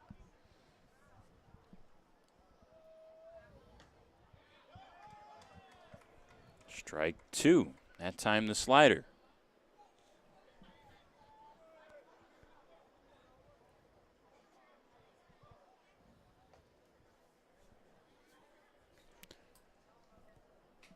Devin trying to strike out the side. The 0-2 swing and a miss. He's fired up after that one, and rightfully so. Punch in, punch out. 3 Ks. We head to the bottom of the fourth. The Unicorns down by 2 runs. It's 3-1 Beavers. Why are all these business owners smiling? Because they rely on Tryon to handle difficult and time-consuming HR tasks like payroll, benefits administration, and more. Working with one of the nation's top professional employer organizations provides access to top-tier healthcare and employee benefit plans and Tryon's team of attorneys and HR experts. With Tryon, you don't have to grow it alone. Visit RelyOnTryon.com. You can always rely on Tryon.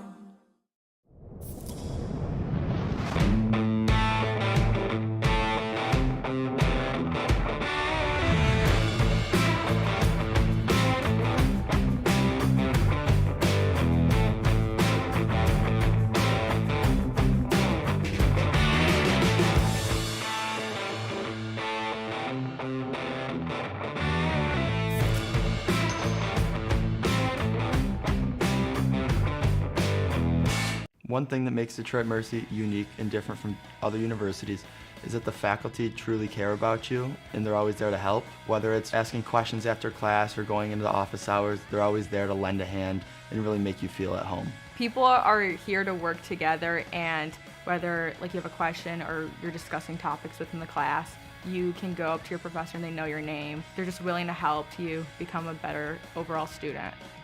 Detroit Mercy. Build a boundless future. Great seats at a great price. Get them safer, simpler, and smarter with Ticket Smarter. A proud partner to the biggest names in live sports and events, including ESPN events and iHeartRadio. Ticket Smarter has seats for over 125,000 live events and 48 million tickets for sale. All backed with the Ticket Smarter 100% ticket guarantee. Thinking about your next great live event? Think smarter. Think Ticket Smarter. Get your tickets your way, guaranteed at Ticketsmarter.com.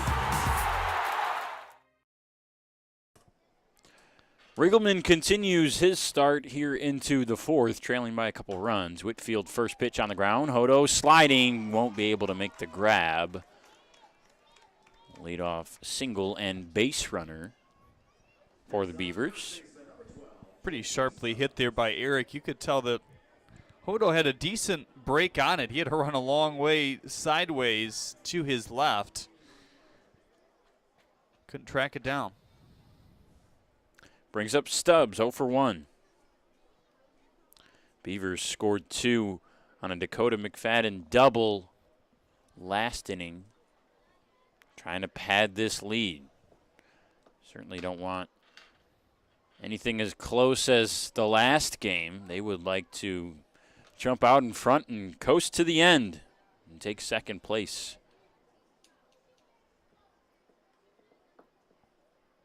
First pitch, Stubbs thought about it, didn't offer, 1-0.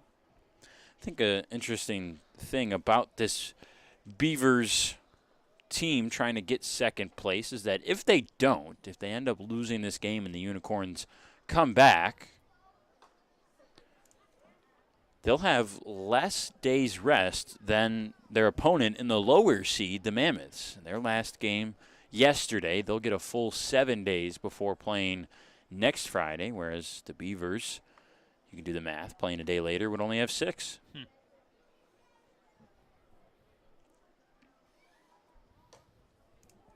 Couple swings and misses for J.D. Stubbs makes it 1 ball and 2 strikes. They would have home field advantage, though, and obviously that's only as far as hitting in the bottom half of innings.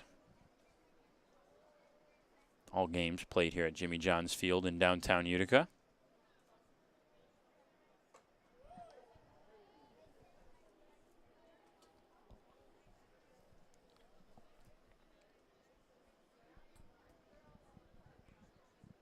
Who do you think the Mammoths are rooting for? That's a good question. I think a lot of it has to do with, the pitching matchups that they want to roll out there and who they think they have a better advantage of. And, we've seen the Mammoths play the numbers a little bit in terms of defensively. I mean, they've shifted the most out of anybody in the USPBL. A lot of that being on lefties, but.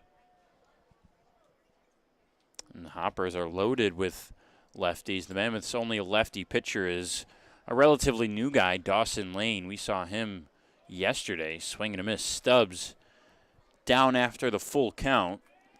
2 strikeouts in the last 3 batters for Riggleman.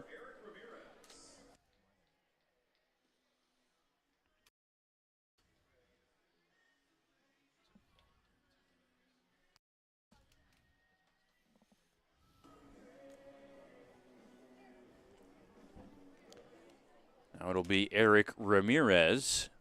Both games tonight at shortstop for Eric.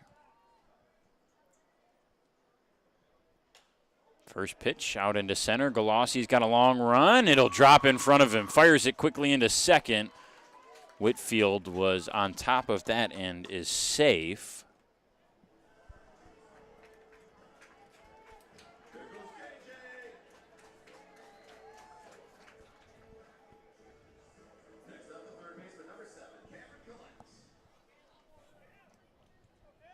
Two on, only one out for Cam Collette.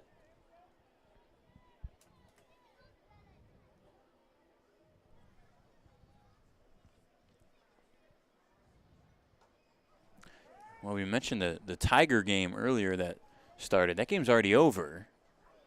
12-2 Royals. And that started when? I don't remember. It started while we were here. Back in game 1. Popped up out of play to the right side. That's here at home, right? I believe so, yeah. And then the Tigers head on the road, play the Angels. One more game against the Royals tomorrow, and then against the Angels on Monday.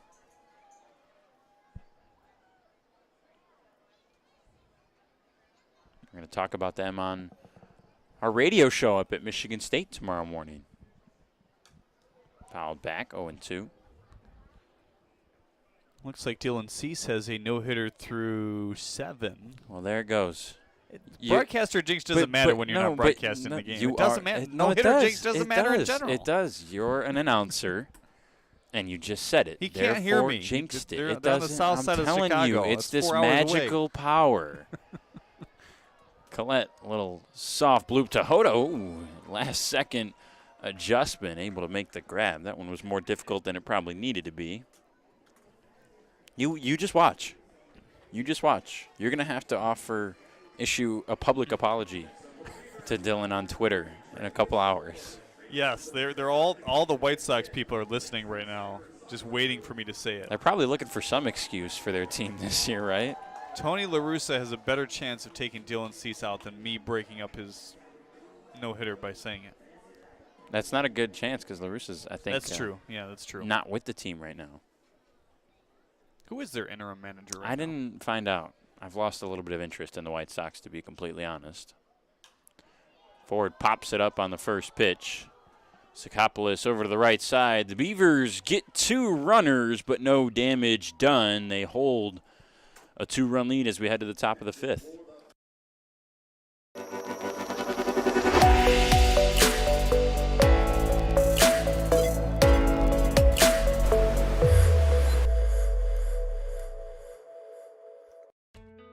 As your neighbor who works at Ascension, Michigan, and a cardiologist who's practiced for more than 20 years, I'm going to keep asking, how are you feeling today? Your care can't wait. Getting care sooner can mean catching things before they get worse. At Ascension, Michigan, our ERs and our hospitals and other sites of care are maintaining strict precautions for your safety. Studies have shown that people will get care sooner if they're encouraged by their doctors, family, and friends. Get the care you need at getascensionmichigancare.com. You hear about the promo that Jimmy's John's got going on? 5 off 20? How they pulling it off? Magic? You got David's Copperfields in there? Show yourself, Copperfield! Jimmy John's. $5 off orders of 20 or more. Slide into a new home. Work with a local mortgage pro who works for you. Get a cheaper, faster, easier home loan. Find a mortgage broker near you today at findamortgagebroker.com.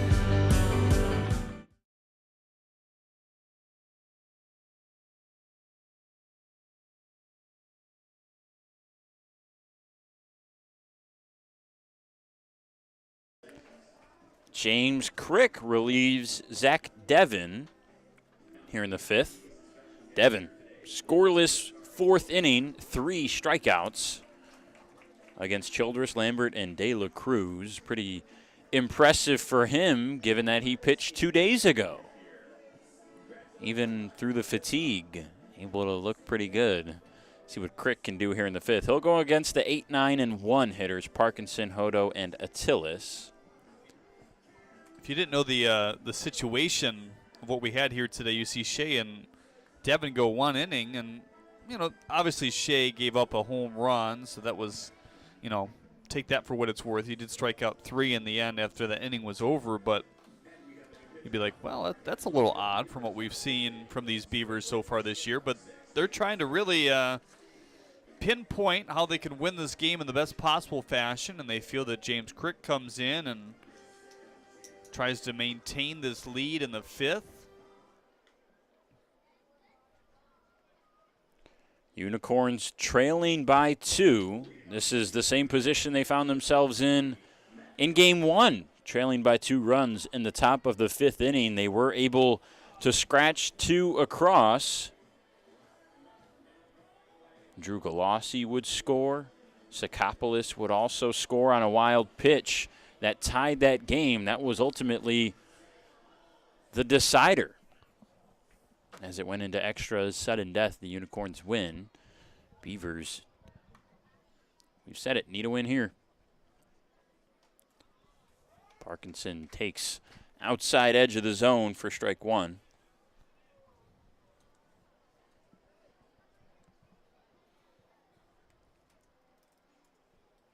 Crick, fastball, slider, changeup.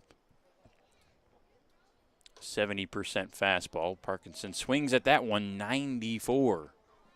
That's the max that we've seen from Crick. Goes out there on the 2nd pitch and pushes that one in.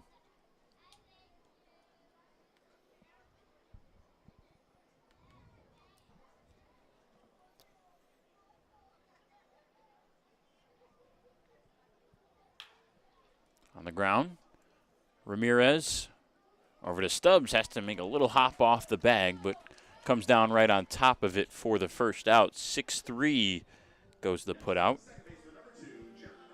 Crick's last time out was also against these Unicorns 5 days ago. Went 2 innings in that one, only gave up 1 hit and struck out 4. Really good outing for him in that one. The 2 back-end guys have looked sharp thus far. Shaw came in an important situation in the 6th, shut them out. Strikeout, velocity looked good, slider looked good. Crick has only given up 3 doubles this year. The appeal to first on the Hodo check swing. They say he didn't go, so 1-0. Those are the only extra base hits he's given up. Opponents slugging .267 against him. That's 3rd best among all pitchers.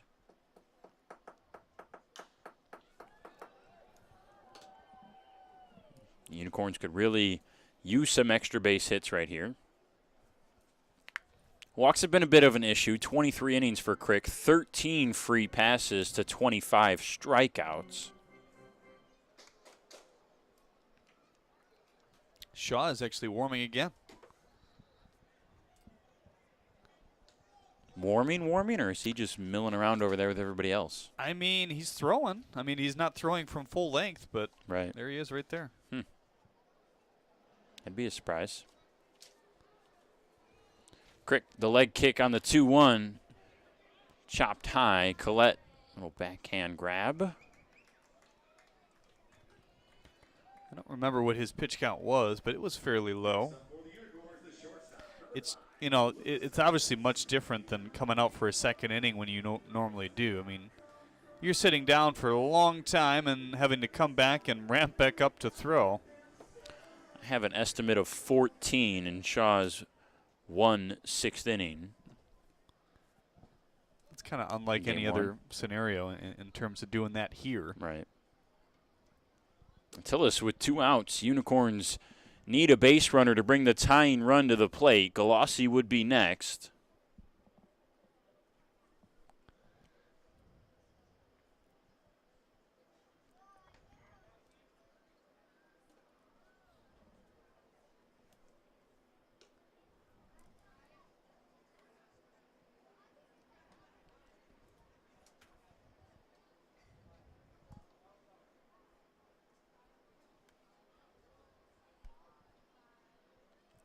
Two balls, no strikes. Swings up the middle, and that's on the ground for a base hit. We just mentioned it. One base runner brings the tying run, Galassi, who's already homered in this game, his last time up, to the plate. That's just kind of your vintage Attila swing over the last 2 months, which has gotten him back into being one of the better hitters for this Unicorns team. I have a lot of faith in him today, leading him off. I'm starting to think that guy's got crosshairs on his bat or something. Just is so good at finding the open spaces in the field.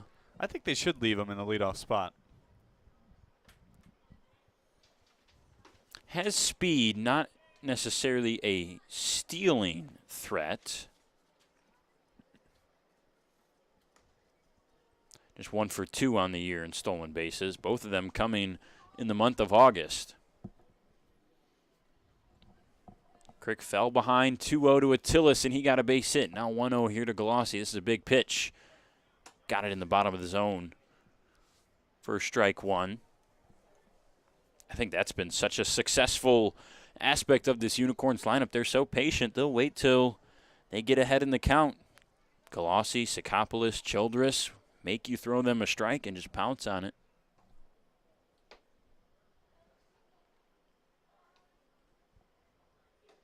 Big swing and miss on the 1-1. Puts Crick in front, 1-2. 2 down already. Couple of ground outs from Parkinson and Hodo started this inning. It's the first time that Galassi has seen this kind of velocity in this game, at least. Galindo throws a lot softer. Those are his first 2 at-bats against Jesse in the first and third. 1-2, skips in the dirt. Attilis didn't start this at-bat with the oven mitt on his left hand over there at first. Now has it. He's going to be aggressive on anything put in play. 1 run on 6 hits and no miscues for the Unicorns. 3 on 5 for the Beavers with 1 error. We're here in the top of the 5th. Unicorns down by 2 runs. The Beavers need a win to clinch second place.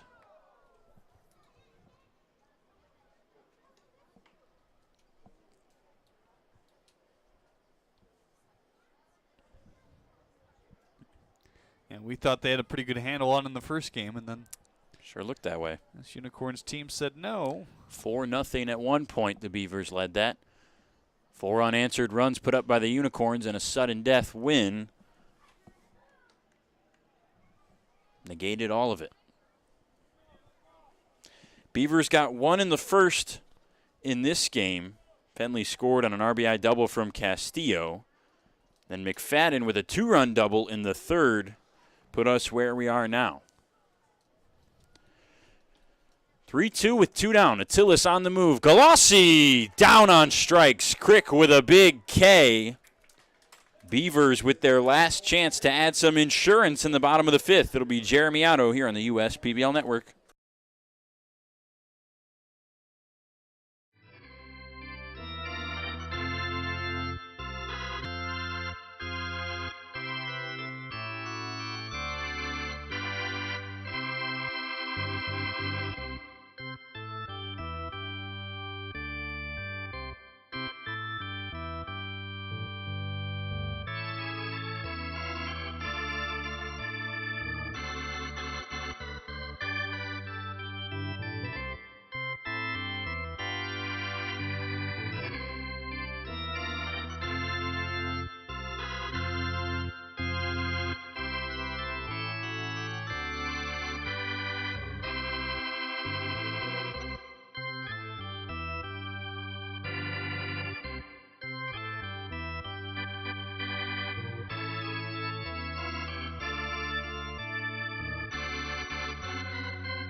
Check your checking. If your account doesn't get you pumped, amped, or geeked, make the switch to Genius Checking from Genesis Credit Union. It's just genius. Dunham Sports is a proud partner of the USPBL. Big names, low prices, delivering value since 1937. At Fifth Third Bank, we're working hard to make banking a Fifth Third better, which means we put 166.7% into everything we do. I think you can only give 110%. Well, with free checking, fraud protection services, and an automatic savings tool to help you quickly reach your goals, 166.7% is possible. Oh, wait till my 8th graders hear about this. They're gonna be like, it's not possible. But I'll guess it is. This is banking, a Fifth Third better. What makes Detroit Mercy so unique is the fact that it's in the middle of Detroit, and especially with their service learning programs, you really get a chance to be a part of the community. Detroit Mercy. Build a boundless future.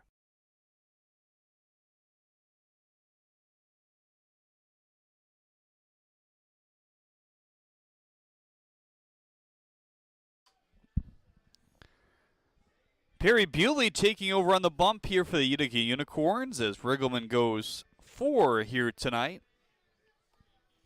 Gives up 3 earned runs. The big blow to this point, the double off the bat of Dakota McFadden that scored Ford and Fenley.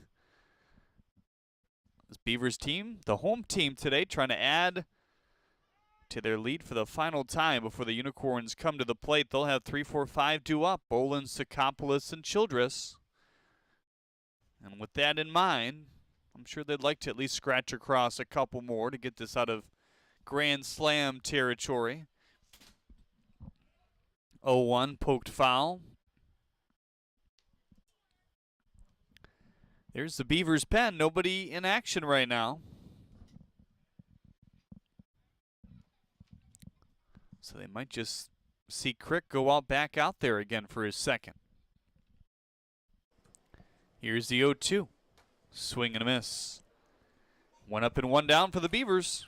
As far as the Unicorns pitching goes, Bewley, a nice guy to have in your back pocket to bring in a situation like this, trying to keep that deficit where it is. Consistently been one of the best relievers this season. 13 strikeouts per 9. That's top 3 in the league. He's top 3 in appearances as well with 25 now. Here's McFadden. He drove in 2 with his double back in the 3rd. It's strike 1 called. The ERA, too, for Perry, 2.27. That's 4th. Leads in the categories you like. Outfield deep, infield back. Middle of the infield shaded towards their hole. Corners looking to fight off a double as the fastball at 92 looked at outside. 4-seam, slider, changeup. 4-seamer has gotten up to 94 this year. He's got a harder slider as well. There's another fastball. Pops the glove of Parkinson for ball 2. Not quite Nick Shaw level in the mid-80s, but 82. Says max velocity on here is 92. I think that's a misclick.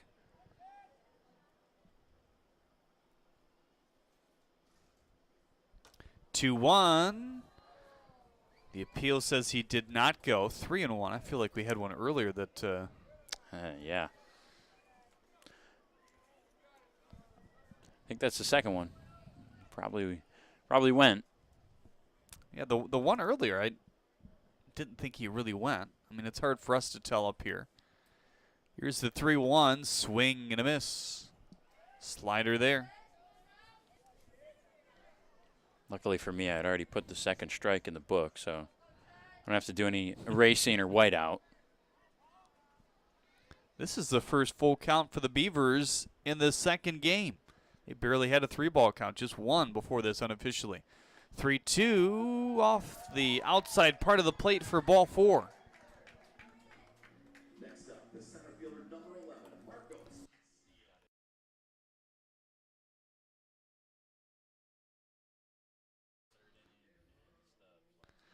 Castillo already with a double back in the first, drove in a run. So 1 in the first, 2 more in the third. The Unicorns scoring their only run to this point in the third as well.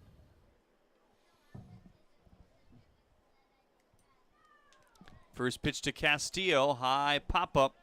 Sikopoulos with a lot of room to patrol. We'll see that land in the corner over there.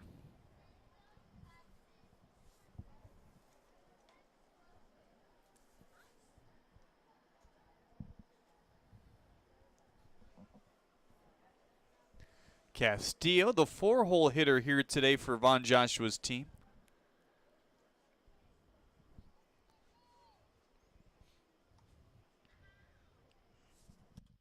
Slugging in the mid-4s coming into play today. Now the 0-1. Slider outside, 1-1 on Castillo.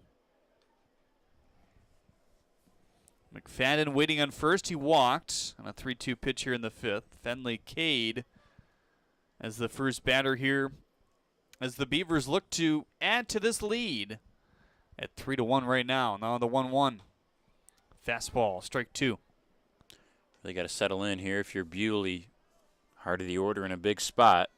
Offense always has a chance. And they've got the middle of their order coming up next inning.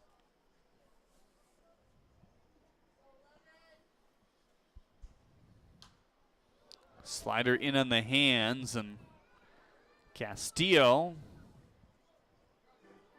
just able to get a piece.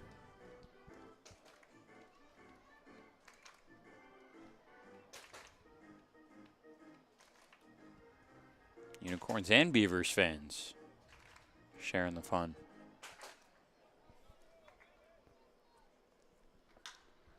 Hard hit right to Lambert, feeds to second in time, and Hodo dropped it into center field. McFadden around third, he will stay there. Castillo sticks at second. 2 runners in scoring position with 1 out. And 2 very important insurance runs trying to be cashed in by Felix Aberrett. Wow, that went from what should have been an inning-ending double play to probably the worst miscue in that situation. Not only does Hodo not grab it for the out at second, but it squirts into center field, so he can't even collect and still get one at first. And then he runs into center. Nobody covers second base, so Castillo advances into scoring position. Now no force out. 2 in place to score for one of the best hitters in the Beavers lineup. Aberrett today popped out to left, struck out to end the 3rd inning. That one's going to prove big. See how Bewley responds. Ready and ready, the first pitch to Aberrett. Slider low, 1-0. Whitfield on deck again. The Unicorns will have the middle of the order up, trying to come back in this game, in the final game of the regular season. The game virtually meaningless in terms of standings for the Unicorns. Beavers need to win to clinch second. 1-0, looked at outside the slider again. Bewley wanted an appeal again. Wasn't going to get it, and I think that's the right call. Aberrett held up. Sikopoulos in tight at first base with the righty at the plate. Lambert in tight to the bag with a runner on third, and this righty up. 2-0. Slider low. 3-0 on Aberrett now. I think you walk him. I think so too. And they will. As I say, even intentionally, yeah.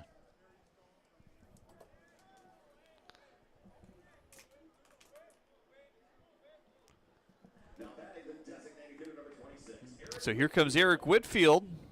He singled back in the 4th. You already got the ground ball you needed this inning if you're Bewley. You have to go back to that and try to get it again regardless of the defensive miscue. There was a big double play for the Unicorns in the first game. That was in the sudden death extra inning. First pitch to Whitfield, snapped foul at the plate. Parkinson letting everybody know what they should do if they get the baseball here. And even if you're Whitfield and the Beavers, anything on the ground in the infield is still okay because you're forcing the defense to make a play, which they already couldn't do once in this inning. Now the 0-1. Lofted into the glove. No, it's outside of the glove of Hodo. McFadden scores. Castillo holds. Hodo flustered. And the lead building for the Beavers. It's now 4-1. Man, that's a couple times already that's happened today. To John Hodo, just bloopers over to that right side in big situations as well. Understandably frustrated. Wants to make that play. Was so close. They at least still got the out at second base. Aberrett had to hold up in case the catch was made. But, man, Hodo inches away from maybe even having a chance to double somebody off there and get out of this inning.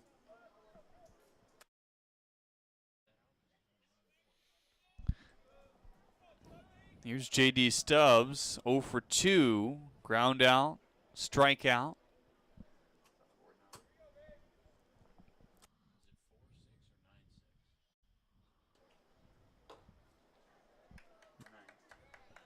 Stubbs looks at a ball outside.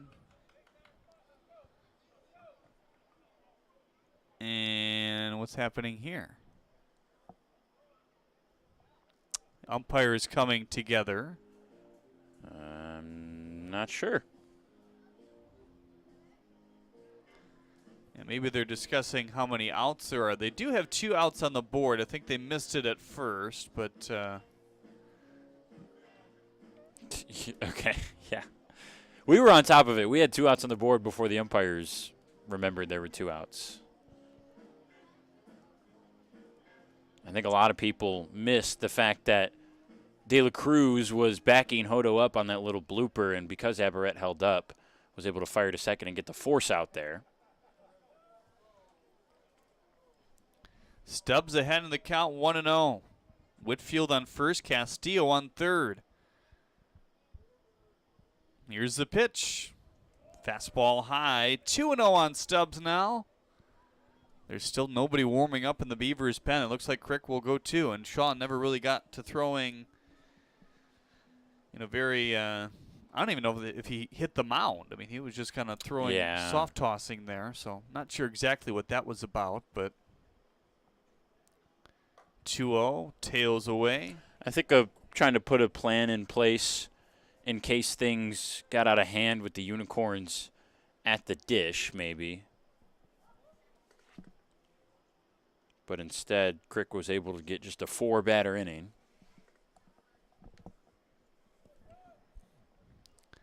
2-1, slider in, 3-1 on J.D. Stubbs.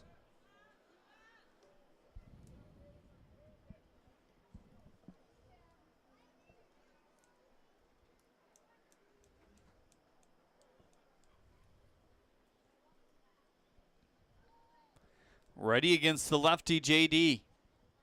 Bewley comes set. In there for strike 2, nibbling on the inside at 90 miles an hour. That's pretty close. Stubbs probably taking all the way there, and that's a good decision. Bewley hasn't quite had the command in this inning.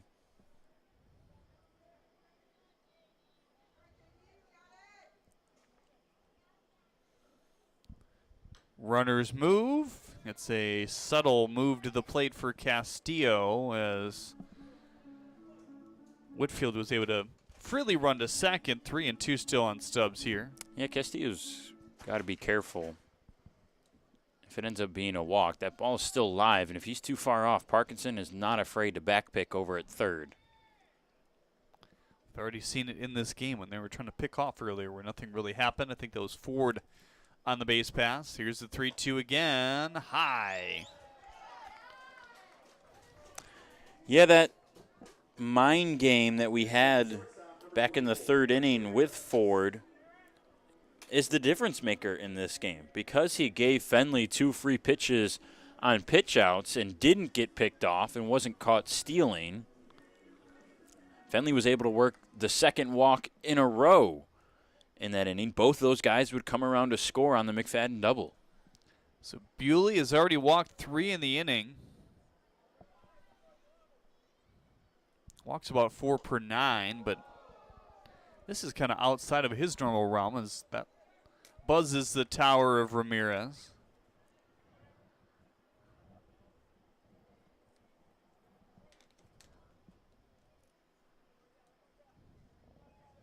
Bewley has walked 3 just once. He walked 4 all the way back on July 2nd. 1-0, 91 by Ramirez there. 1-1 now. Cameron Collette on deck. Ramirez already the 7th man to the plate here in the 5th, which matches their highest output. Here's the 1-1. Off the glove of Parkinson. I'm not sure Castillo read it right away, and it didn't get that far. Yeah, it had kind of a late squirt out of there. Parkinson did a nice job blocking it at first and then just couldn't quite get a handle on it.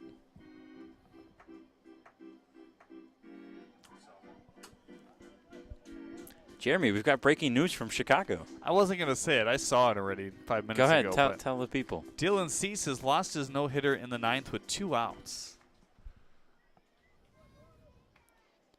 Tisk, tisk, tisk. Here's the 2-1. Fouled off. Boy, that's what the third? No, that's the second no-hitter that I can think of this year lost with 2 outs in the 9th. St. Louis had one earlier with Michaelis, however you say it.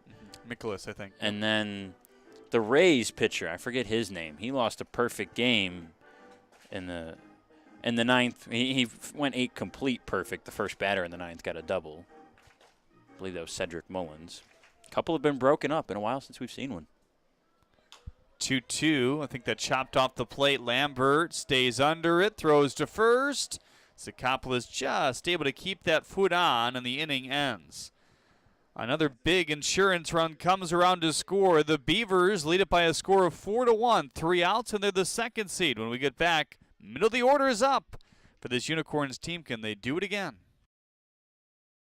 You dreamed of starting a company, not an HR department, but your business has grown fast, and so have the complexities of payroll and taxes, benefits administration, and other HR functions. That's why your business needs a professional employer organization like Tryon Solutions. Tryon provides businesses of all sizes access to top-tier healthcare and employee benefit plans. With Tryon, you don't have to grow it alone. Visit RelyOnTryon.com. You can always rely on Tryon. Slide into a new home. Work with a local mortgage pro who works for you. Get a cheaper, faster, easier home loan.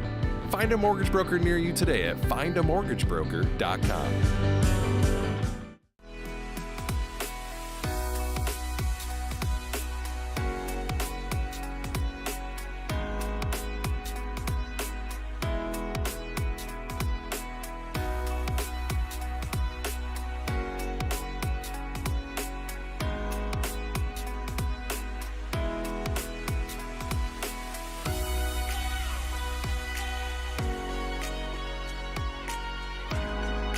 Throughout your life, from big moments to ones well-earned, we're your financial guardian angel. Alliance Catholic Credit Union.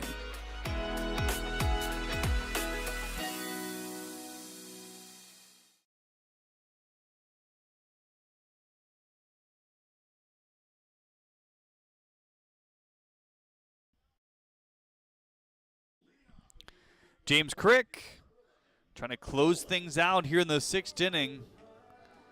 His offense giving him another run to work with. It's now 4-1 Beavers.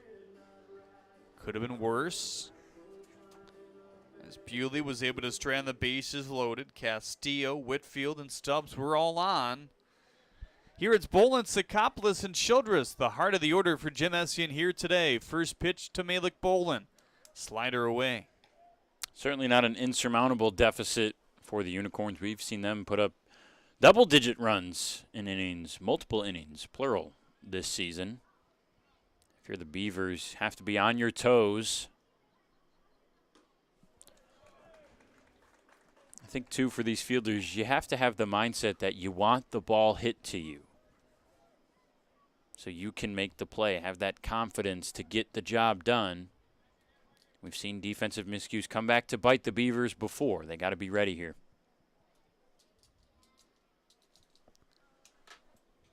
Here's the 1-1. On top of the slider, 1-2 on Malik Bolin. He's 0 for 2 in this one. Reached on an error and struck out. He was ready for a fastball there. No surprise, too. Sitting on the fastball 1-1. Crick has utilized it already in his first inning. Swing and a miss. Pitch in the dirt. Aberretz has to complete it for out number 3. 2 strikeouts for Crick in an inning and a third.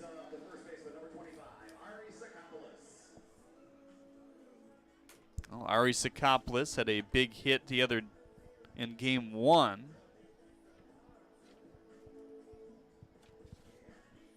Double that scored the 3rd run of the game at that point for the Unicorns. They'd go on to tie it and win it in sudden death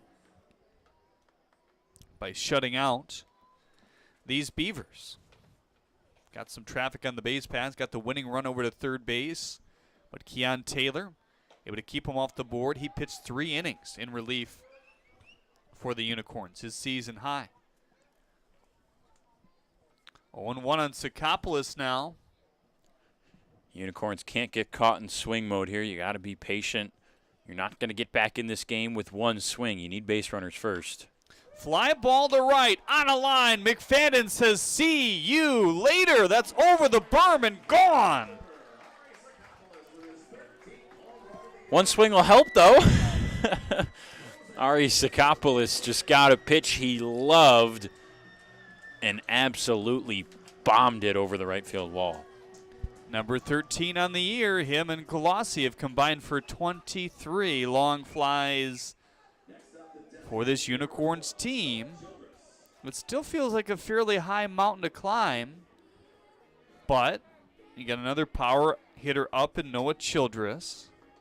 That's the first home run of the year given up by James Crick. He had given up just 3 doubles coming into play today. First pitch to Noah, fastball high at 92. Well, Crick tried to get Ari with the off speed, which is what he was able to dice Bolin up with the at-bat before, and Sakopoulos was paying attention and absolutely ready for it. That one skirts the line. I think closer than some imagined. 1-1 on Childress now. Yeah, that looked like it might have been fair for a second there. He had a single back in the second, struck out in the 4th. 4-2 Beavers still. The insurance run looking even more important here now. This could be a 1-run ball game. 1-1. Wow. Lollipop slider, and Childress looking silly on it. That's the exact reason why Crick tried to get Sakopoulos with the changeup. He's had 3 or 4 nasty swings on the off-speed slider and changeup in this inning alone. 1-2, got him. A strikeout, a home run, and a strikeout, and now just 3 pitches away from the 2 seed.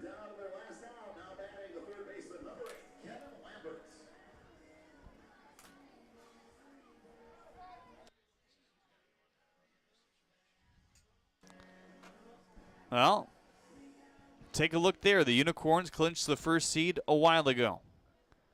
The Beavers dropping the first game to make it interesting still for the Hoppers here in game 2. Last game of the regular season. Last out, potentially, of the regular season as Lambert loops it foul. He had a big 2-run home run to left back in game 1. First 2 runs of the game for the Unicorns. The 0-1, looped foul. Got to try to lay off that pitch if you're Lambert. You need to not be behind by 2 strikes in this at-bat. Crick can go anywhere here, and he's been so good with the slider.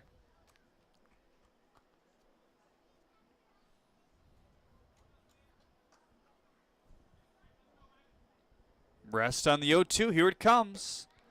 High. Crick splits righty-lefty are pretty even.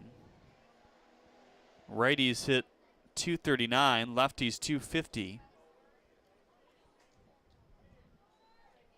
Exit velocity is very similar. The walks and strikeouts similar as well. Here's the 1-2, low. 2-2 now on Lambert. De La Cruz on deck. They have Brunson, Rodriguez on the bench here in game 2, along with Leandy Castro. Aberrett setting up outside. Here it comes. Line drive to right. Hanging up for McFadden. He squeezes the second seed for the Beavers. They have split this doubleheader. That's all they needed to do. And they will get a bye in round number 1. So Friday, it'll be Mammoths and Hoppers. Saturday, it'll be the Beavers against the winners of Mammoths and Hoppers, and then the winner of that game will go on to play the Unicorns on Sunday. The waiting game for these two teams now. Nice job by the Beavers to come out with a fire in this second game after losing game 1 in a tough fashion. The sudden death extra inning loss to the Unicorns when looked like they had a good opportunity to clinch second place right away and kind of have that weight lifted off their shoulders. When that gray cloud kind of hangs over and, you know, your playoff seeding hangs in the balance, it can be tough to come out here and do what you need to do. But some good at-bats in the third inning from Ford and Fenley led to a couple runs. They get the insurance run in the 5th. And Crick does a nice job in both the 5th and the 6th, despite the home run, to do what they need to do to finish it off and take second place, finish the year at 200. Or 500, sorry. This is your Detroit Mercy postgame show here today. Kara is down with your player of the game. It's Dakota McFadden. And we're going to send it down to her now. In a minute, actually. Johnny G wrapping up in the stadium, your public address announcer. Lombardo Home sponsors your player of the game each and every game here at Jimmy John's Field as the kids run the bases here today.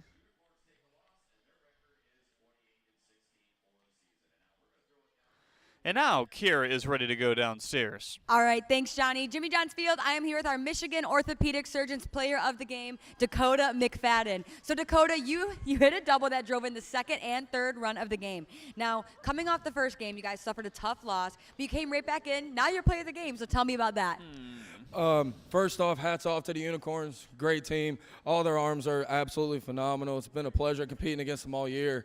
And I hear Harry booing me over there because I'm 1 for 10 off of him, so he has every right. You know, we just had to bounce back, just had to play loose, play free, and Riggleman's a great arm, and I honestly closed my eyes and swung, and it just happened to find the hole. So it was a great team win again. Well, now you guys clinched the number 2 seed, which is fantastic. But I know you also suffered another tough loss this season, losing your banana bat. So what's it been like coming back from that? It's been tough, and Harry broke it. But, you know, that was tough. But she was good to me. She was good to me when I had her. And I had it for too long, so it was time for her to go. But it's At least it wasn't the Gatorade bucket this time. Well, thank you so much, Dakota. You obviously had a fantastic game today. I would hug you, but all right. Well, thank you so much, Jimmy John's Field, for coming out tonight. We'll see you guys next week for Championship Week. Make sure to stay with us. See you soon. Your player of the game here on the USPBL Network. Well, the Beavers wrap up the number 2 seed here today. The Unicorns sitting in first place. I guess your expectations for what we might see in this playoff series starting Friday.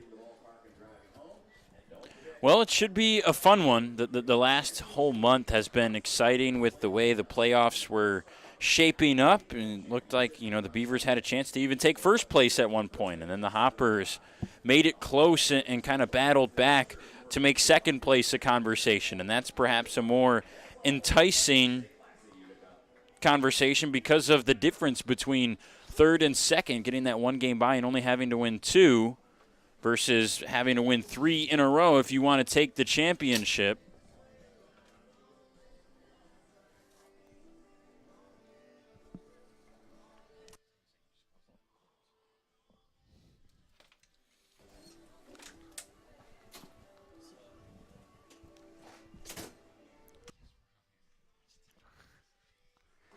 Well, that wraps up our game and our broadcast here today for the regular season. The Unicorns lodged their 29th victory of the year. The Beavers, their 21st in big fashion here today. Back with the playoffs on Friday here on the USPBL Network. See you then.